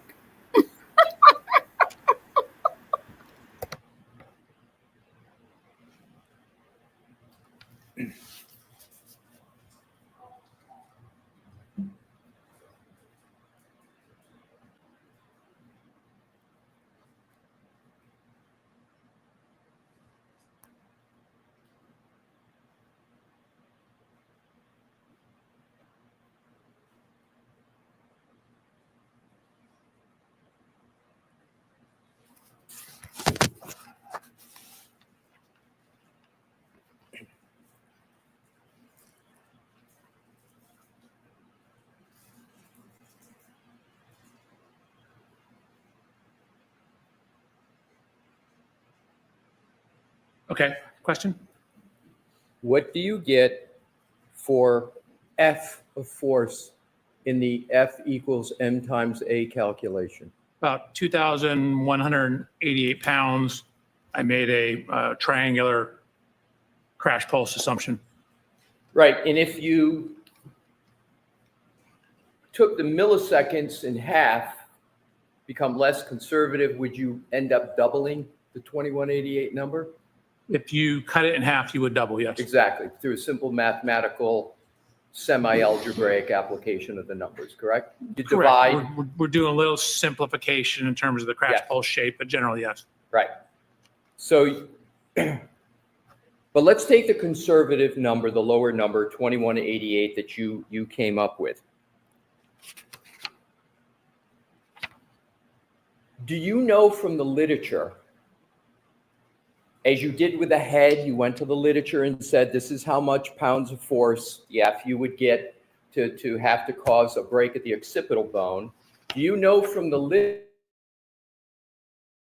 literature how much force it would take to break an arm bone? I have an idea, yes. What is your idea? So for a distributed load, such as this, not a concentrated load, you're going to need somewhere between, I've seen, and this is for cadaver tests, a low of like 2,500, maybe a little lower, to a high of 7,000.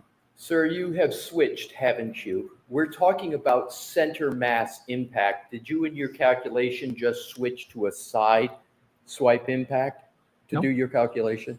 No. I'm asking about a center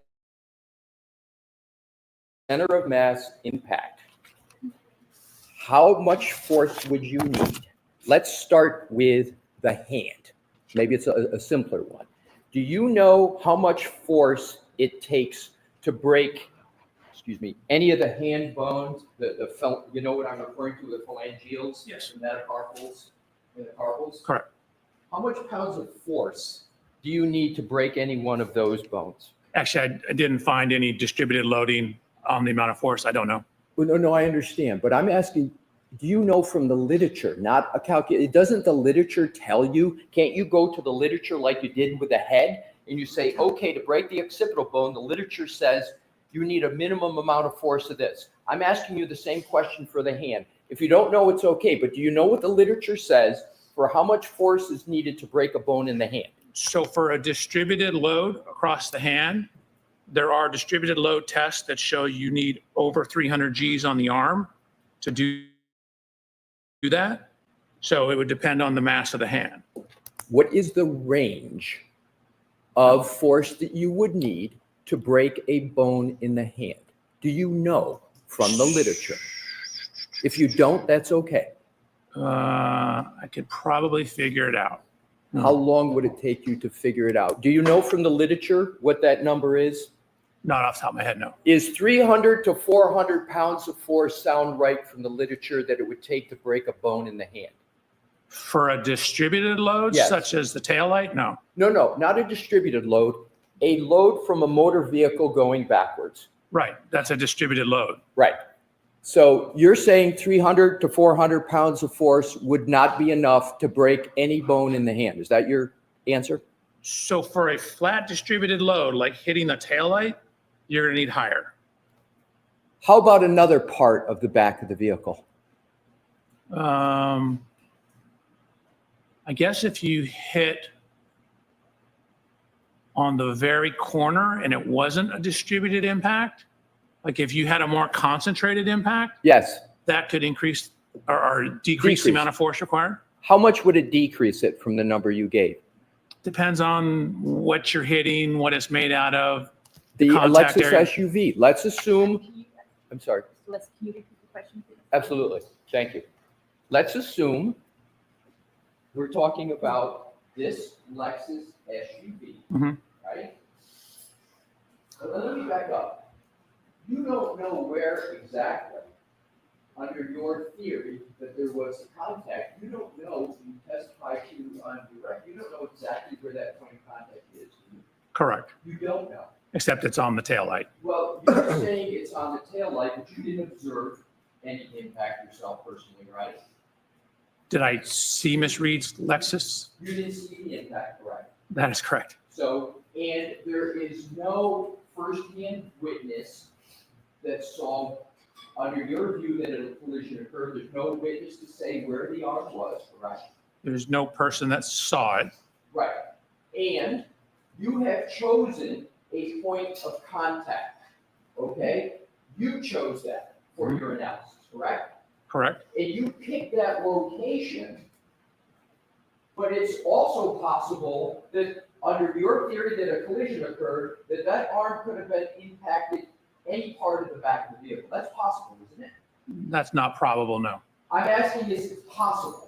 Anything is possible. I don't deal in possibilities. I deal in probabilities. It's not probable. So, but you don't know exactly where the point of impact was. correct? So within the range of the light and the exact angle of the hand, no, I don't. What I do know is at the rear tail light area. So your assumption is that it had, that because there's a tail light that is altered, it must have been by Mr. O'Keefe's arm. That's your conclusion, correct? My conclusion is there are tail light fragments, a broken glass, lacerations to his arm, and his DNA on the back of the vehicle in the area of the tail light. Sir, and Your Honor, I'm going to move to strike the DNA part of that answer for obvious reasons. I'm not going to strike it. Okay, so you're making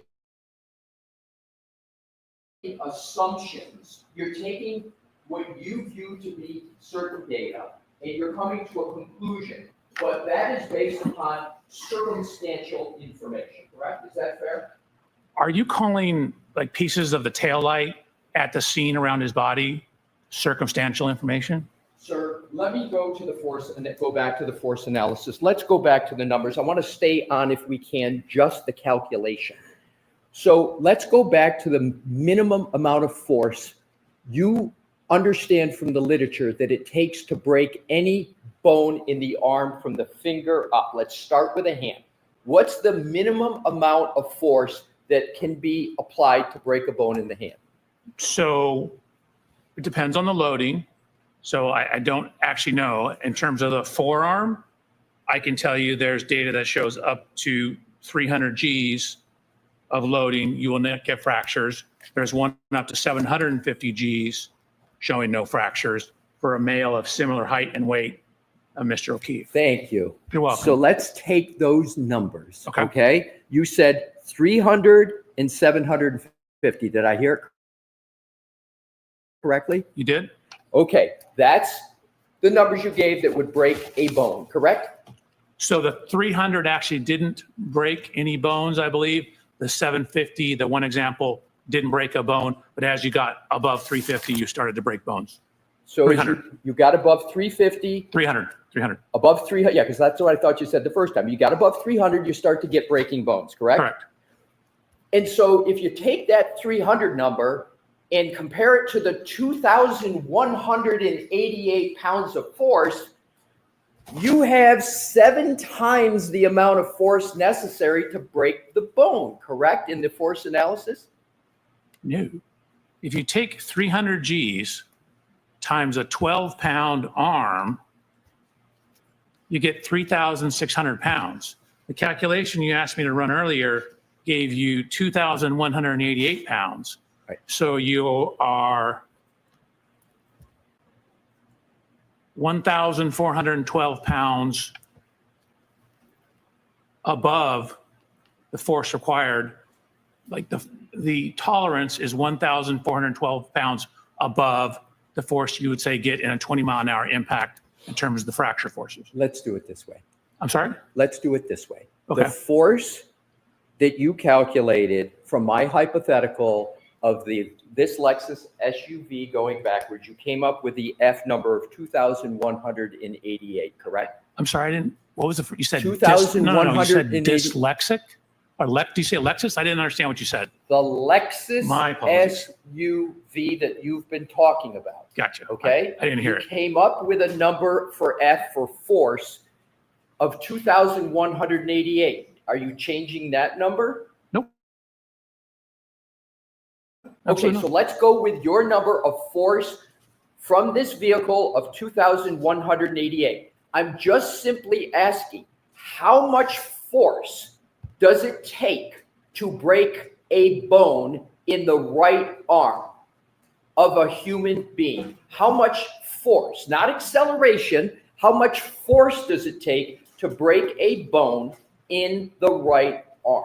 Sure. So somewhere between 2,500, the one cadaver tested the distributed load of someone of similar size and weight, and actually close in age to Mr. O'Keefe, showed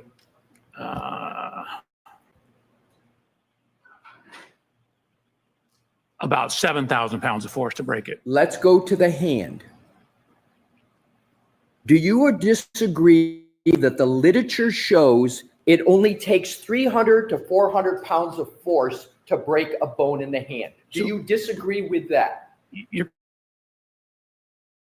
question's too general. I can't answer your question. It depends on the loading. If I take my pencil, which has a very fine point, and jam it through my hand, I can jam it right through my hand because it's a very, very small point. But if I distribute the load and a broader load, such as hitting a taillight, it takes much more force because the load's distributed across it. It's like if I sit on the corner of my bed.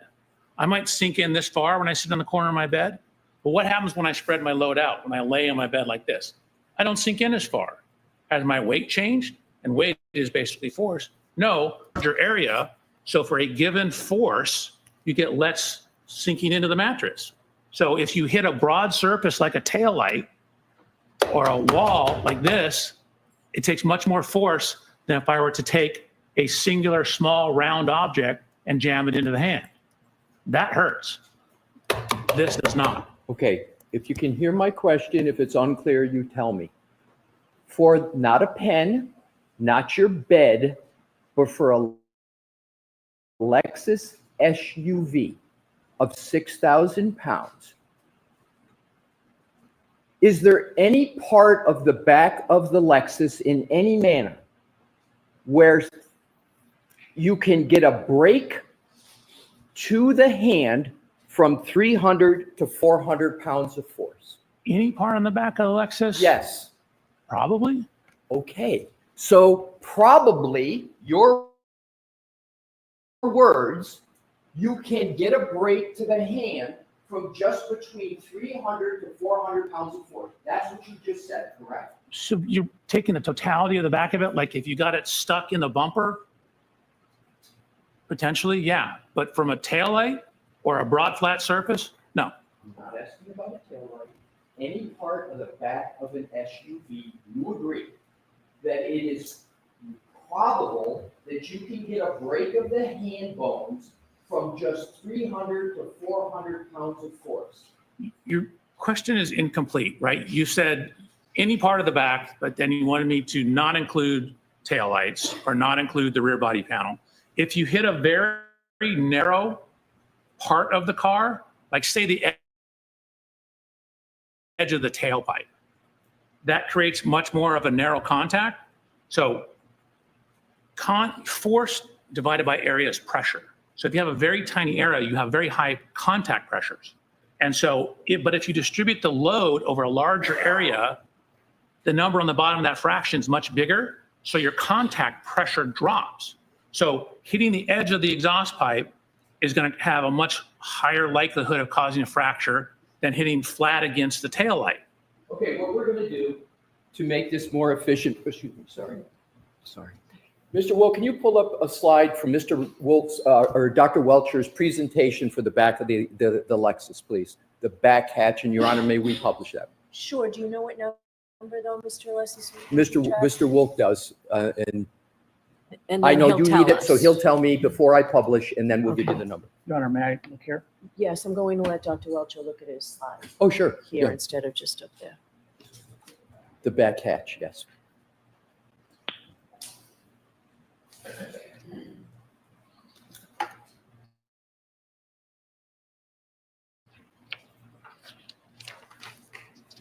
We have one of just the rear gate.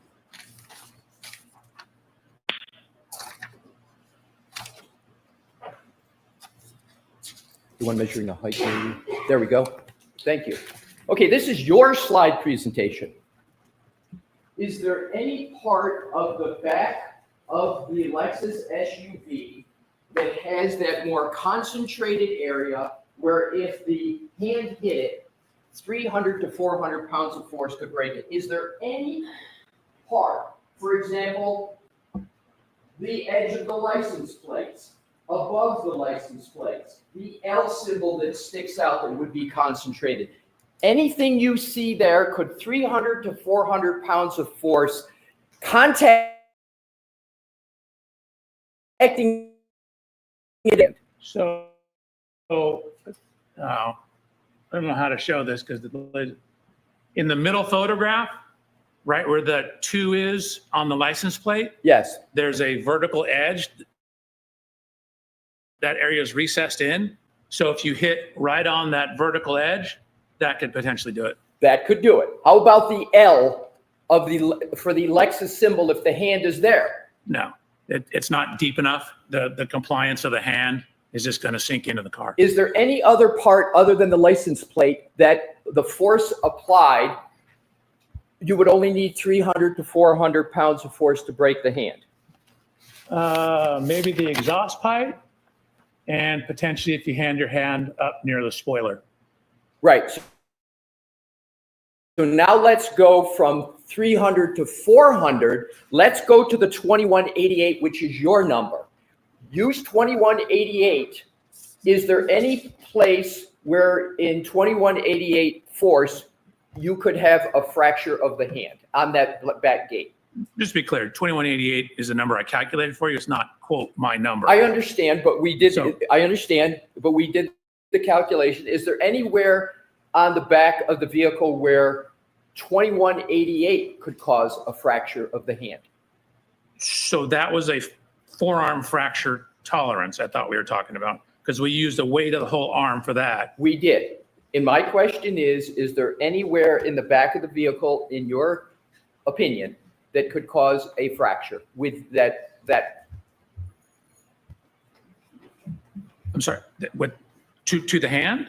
Just the hand or the whole arm? I'll take any part of the right arm. You call it the hand, the forearm. Is there any part that could cause a fracture? So probably similarly, if you got your forearm down near that transition, like, I don't know if you can see the little dot. I'm talking about this area. Yes, yes. Right here. Yep. So that transition between the 2 body panels. Yes. That could potentially do it. That's back where the reverse lights are. I'd have to look at whether, that would take it before breaking the plastic. And then, again, maybe if you hit the exhaust pipe as well, it's a much more narrow loading condition. How about the corner of the tail lamp?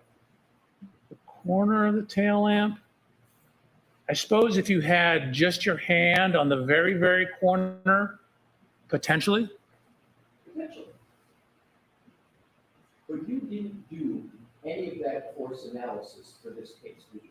For the hand, no.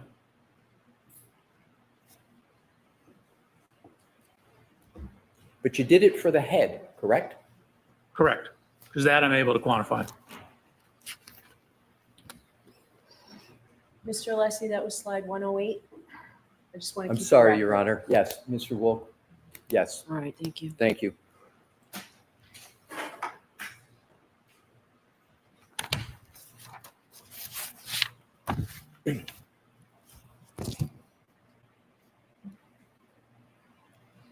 You are aware, Dr. Welcher, that Mr. O'Keefe suffered no fractures of any kind in his hand, correct? So there were no fractures noted in the autopsy report, but they didn't actually x-ray, from the records I've seen, either his hand or his arm. So there was, at least according to the autopsy report, no overt fractures, but the x-rays I saw, none of them were the arm, and the autopsy report said no sternum, spine, I think it said torso. They didn't say that there were no fractures there. Was there any evidence in the medical records that you reviewed of any indication whatsoever of a fracture in Mr. O'Keefe's hand? No.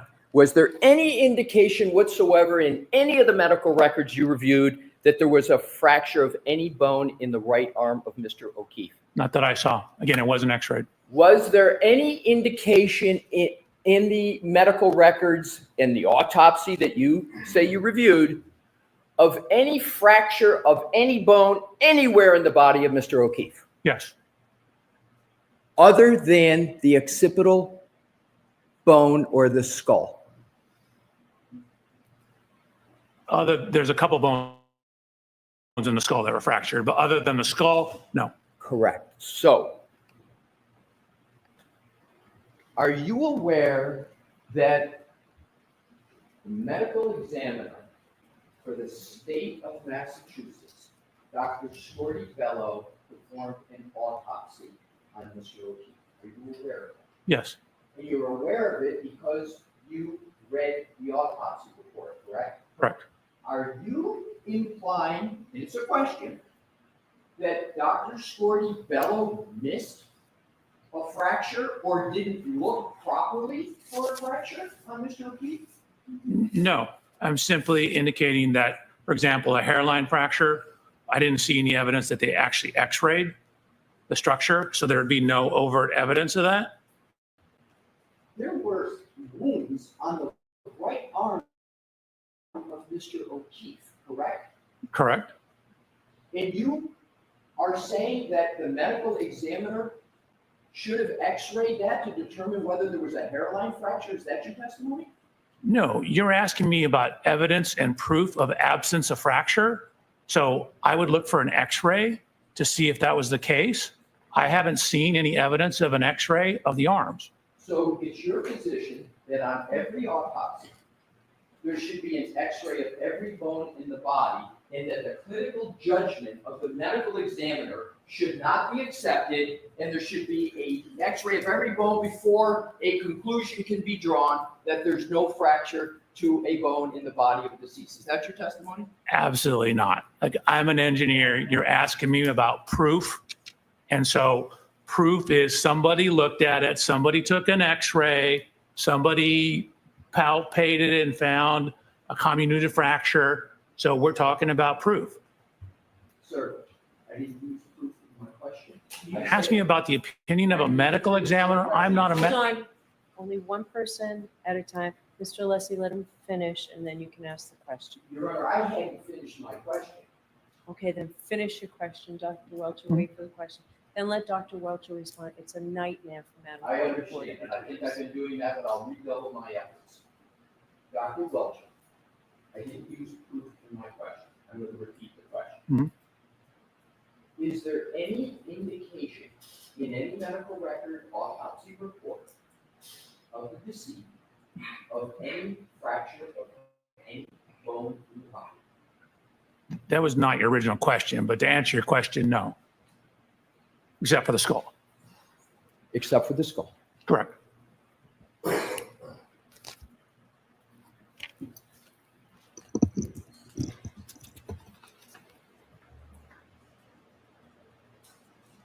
Do you understand whether the absence of any fractures other than the skull of Mr. O'Keefe was of significance to the medical examiner, Dr. Shorty Bello, in the conclusion she reached in the autopsy report that you read? System. Did you read the conclusions of Dr. Shorty Bello in the autopsy? I believe so. Are you aware of whether Dr. Shorty Bello has analyzed whether the injuries to Mr. O'Keefe are inconsistent or consistent with a motor vehicle impact? Are you aware of any analysis to that effect? So I'm going to see you on this one.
May I, Your Honor? Yes. Thank you.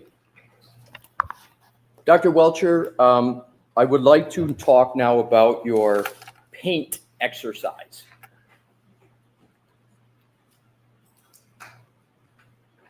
You did not present, as you have stated, a force calculation with regard to the arm. You did a paint exercise. And what I want to do is to reference, and if we need to bring it up, sir, to refresh you, slides 103 to 120 of your PowerPoint presentation in this trial. I'll just call it the blue paint exercise. Is that descriptive enough for you to know what I'm talking about? No, it's not an exercise, it's a test. Okay, you want to call it a blue paint test? Sure. Okay, let's call it blue paint test. I just want to try to expedite things and use parlance that we can agree on. Okay, So your blue paint test involved painting the right rear tail light blue, correct? Correct. Positioning the test subject behind the tail light, correct? Correct. With the arm held out, correct? Correct. And at a right angle, correct? Correct. And then the vehicle, the Lexus SUV, is backed into the test subject, correct? So I ran 3 different tests. I know. Well, let's just do each one at a time, okay? Okay, so you're starting with the last one. I'll start with whatever one you want. Okay. How about if we start with the one at 1 mile per hour? None of them are at 1 mile an hour. 2 miles per hour? 2 miles an hour. Let's do 2 miles per hour. Let's start with that one, okay? Now, did you conduct that test in an attempt to show that the injury patterns on Mr. O'Keefe's right arm are consistent with being struck by the Lexus tail light on that arm? So generally, I wanted to show that the location, area, and span over which that headlight covers matches the location and area of the lacerations on his arm. That's what I want to get to.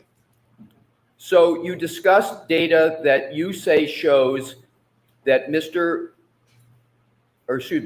you say shows the Lexus SUV was traveling above 20 miles per hour during the period that you allege the SUV made contact with Mr. O'Keefe. Is that correct?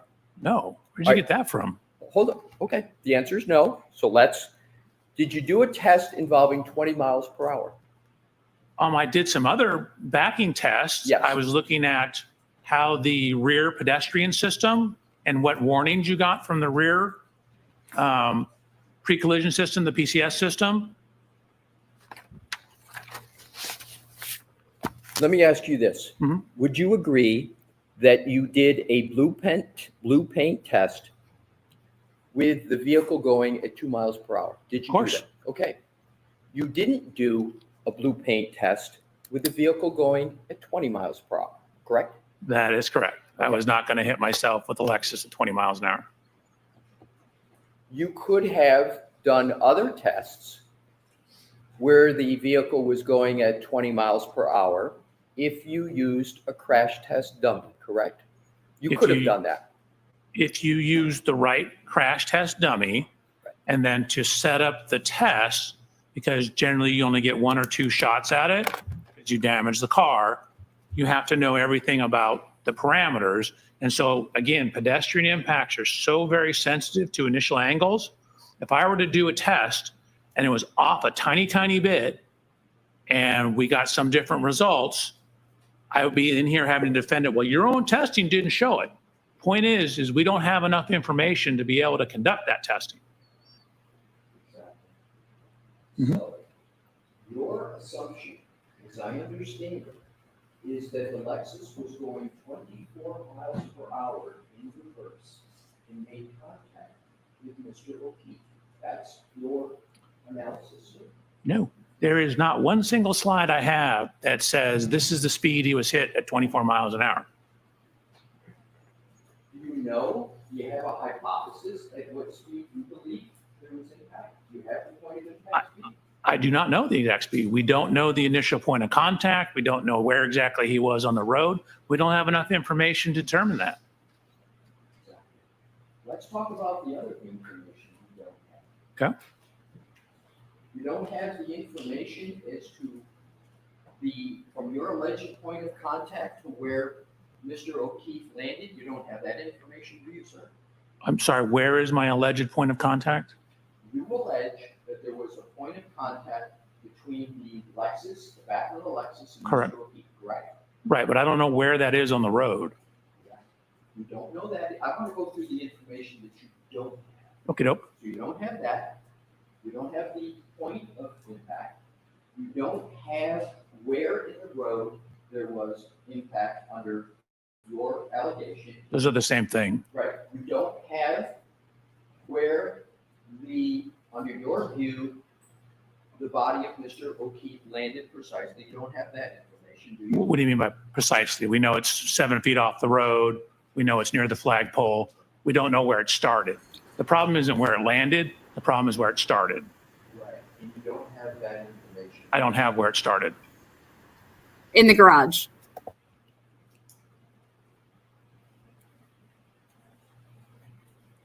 The paint tests that you used, aren't those used, if they're used at all, as an element of physical impact reconstruction, an element, not as the focal point of the test itself? So that was the focal point of that test. The focal point of the purpose of that test was to show the contact width and location of how someone of Mr. O'Keefe's height, which happens to be me, contacts and where it would contact where the broken taillight was. So no, that was the focal point of the testing. That's why I did the testing. That's why we're calling it paint transfer testing. Right, but my question, sir, I understand you use paint tests as the focal point, but aren't paint tests in accurate accident reconstruction not used as focal points? They're used as supplements to other tests to get more accurate information. Do you agree or disagree with that? You didn't give me enough information. I can't agree nor disagree. It depends on what you're trying to do. Let's go to, on direct examination, you testified that after the 1162-2 trigger event, Ms. Reed's vehicle traveled a distance of 87 feet. Do you recall that? You are mixing up two things. Remember, the trigger is in the middle of the event. Give me the chart, please. Your Honor, I'll give you the, as soon as Mr. Woke gives it, the slide 23, I believe it is. I'm sorry, what slide? Well, I want Mr. Wolt to go through it to check. Let me ask it this way, see if we can get to it quicker. Do you remember talking on direct about a calculation of 87 feet where you added, there was like a 30-something number and a 50 number and you came to 87? Do you remember that in your slide presentation, sir? Slide 37, yes. Right. So if we could bring up that slide, please, Your Honor, with your permission. Okay. That's 36, but okay.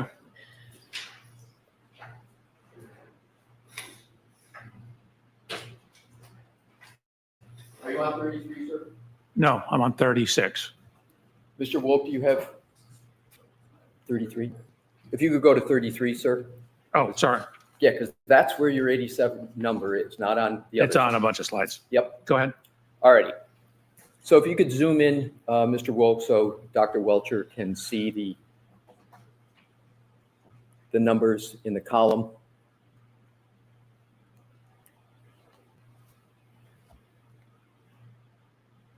You're going the wrong way. Yep. They're to the farther to the right. Oh, I'm not the only one that has problems. No. Okay. You still Sir, don't do you have it. remember testifying about this to the farther to the right? Farther to the right. Yep. Keep going. Keep going. Yeah, a Is little that more. 53 number down there? that column? Right. So can you we take- can we scroll up a tad so you can see the headers? There you go. Okay. No, okay, go ahead. So am I in the right column relative to start? Is that the column? So there's two columns, like Z is relative to where it started. And then positive is forward. And then as you back up, once you go past 0, it becomes negative. Right. So what I want to do is have you direct us to the column where you calculated 87 feet. It's in two spots. It's at the end of column Y. Right. We go all the way down. Is that in the yellow there? Is that 87, sir? It is. Okay. Is that the 87 number you were Hold referring on a to? second. You asked me to identify. So then it's see where the one next to it says minus 53. Yes. 0.429. If you go up, so it's not a little bit down, a little bit, and add, see where it's changing directions at 34.157? Yes. You add those two together, that gives you the same result. So it went 34 feet forward and then 50 something feet backwards. Right. And what is the 87 feet traveled, is that what you're indicating is the distance traveled during the trigger? Is that what the 87 represents to you? That is so 87 represents the total rearward distance traveled during the trigger. Okay. So you believe 87 represents the total rearward distance. Did I hear you correctly? Correct. Now, can you Just please- hold on, to be clear. So it starts, it pulls forward, then it backs up, passes where it initially started, and goes 53 feet further back. That's what I want to get to. How many feet did you say on direct, and did you just say now that it went 87 feet in reverse? Correct. Okay. From its furthest point forward. Well, that's what I want to get to because I want to have this point clear. How many feet do you believe the Lexus went in reverse based upon your PowerPoint presentation? Not when it went forward and then came backwards. How many feet do you believe that vehicle went in reverse? Your question doesn't make any sense because when it went forward, then it went in reverse.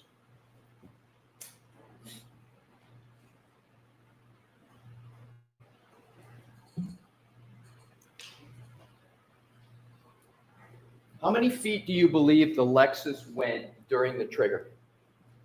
So it went a total of 80, it went 34 feet forward, then it came back 80, or another 53 feet past where it went. Exactly. So you've testified that the 1162-2 trigger event represents a backwards maneuver, correct? So again, that was clear. It initially pulls forward and then backs up. I would like you to define, so it's clear to the jury, do you consider the event of 1162-2 just backward movement, or do you consider the trigger to be forward movement and adding to it backward movement? Which one? So can we pull the slide up? Sure.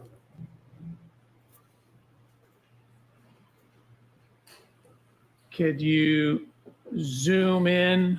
There you go. No, go back to the left. So that T in the third column for data ID represents the trigger. If you scroll over a little bit to the right, where the highlighted yellow blocks are, you can see 1 is a forward drive gear, 0 is neutral, 2 is reverse. So that's where it's switched from forward to reverse. I mentioned the brake.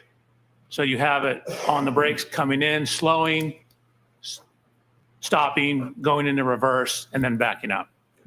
So you conclude that the vehicle for this trigger went 34 feet forward, is that correct? Correct.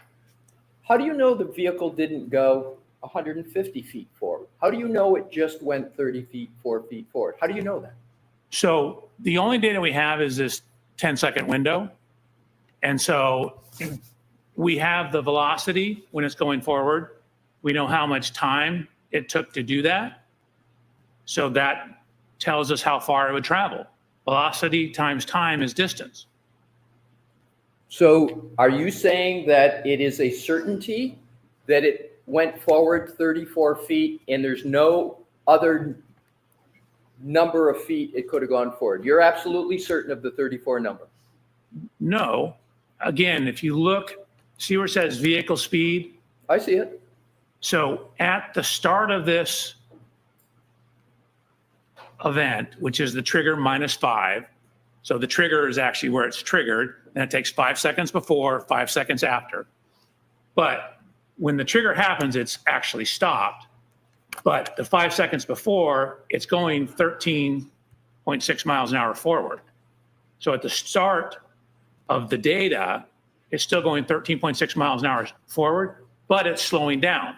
You can see you have the brake, where it says brake SW, which is short for switch. The brake switch is a 1, which means it's on. So when this event data started, it's going 13 miles an hour. I'll ask the question a different way. Are you certain that the distance traveled forward during this trigger event was 34 feet? Are you certain? Yeah, I'm pretty certain during this trigger event. Pretty certain or certain? Well, I've checked the math. I've had people check my math. So I try to be as accurate as possible. I would say I'm certain, okay, but I'm an engineer. Okay. So there's no absolutes. There's no 100% in my job. So you're certain of the 34 feet. And is it correct that you're certain of 53 feet going backwards? Are you certain of that, sir? So backwards from its initial starting position? Yes. Correct. Okay. And therefore you are certain of a total of 87 feet traveled that you have at the bottom in that yellow orange. You're certain of that as well? 87 feet of backing, correct. Okay. Now, you also testified on direct, as I understand it, in slide 23, that different numbers represent different gear states of the vehicle, correct? Correct. And a 0 represents neutral? I think it's either neutral or park, but I'm pretty sure it's neutral. A 1 represents drive? Correct. A 2 represents reverse? Correct. Or a 2 can represent slowing down, is that correct? Not for a gear shift number. So you didn't say on direct that 2 could represent reverse or slowing down? God, I hope not. It doesn't. So those numbers simply represent, is the transmission in drive? Is it in neutral? Is it in reverse? It doesn't tell you anything about whether it's slowing down or not. But the brake switch and the brake pressure and the longitudinal accelerometer data gives you some information on that. Okay. So if Your Honor, we could go to slide 30, please. Okay. Mr. Wolk.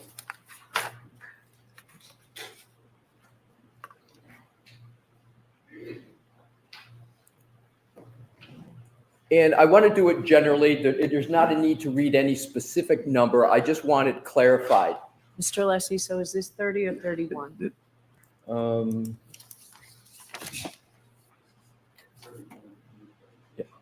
I'm sorry, Your Honor, you are correct. It's 31 in the most up-to-date presentation. Thank you.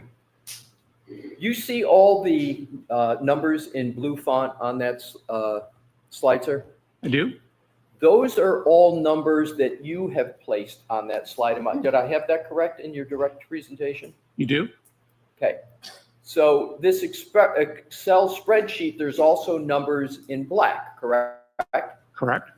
So all the ones that are in blue, those are numbers that you have placed into the spreadsheet. Correct? Correct. The one exception is column N, where it says shift position. Yes. I changed green to forward and red to reverse. So the data in the columns in blue are not from the original data that was downloaded from the vehicle, correct? Like, for example, if you look at column H, I simply did a unit conversion. So it's the same number, it's just in different units. But the black numbers represent exactly as it comes out of the vehicle, but it's the same number. All right, that's what I wanted to get to. So for clarity for this slide, when you download this data from the vehicle, what is in black, those numbers just come right out, correct? Correct. As they're stated. But the blue numbers, they don't come out like the numbers in blue. You have to do something, some calculation, some application to get to the blue, correct? Correct. Okay, thank you. You're welcome. Now, and no, we're going to keep that up, Mr. Woke, please. Thank you. And when we need to get to the specific numbers, we'll be fair and make sure you can see them. Now, in these columns, do I understand it correctly that you attempted to account for wheel slippage in the revolutions per minute speed values produced by the car? Not here. You're looking, this is 1162-1. The wheel slippage occurred in 1162-2. Okay, and so if we go to a slide with 1162.2, we will then go to the slide you believe represents wheel slippage. Is that correct? There are data points in that represent slippage. That's my question. In which slide, sir, would you like to pick? 35. Thank you. So we will go to slide 35.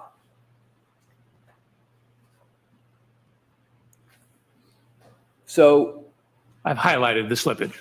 Exactly. So you agree that there is data that shows that there is wheel slippage with the Lexus SUV during trigger event. Let's enlarge it for this one here. The trigger event, the number 1162.2, correct? Correct. And as I understand it, you testified that this trigger event was caused by a depression of the accelerator pedal at more than the 30%. Is that correct? It's a transition into reverse and then a quick acceleration exceeding 30%. So let's in reverse. Okay, got it. So the accelerator pedal being depressed to this degree, more than 30%, can be the result of wheel slippage, correct? I mean, it doesn't necessarily work that way. I mean, you can have wheel slippage at any acceleration, technically, depending on the roadway. It's just what is in the data that shows that it's slipping. It isn't necessarily because of the accelerator. Normally, that's what causes slippage. But it's the data. When you look at the data, you're like, well, that doesn't make sense. It's increasing in speed, but yet the longitudinal acceleration is dropping. My question, again, doctor, is you can have an accelerator pedal depress greater than 30% and it be caused by wheel slippage. That can occur, correct? The wheel slippage does not cause the accelerator pedal. I'm not saying a cause and effect. I'm just saying a correlation. Do you understand what I mean by a correlation? Let me, if I may, try and straighten this out. So applying heavy acceleration can cause the wheels to spin. Is that what you're asking me? Yes. Yes. Okay, that's all I wanted to get at already. So in your review of the materials that are related to January 29, 2022, did you become aware of whether there were, and you said you extensively reviewed documents, did you become aware whether there were people at 34 Fairview? Yes. And approximately how many people, without regard to names, just number, how many people did you become aware were at 34 Fairview on January 29th, 2022, the early morning hours? How many people approximately did you become aware were present? It depends on which time, but there could be as many as 16. As many as 16. And let's talk about the time period from midnight to 1 a.m. Do you have an understanding of how many people could have been present at 34 Fairview at that time period? So I'm going to see you at sidebar on this.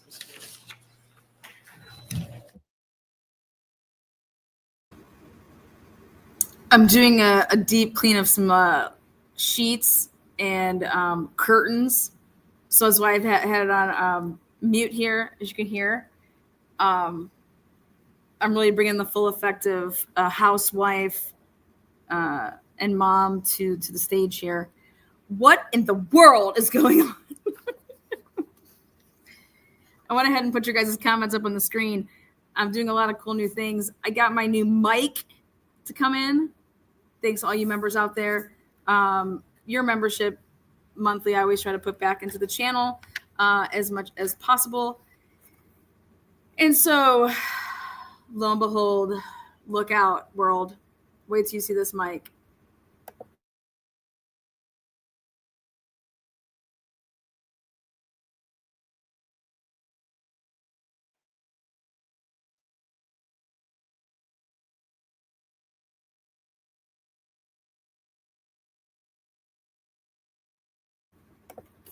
Ta-da! We had one of Barker's beauties come out and deliver it, or Barker's Benz. So, heck yeah.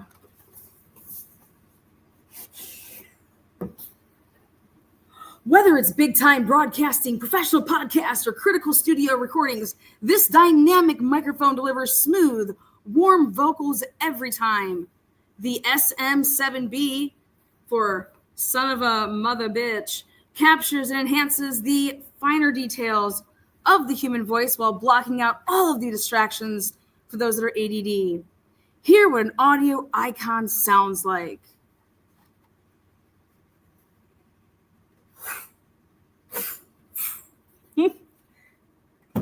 Yeah. You guys like that recap? See what it looks like. See if they put my name on it. I said I wanted my name engraved.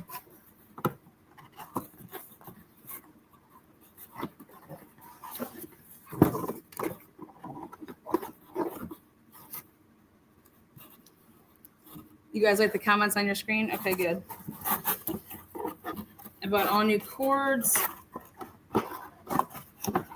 Trust me, they don't want to use this is Big Dick Energy mic right here. After Yuri bought 100 memberships, I said, "What should I do with your membership buy?" He bought 100 memberships one day for everybody.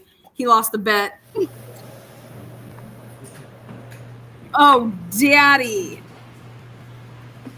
Oh, yeah.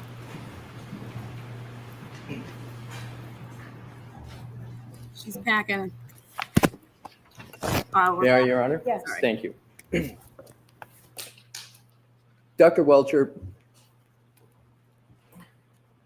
am I correct in my understanding that you believe under your theory, the Lexus for event 1162-2 backed up 53 feet? Am I correct?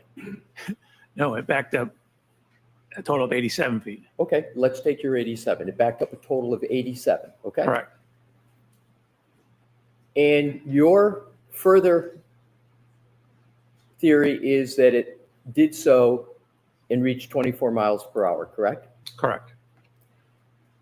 And you stated you have an understanding of a certain number of people, and I don't want to talk about the inside of the house, but just that were at 34 Fairview between roughly 12 and 1 a.m. Do you have an understanding of that, sir? Approximately. I believe I do. And what is that number? Do you want them, people that were there for that entire window of time, or just? Yes, 12 to 1. Oh. So Mr. Alessi, just move to the last question. Right, sure. So, sir, did you assume that there were cars parked out front of 34 Fairview at that 12 to 1 o'clock window? Did you assume any cars parked out front? The entire time? No, I'm just talking 12 to, any time between 12 and 1. Did you make any assumptions whether there were cars parked out front on the roadway at 34 Fairview? Did you make any assumptions with regard to that? At a point in time, there was a vehicle behind it. I'm sorry? There was a vehicle behind it. Just one? That is my understanding. In terms of on the street, is On your the street, question? exactly. Yes. And what, do you remember the type of vehicle? Yes. What kind of vehicle was it? An F-150 pickup. Did you have any understanding as to whether there was a Jeep vehicle on the road at that 12 to 1 time period?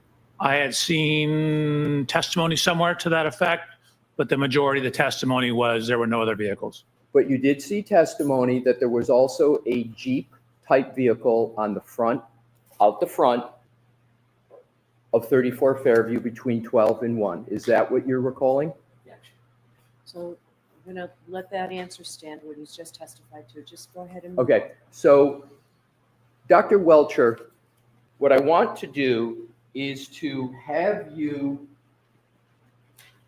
using your data, you say 87 feet for the backup, correct? Correct. 1162, up to 24 miles per hour. Isn't there a likelihood, if there is at least one vehicle out in front of 34 Fairview, that there would be a collision of the Lexus SUV with the vehicle out front? No, the vehicle had left prior to the end or prior to event 1162-2. What information do you have with regard to how many vehicles are in front of 34 Fairview at between 12 and 1? So I have Ms. Reed's interview statements. I have statements of a number of witnesses. I don't know if I'm allowed to say the names. Let's not. I was just going to say, let's not just number of vehicles. Okay, so I have a number of witness statements at multiple statements from the same witnesses at different times, indicating the path and following the Lexus to the house and then leaving before the event.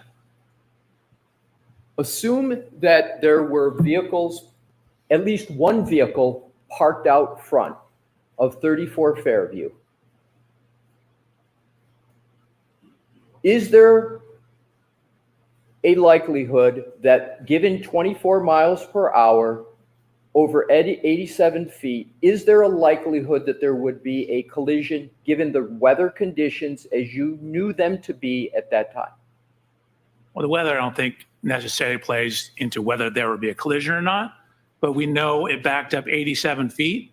So again, it goes forward like 35-ish and then back like 60 something.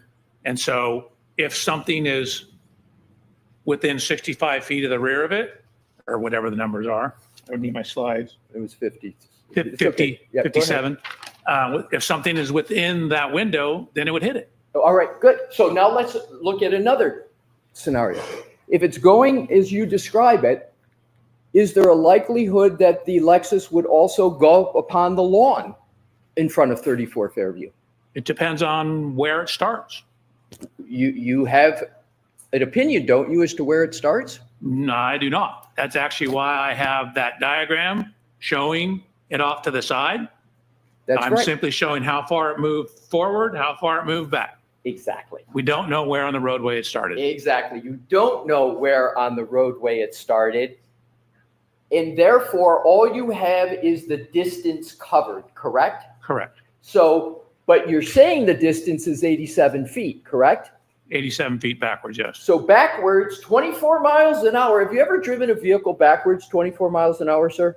Yes, I think I've driven this Lexus backwards 24 miles an hour. So if anybody who's driven a vehicle back, have you ever driven any vehicle back 24 miles an hour at 1 o'clock, 12 o'clock in the morning? Probably not since I got out of high school. Have you ever done it when there's a storm that is beginning? No. Have you ever done it when there is less than clear visibility? No and no. And have you ever done it when there's low lighting? Oh, maybe when I've been up skiing in the snow, I've done it. But again, that's been decades. Right. So 87 feet, 24 miles an hour. Are you saying that in every instance that vehicle will stay on the road And for 34 Fairview, it wouldn't go up on the lawn? When you mean every instance, mean like every possible location on the road it starts from? Correct. No, there's some spots, if you start here, it's going to go up on the road, on the yard. If you start too far on the other side, you're going to go over into the neighbor's yard. So it depends on where you start. Right. And so in given the conditions that we've just described, right? Conditions the weather have nothing to do with where you start. I need to finish my Hold question, on. sir. Only one at a time. Yes, ma'am. Let him finish his question, please. Given the conditions that you've described, it is reasonable to conclude that that vehicle, under your parameters, would have gone up on the lawn. Is that a reasonable conclusion? No. So you don't think there's any possibility that could occur, a vehicle going 24 miles an hour at this location, 87 feet backwards, in the dark, with wet pavement at a minimum, and low lighting, you don't believe it's possible for the vehicle to, under your scenario, to have gone up on the lawn? That's not So possible. your first question was reasonable, and I said no. Now you're asking possible. It, of course, is possible. Whether it's reasonable or not, I'd have to know the starting position. Right. If it's very close to the side, then it could be reasonable. If it's further towards the middle of the road because snow is building up on the side of the road, then it's probably not as reasonable. I would need more information to be able to determine whether it's reasonable or not. It's certainly possible. It's possible it could have shot off into space as an engineer, but not probable. Oh, you think it's possible that it could have been shot off into space, sir? As an engineer, it's a possibility. It's a possibility that Absolutely. this Lexus could have been shot off into space. Yeah. Highly, highly unlikely. But All right. again, you're asking an engineer about possibilities and probabilities. Let's get back to reality. So in terms of the Lexus itself, because you, under your method of analysis, don't have the starting point, you can't rule out that under your scenario, the vehicle would have gone up on the lawn. You can't rule that out, can you, sir? I cannot. No, it could have. Okay. Now let's go to the next topic.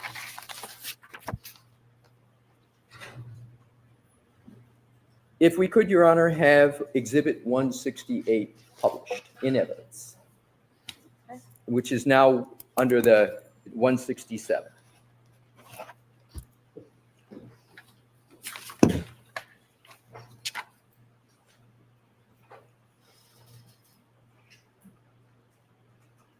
Now, as I understand your testimony, Dr. Welcher, you believe that it's possible that the Lexus taillight could have caused these wounds to Mr. O'Keefe's right arm. Is that correct? Correct. And more specifically, it's your belief that the lacerations would have been caused by the vehicle scratching Mr. O'Keefe's arm as it drives past him. Is that correct? I don't know. I'd characterize it that way. What happens is, there's 6,000-pound vehicles coming, and he's standing on a, icy, snowy roadway area, and it's going to contact him and move his whole body and induce rotation. Right. So it's going to contact him and, under your theory, induce rotation. So wouldn't such a movement of the car relative to his right arm result in horizontal injuries to Mr. O'Keefe's arm, as can be seen on his bicep above the elbow? So could we pull up one of my slides to address this issue? Sir, I'd like to answer your question with a slide that I have that addresses this exact point. I'd like to stay with this slide, Dr. Welcher, and see if you can answer my questions off of this slide. So I'll repeat it. Sure. Do you agree that the injuries up at the upper part, where you're familiar with the bicep brachialis? I am. And aren't those two up at the top, right over the bicep brachialis? They're actually about midway between the biceps and the triceps. Right. So you know which two I'm talking about, the two up there. Can you just use your laser pointer just so we're talking about the same two? Do you have one? I'll give it a try, but the upper ones I know it's not your fault, but On the sometimes it image, doesn't the show. upper left, I mean, Yes. technically the ones right to the right of that are also on the biceps and triceps. Right, but The I'm talking, biceps goes all the way to the elbow, so do the triceps. right, so I'm talking about the two that are the farthest up. Correct. All right, would you agree that those are in a horizontal orientation? Generally, yes, which is what you'd expect with your arm like this and the tail light coming across like this, which is what I showed in my slides. My questions are trying to keep this moving. I just asked if those are in a horizontal orientation. Yeah, Yes more or or no? less. They're angled down slightly, but more or less horizontal. Okay. Isn't it true that if Mr. O'Keefe's arm were to be flexed like it was with the test subject in your blue paint test, the lacerations on Mr. O'Keefe's forearm would be oriented in a vertical direction? Absolutely not. If you pull up my slide 117, it'll show exactly that it is like perfectly horizontal. When you're standing like this, and this is the tail light, the laceration, when it comes across here and pushes my body, it's going to make a horizontal laceration because the 6,000-pound vehicle is going to push me out of the way. As this pushes me out of the way, it's going to drag and create a horizontal laceration across my arm. This is exactly what you'd expect. So let's talk about the forearm, sir. We may have miscommunicated.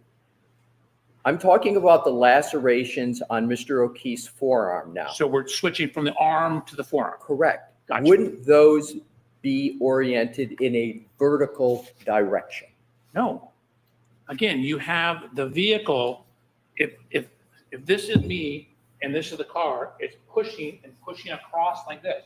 And with your arm bent like this, it's going to cause laceration as it pushes my arm away. It pushes like that. Okay, I got it.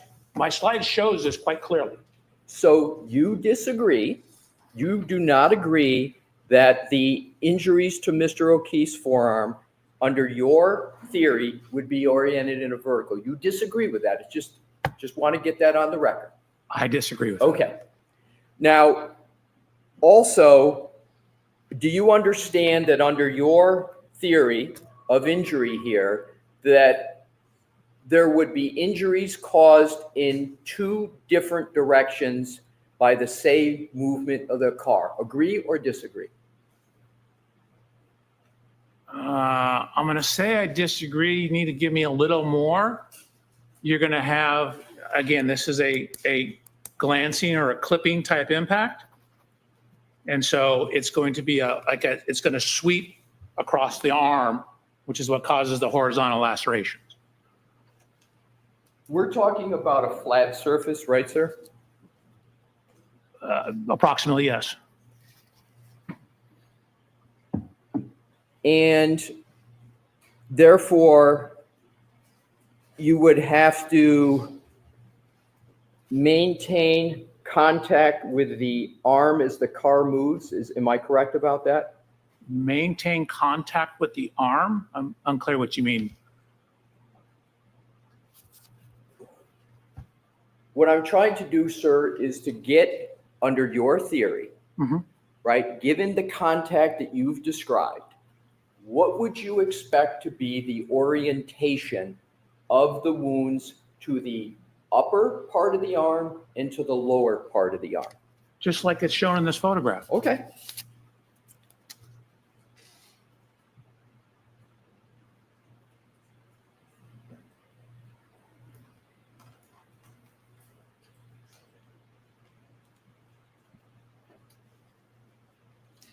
Isn't it the case with your theory that the tail light would have to break? And after the break, the arm would have to maintain contact with the arm as the car moves? So that is what happens in pedestrian contacts. There is a contact duration.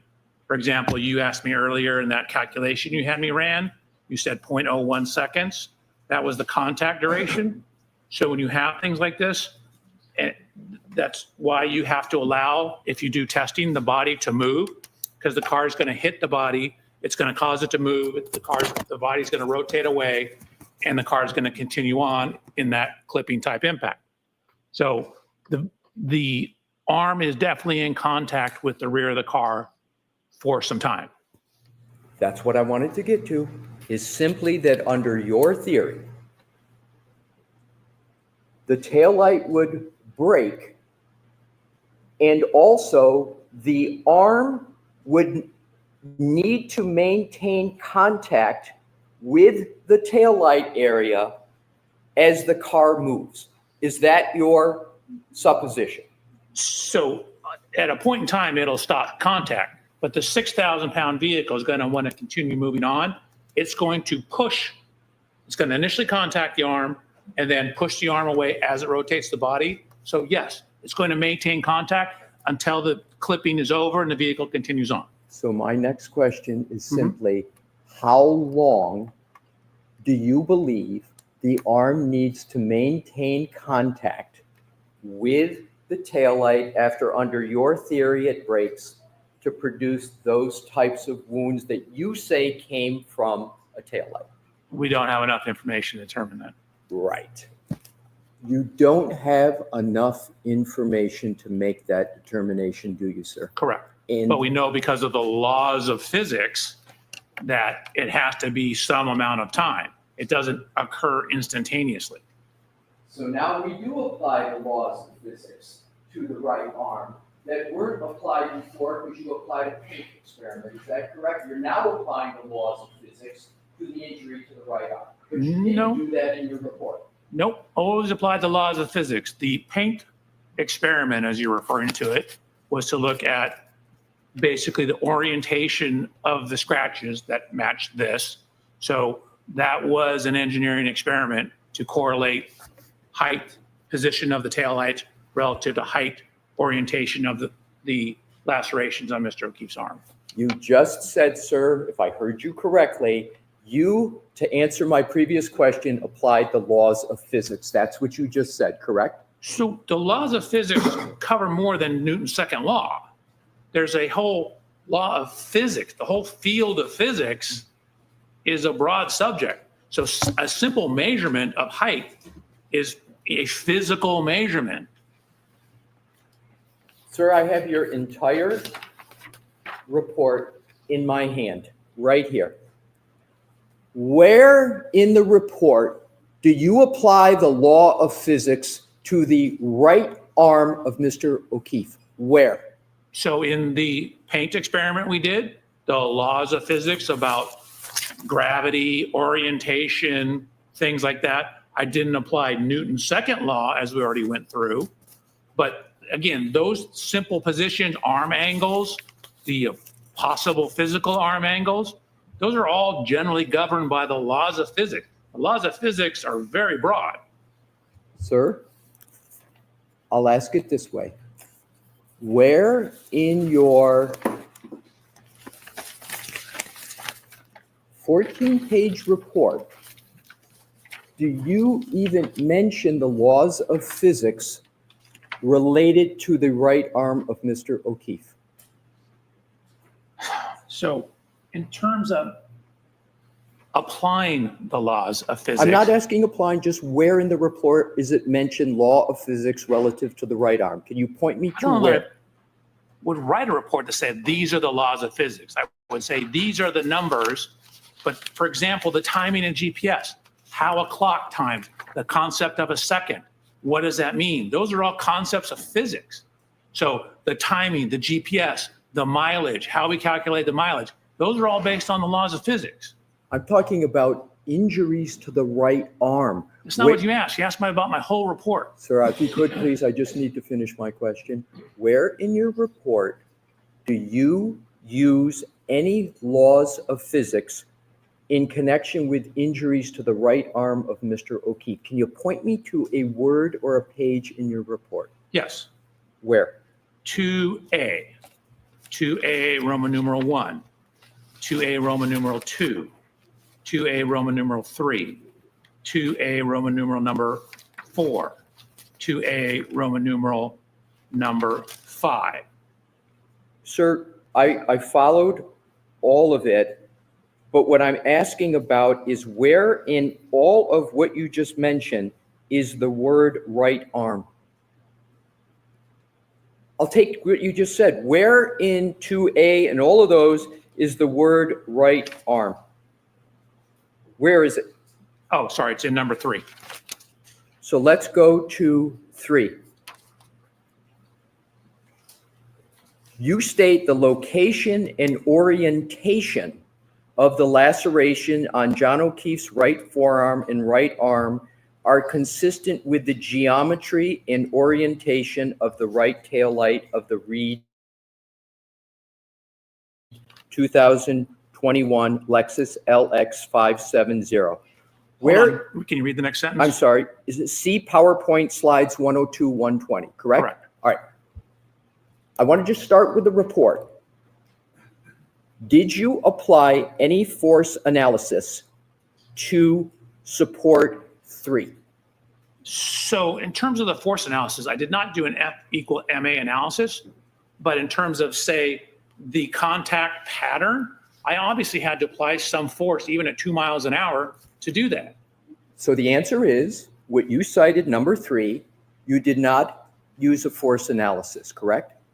So force was applied to my arm in the paint test. I didn't do an F equals MA force analysis. Thank you. You're welcome. So now let's go to the horizontal movement we were talking about with regard to the car. And you can agree or disagree. Sorry. The picture's done. I'm sorry, we'll take that down. Do you agree or disagree that given a horizontal movement of the car, vertical lacerations would be an inconsistent injury pattern? So horizontal motion generally will cause a horizontal laceration. You can get what are called stellate, which are a blunt force, and it causes a splitting of the skin as well. But generally, when the vehicle is clipping or running horizontal across it, it will generally cause horizontal lacerations. But when you have a fractured taillight, you can get pieces going off in other directions. So it's not necessarily going to be perfectly horizontal.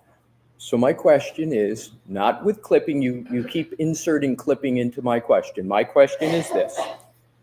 If you're given a horizontal movement of the car, do you agree that it's more likely than not that vertical lacerations would be an inconsistent injury pattern? I'm trying to help you, but you got to give me more. So like, is it a clipping contact or is it not a clipping contact? Is it a direct in the center of the car impact? Okay, are there only 2 variables you need to answer the question? But this is a good start. All right, so let me do it this way. You can't answer the question on a general basis of whether there's horizontal movement of a car, whether vertical lacerations would be an inconsistent injury pattern. You can't answer that question without more information. Is that your answer? So generally, again, horizontal motion should cause horizontal lacerations. But again, it depends on what's being hit. Okay. So for example, if I have something that bends as a result of the impact, it could bend up and create a vertical laceration. So you would agree, based upon what you said, that generally horizontal movement of a car would be expected to cause horizontal lacerations. Generally. Okay. Yes. Now, during your blue paint test, the blue paint was featured more predominantly on your upper arm than your forearm. Is that correct? I think it depends on the tests. Do you want, we bring up a slide? Will that help you? I'd love to bring up a slide. We're going to be running the thing, so we'll just bring one up and you tell me whether this slide works for you, sir. Do you want me to tell you the slide I want? If we could take a shot at it first, and then we may ask you for it. But I think we've got a slide for you. And what number? Dr. Welcher, 111 is on the screen, sir. Thank you, Your Honor.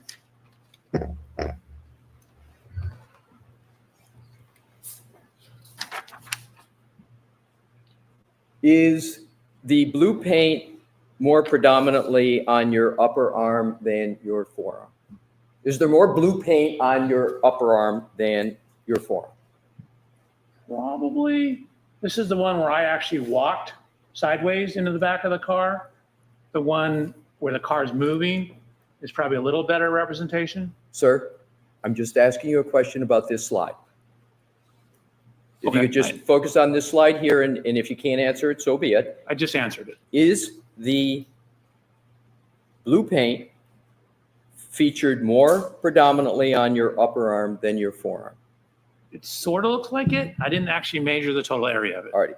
So on direct, you stated that in order for the injuries on Mr. O'Keefe's forearm to have been caused by an impact with the taillight, his arm would have needed to be held stretched as you did in your demonstration, correct? You would need some degree of outstretch, yes. Yes. So isn't that an example of confirmation bias? No, that's matching the contact pattern to the injuries. But don't you have to select among other choices this outstretching of the arm? You had to make that selection from among others, correct? So that was matching the physical evidence on his arm to the physical evidence on the car, and then running a test to see if dynamically those matched up. So it's, I didn't have it hit the exhaust pipe, for example, because there was no assertion it hit the exhaust pipe. There was no damage to the exhaust pipe. So it was based upon the evidence, and the testing was done to test, to use your vernacular, the hypothesis that that's where it came from.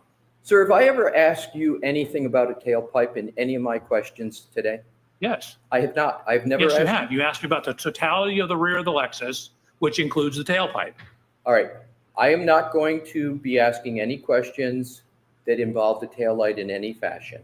So what I'd like to do is to go back to the question that I'm asking, which is, did you consider, as part of the scientific method, in terms of more than one hypothesis, did you consider in your analysis any other orientation of Mr. O'Keefe other than the one you selected for your paint test?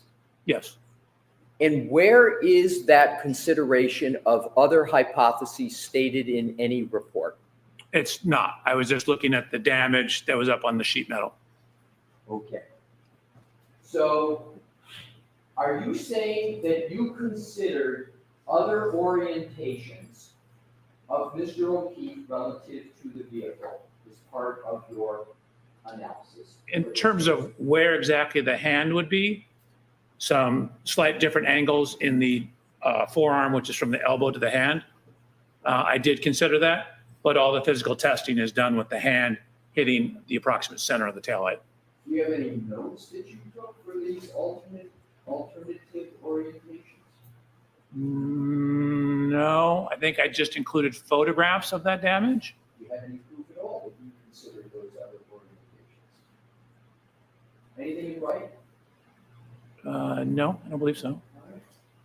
Did you consider any other locations of Mr. O'Keefe under your theory relative to the back of the SUV? Sure. In the beginning of this, I started about, hey, it's all over. It could be anywhere on the back of it. Then whittled it down based upon the evidence, started eliminating various hypotheses based upon the evidence, and came to this conclusion, eliminating hypotheses based upon the taillight fragments near his body, the lacerations, his height, the height of the taillight in the Lexus. So it was an iterative process. Did you mention any of these supposed hypotheses in your direct testimony? No, because I was able to reject them I didn't come in here to tell these people what didn't happen. I came in here to tell them what I believe happened. No, Do you agree, sir, that the you're supposed to do both. earlier has the scientist identify various hypotheses, go with the data that supports it, but you show your math as to why you're rejecting hypotheses. As you said, you rejected them. I'm asking for proof that you considered other hypotheses. Do you have anything in writing, any notes at all, any videos, any tests that you did, documentation of other hypotheses other than picking this one? Do you have any documentation of that? So I did a bunch of tests with Alexis. I did backing tests. I looked at how the rear system worked to see if it would autonomously brake. I confirmed it did not. So I eliminated that as a hypothesis. I tested the steering. I tested the transmission, what 1, 2 represented. So I did a whole bunch of tests on the vehicle. I understand you say you did a bunch of tests on the vehicle. My question is, did you ever take the vehicle and position yourself or anybody else in various locations to determine whether or not your hypotheses could be properly rejected? Do you have any documentation that you did that? I mean, I did do 1 static and 2 dynamic tests in very similar positions, though. So I did a total of 3 tests relative to the arm. Where is the documentation for that, sir? It's in the file. I gave it to you. Some of the slides are some of it. All right, so Mr. Alessi, I think if we're going to. I am, and I'm going to move on, Your Honor. So. Okay, Mr. Alessi, hold on. We're going to do that for you. Can I ask, I just have one other area, Your Honor. I can do it in short order if I could, please. I wasn't finished with my Go ahead, finish your answer. So slides 109, 110, 111, actually through, the hypothesis. We'll come back to this at another time, Dr. Welcher. So what I want to do is to finish up on this point. So is it your testimony that no part of what you did in selecting this area, no part of it is confirmation bias? You say there's no confirmation bias at all in what you did. Is that your testimony? That's certainly my goal. I try and eliminate all confirmational bias. I didn't start out at this particular location. This is where the physical evidence led me to. So I would say the conclusions are supported by the science. My question is, did you engage in any confirmation, and this would be my last question, did you engage in any confirmation bias in terms of how you approach the issue that you have testified about in written reports? The answer is still no. It's a good All right, so, okay, thank you. All right, so jurors, we're going to send you home because we still have work to do here and we don't need you waiting there while we do it exactly. So tomorrow is a half day. We'll see when exactly that half day ends, but we won't go until 4 tomorrow. Those 3 cautions: do not discuss this case with anyone. Don't do any independent research or investigation into this case. If you happen to see, hear, or read anything about this case, please disregard it and let us know. 4th admonition, please be very careful with your social media use. We'll see you tomorrow morning. Rise to the jury.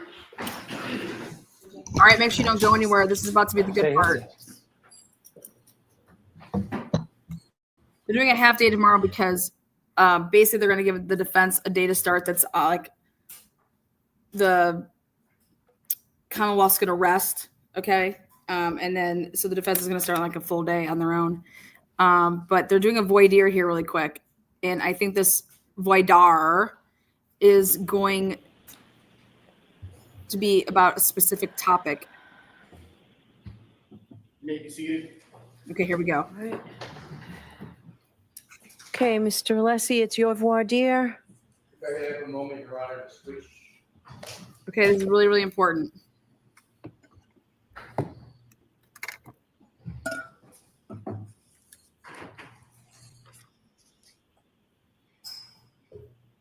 Oh, look, Eliza has a new little hairdo. I don't know how I'm feeling it yet, but I noticed it. Load up my slides. Yeah, can you do that while you're sitting here answering questions? Yes. Could he do what?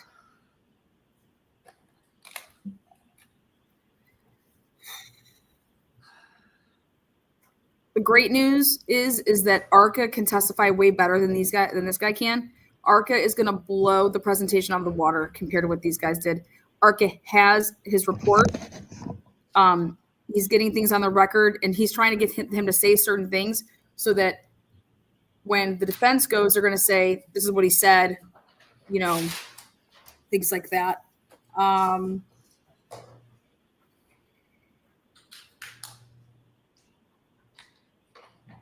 I just kind of can't believe that they're saying that Karen Reed's out of state.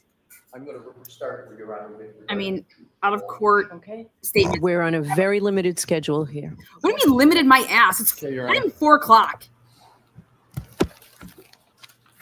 She's nuts. Mr. Wolk, with your honor's permission, if we could pull up the January 30th, 2025 PowerPoint of Dr. Welcher in slide 36.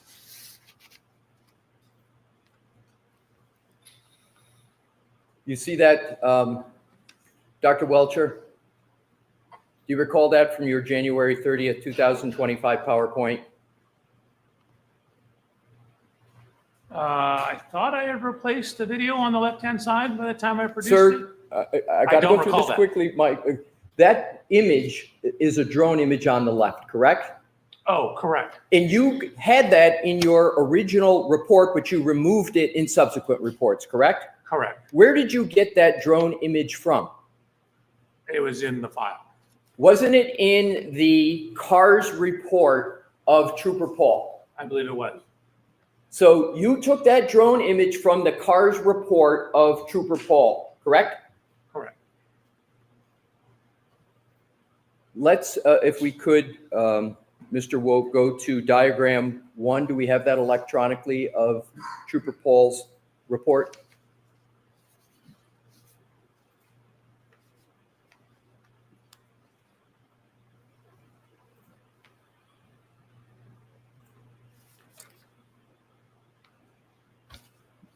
Do you recognize that as diagram 1 from Trooper Paul's report? Yes. So, and that's the diagram that you took that image and you put it in your January 30th, 2025 PowerPoint, correct? I'm pulling up my version of PowerPoint.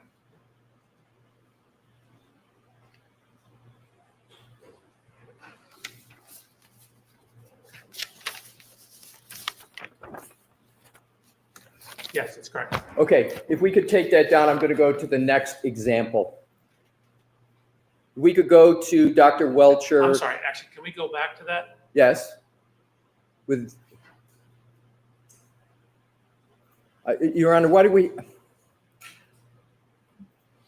Well, I have limited. Go ahead. So that particular diagram I did not use. If you notice, the diagram I used has different cars and doesn't have all the writing about the position of things on it.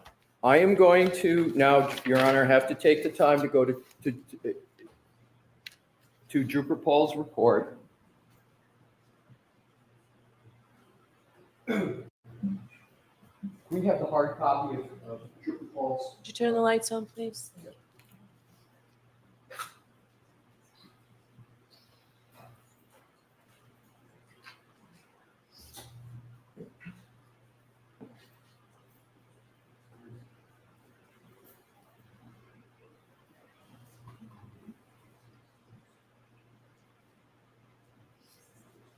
May I approach, Your Honor? Yes. I'm going to Show Mr. Brennan. Yes, Mr. Brennan. This is. May I approach you, witness? Excuse me, Dr. Welcher. You see this first page, do you recognize this as the cover page for the Trooper Paul report that I was referring to? Lisa, can you show me the signature? You want to look at the report, sir? I'm not so sure there is a signature on the report.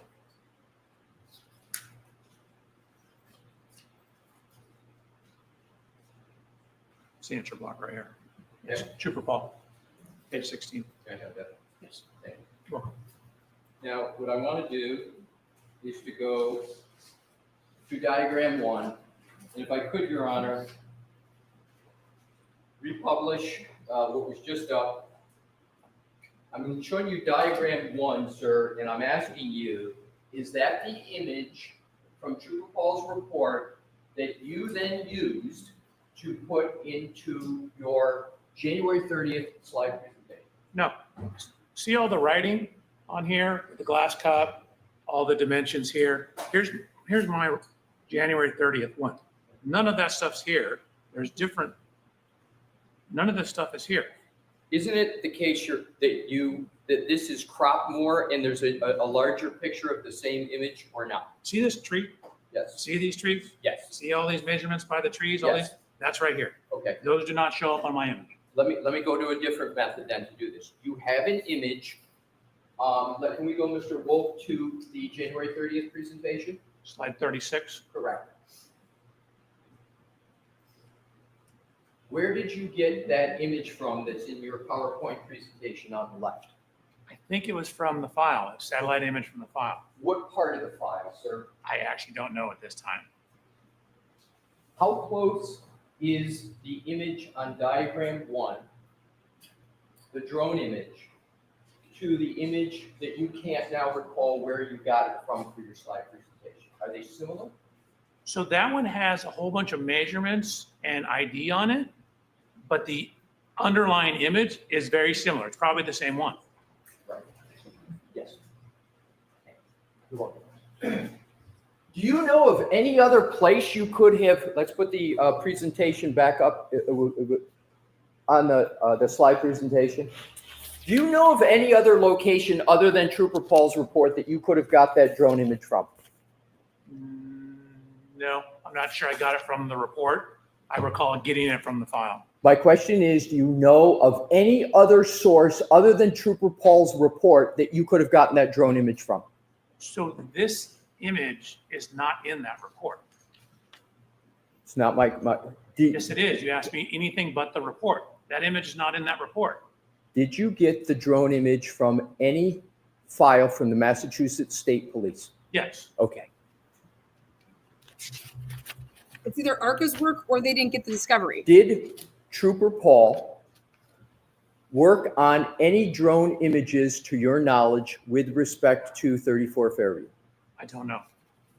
But you would agree that the drone images are from the Massachusetts State Police file, correct? Give me 1 second.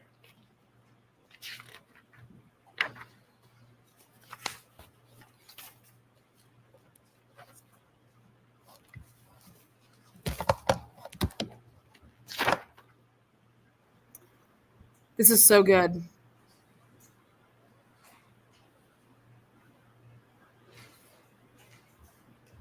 Sir, let me know you've had a fair opportunity to answer that question. Yeah, give me a second. Bev can sit down.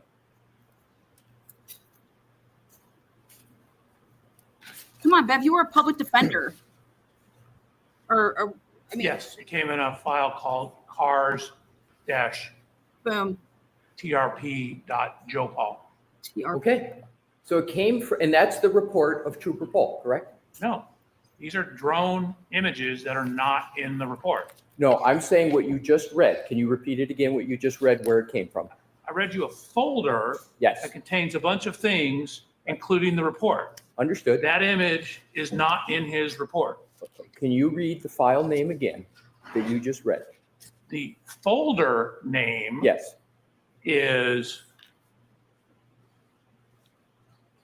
cars-trp.jopal. Okay.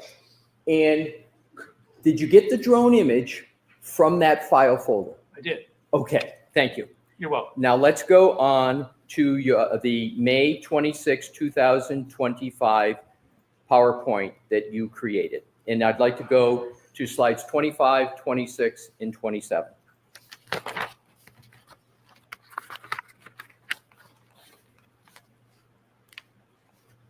Have you discussed with anybody today at all the source of what is depicted up on this slide? No. Okay, so let's now go to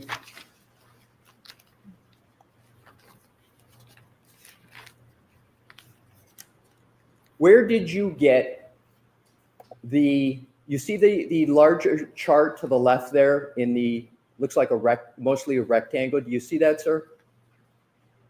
What slide are you on? What slide is that? 25, I 25, believe. okay. Okay, and then if we could click to 26, because it looks like it's the same. If we can go to 26 and 27, looks like it's the same one. You tell me. Similar. Similar, okay. Yeah. In 27, Correct. see the same or similar one there. Okay. These are all from Google Maps. Well, my question is,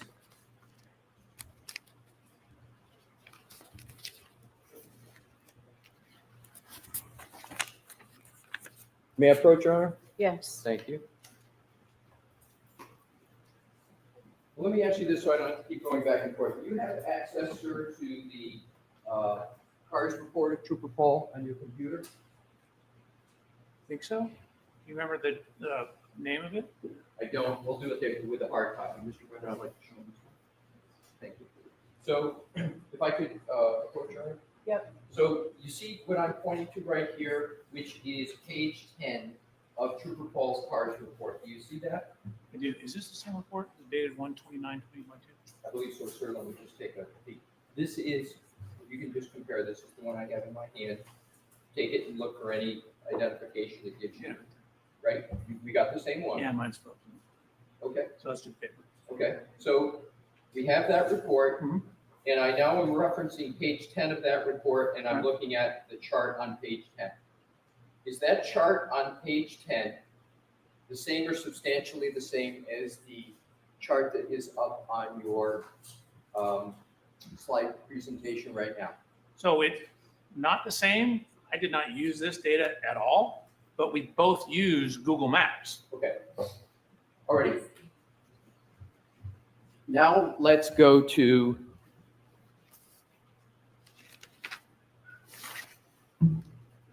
your, continuing on the same slide. If Mr. Woke, we could go to slides 22 and 23. Okay, and this will be the last on this, Mr. Lessie. If you want to get to the autopsy photo, we're wrapping this all up at 4:10. Okay, Your Honor. What? Why? Object to that. I object. I would object to it. I've learned the hard way. I object. Note on the record, I object. You see these photos? I'm sorry? You see the photos that are up on that? I do. Okay. Do you, in terms of those photos, do you recognize any aspect of those photos? Yes. What do you recognize in terms of the person in it? Oh. You want me to limit it to just these 3 photos? Any photo that would be, this photo or any photo similar to it. But let's start with just these 3. If I have to limit it to these 3, I don't know who that is. Okay, and if you don't limit it to those 3, who would you conclude it is in those photos? It appeared to be Trooper Paul from other photos. Okay, so you can tell from other photos that this is Trooper Paul in these photos, correct?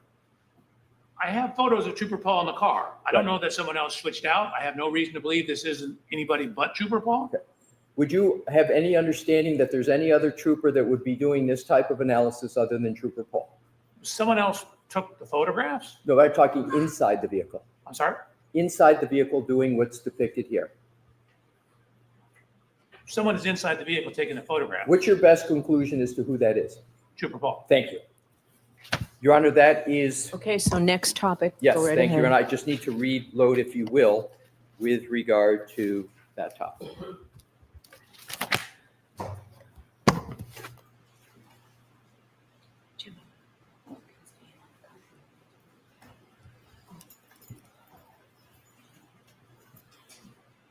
Did you guys see those thumbs?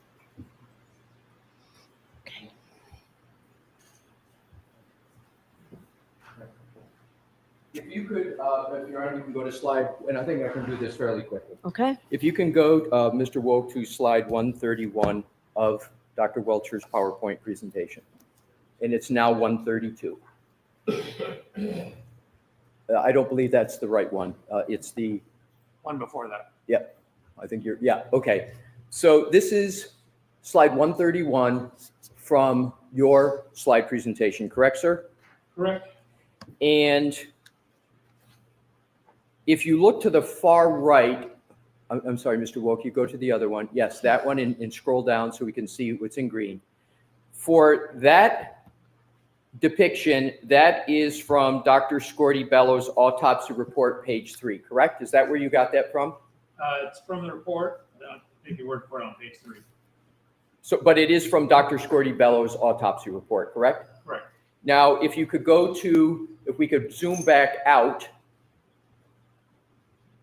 and go to the multicolored image in the center, up at the top. Just go straight to, yeah, just go straight right there. Yep. Yep. Yep. I got it. Yep. Okay. Thank you. If you can go to the very top line, it says autopsy report performed by Irene Scorty Bello, MD, PhD. If you could scroll back over, Mr. Date of autopsy, January 31, 2022, and then you see final diagnoses. That is all directly from the autopsy report, is it not, sir? Yes. And that is in your slide presentation, correct, sir? This is page 131 of your slide presentation, correct? Correct. That's all I have, Your Honor. Okay. You are all set, Doctor? Thank you, Ron. All right. Oh, did you have any questions, Mr. Brennan? If it'd be helpful to the court, I have a couple quickly. Okay. Can I keep it under 2 minutes?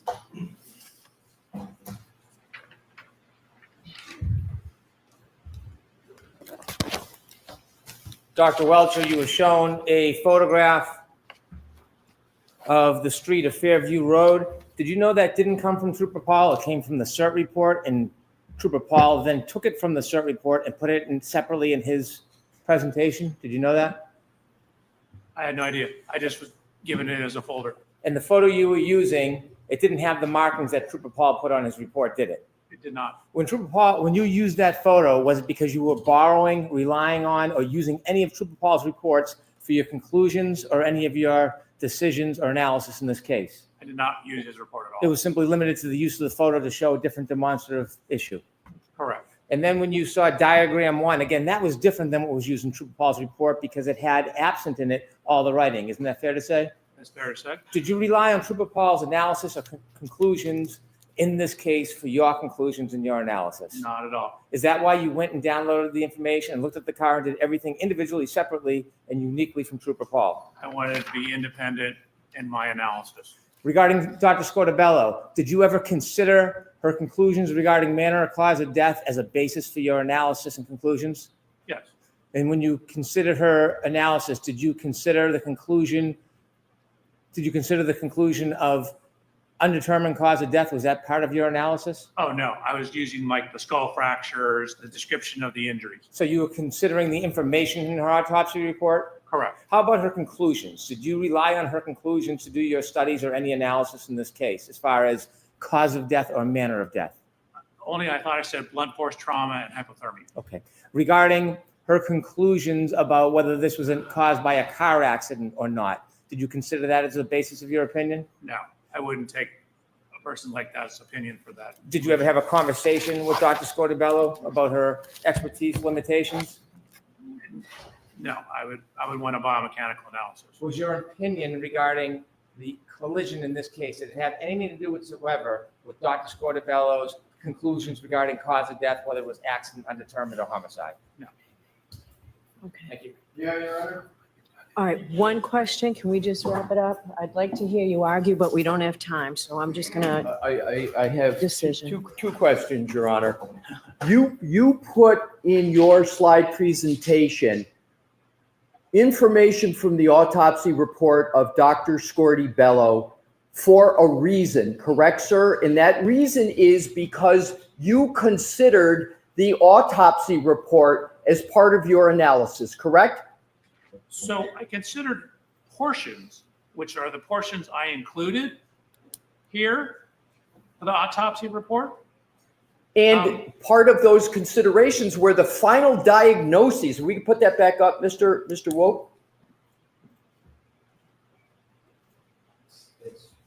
But you recall the slide that you had has the final diagnoses of Dr. Scorti-Bello, and you put that in your slide presentation because you considered that as part of your analysis, else it wouldn't be in there, correct? So the final diagnosis is in there. There's a line, then it says cause of death and then manner of death. Right. The things I highlighted are the things I thought were important. So the highlighting on slide 130. So the final diagnosis, again, does not include cause of death. It does not include manner of death. There's that horizontal line demarcating those. The important things that I was looking at are the under or highlighted, which is why I highlighted them. Exactly. So the ones that you highlighted, you considered are from the autopsy report. That's why you're highlighting them, right, sir? You considered that. Correct. Thank you. No You're questions, welcome. Your Honor. I All appreciate that opportunity. So I'm not going to let you argue now. I'll hear you very briefly tomorrow before we stop. But Mr. Lessie, how much longer are you going to be tomorrow? If I could have a moment, Your Honor. Yes.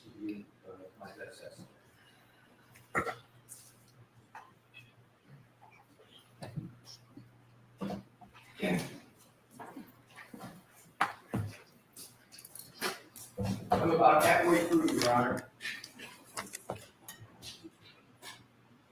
I think it will take up, looking for tomorrow. If we can get through things quicker, I would like to do that, but given today, that's my best estimation. So we're half a day tomorrow. Oh, that's right.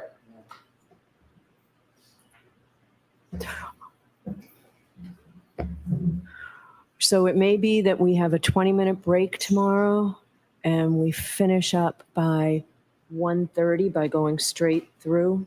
We've got a juror who has an appointment that we told her she'd be able to make. So I'd like to do everything we can so that Dr. Welcher doesn't have to come back or stay here another day. So let's just see what we can do, and we will do the same thing for your experts as well. No, I understand, Your Honor, and I respect everything that Your Honor is saying. I must say, Your Honor, to state the obvious, this is a key aspect of the case. Then go earlier, Bev, you dumbass. This bitch has no logistics.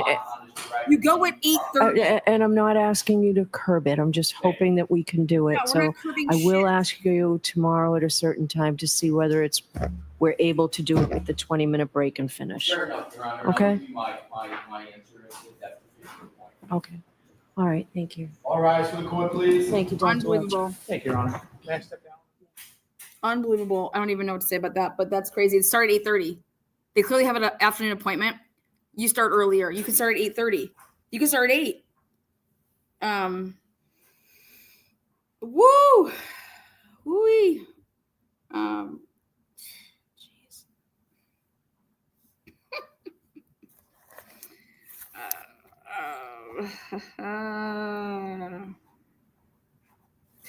What a bunch of crap, period.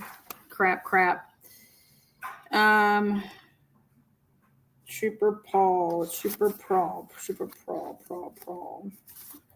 Lana, he admitted to watching this trial. He was not supposed to write. Yep, he was not supposed to watch.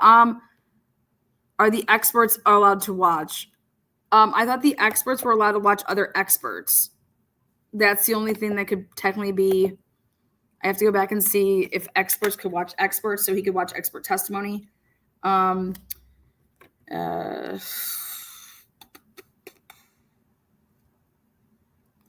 Or if he was like a rebuttal, but like the state or the defense hasn't put on any of their parts.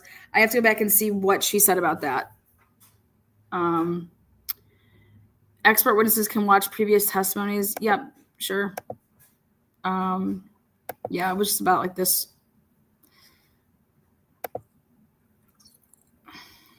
I think Alessi needs to clean it up. You know, I think they're going to talk about that tonight. Like, listen, this guy is not going to give you, like, you have to instruct yes or no. Answer my question yes or no. If you can't answer yes or no, say I can't answer yes or no.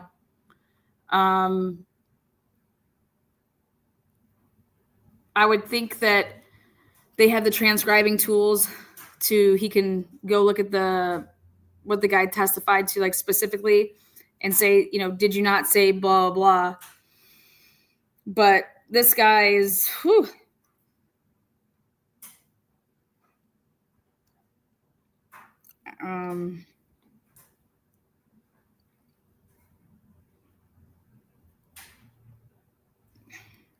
I would think that he shouldn't be considering anything from trial 1, though, because it's not trial 2. And it's not facts and evidence here. And Trooper Paul, the jury doesn't know about Trooper Paul. So, like, you're relying on something from Trooper Paul, but yet that wasn't introduced as evidence. That's what this is about. All right. Usually when you rely on people for shit, you would have heard from them if you're an expert.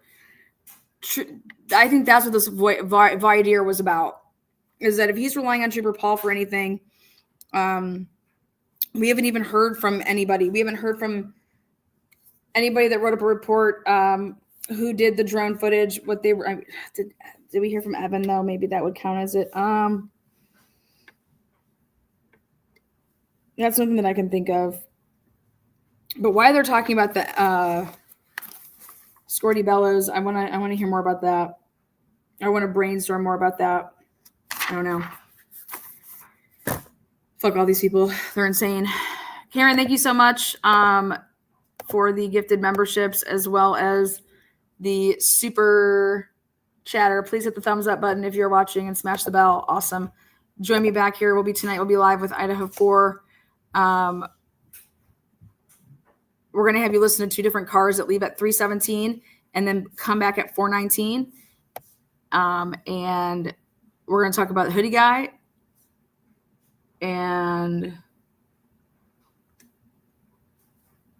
spoiler alert, we think the undercovers came back into the area. And we're about to try to prove this. So let's do it, TNT. Let's do it. All right, guys, take care until next time. In the morning, though, back with Karen Reed. Remember, 9 o'clock here. We'll start at 8:30 tomorrow.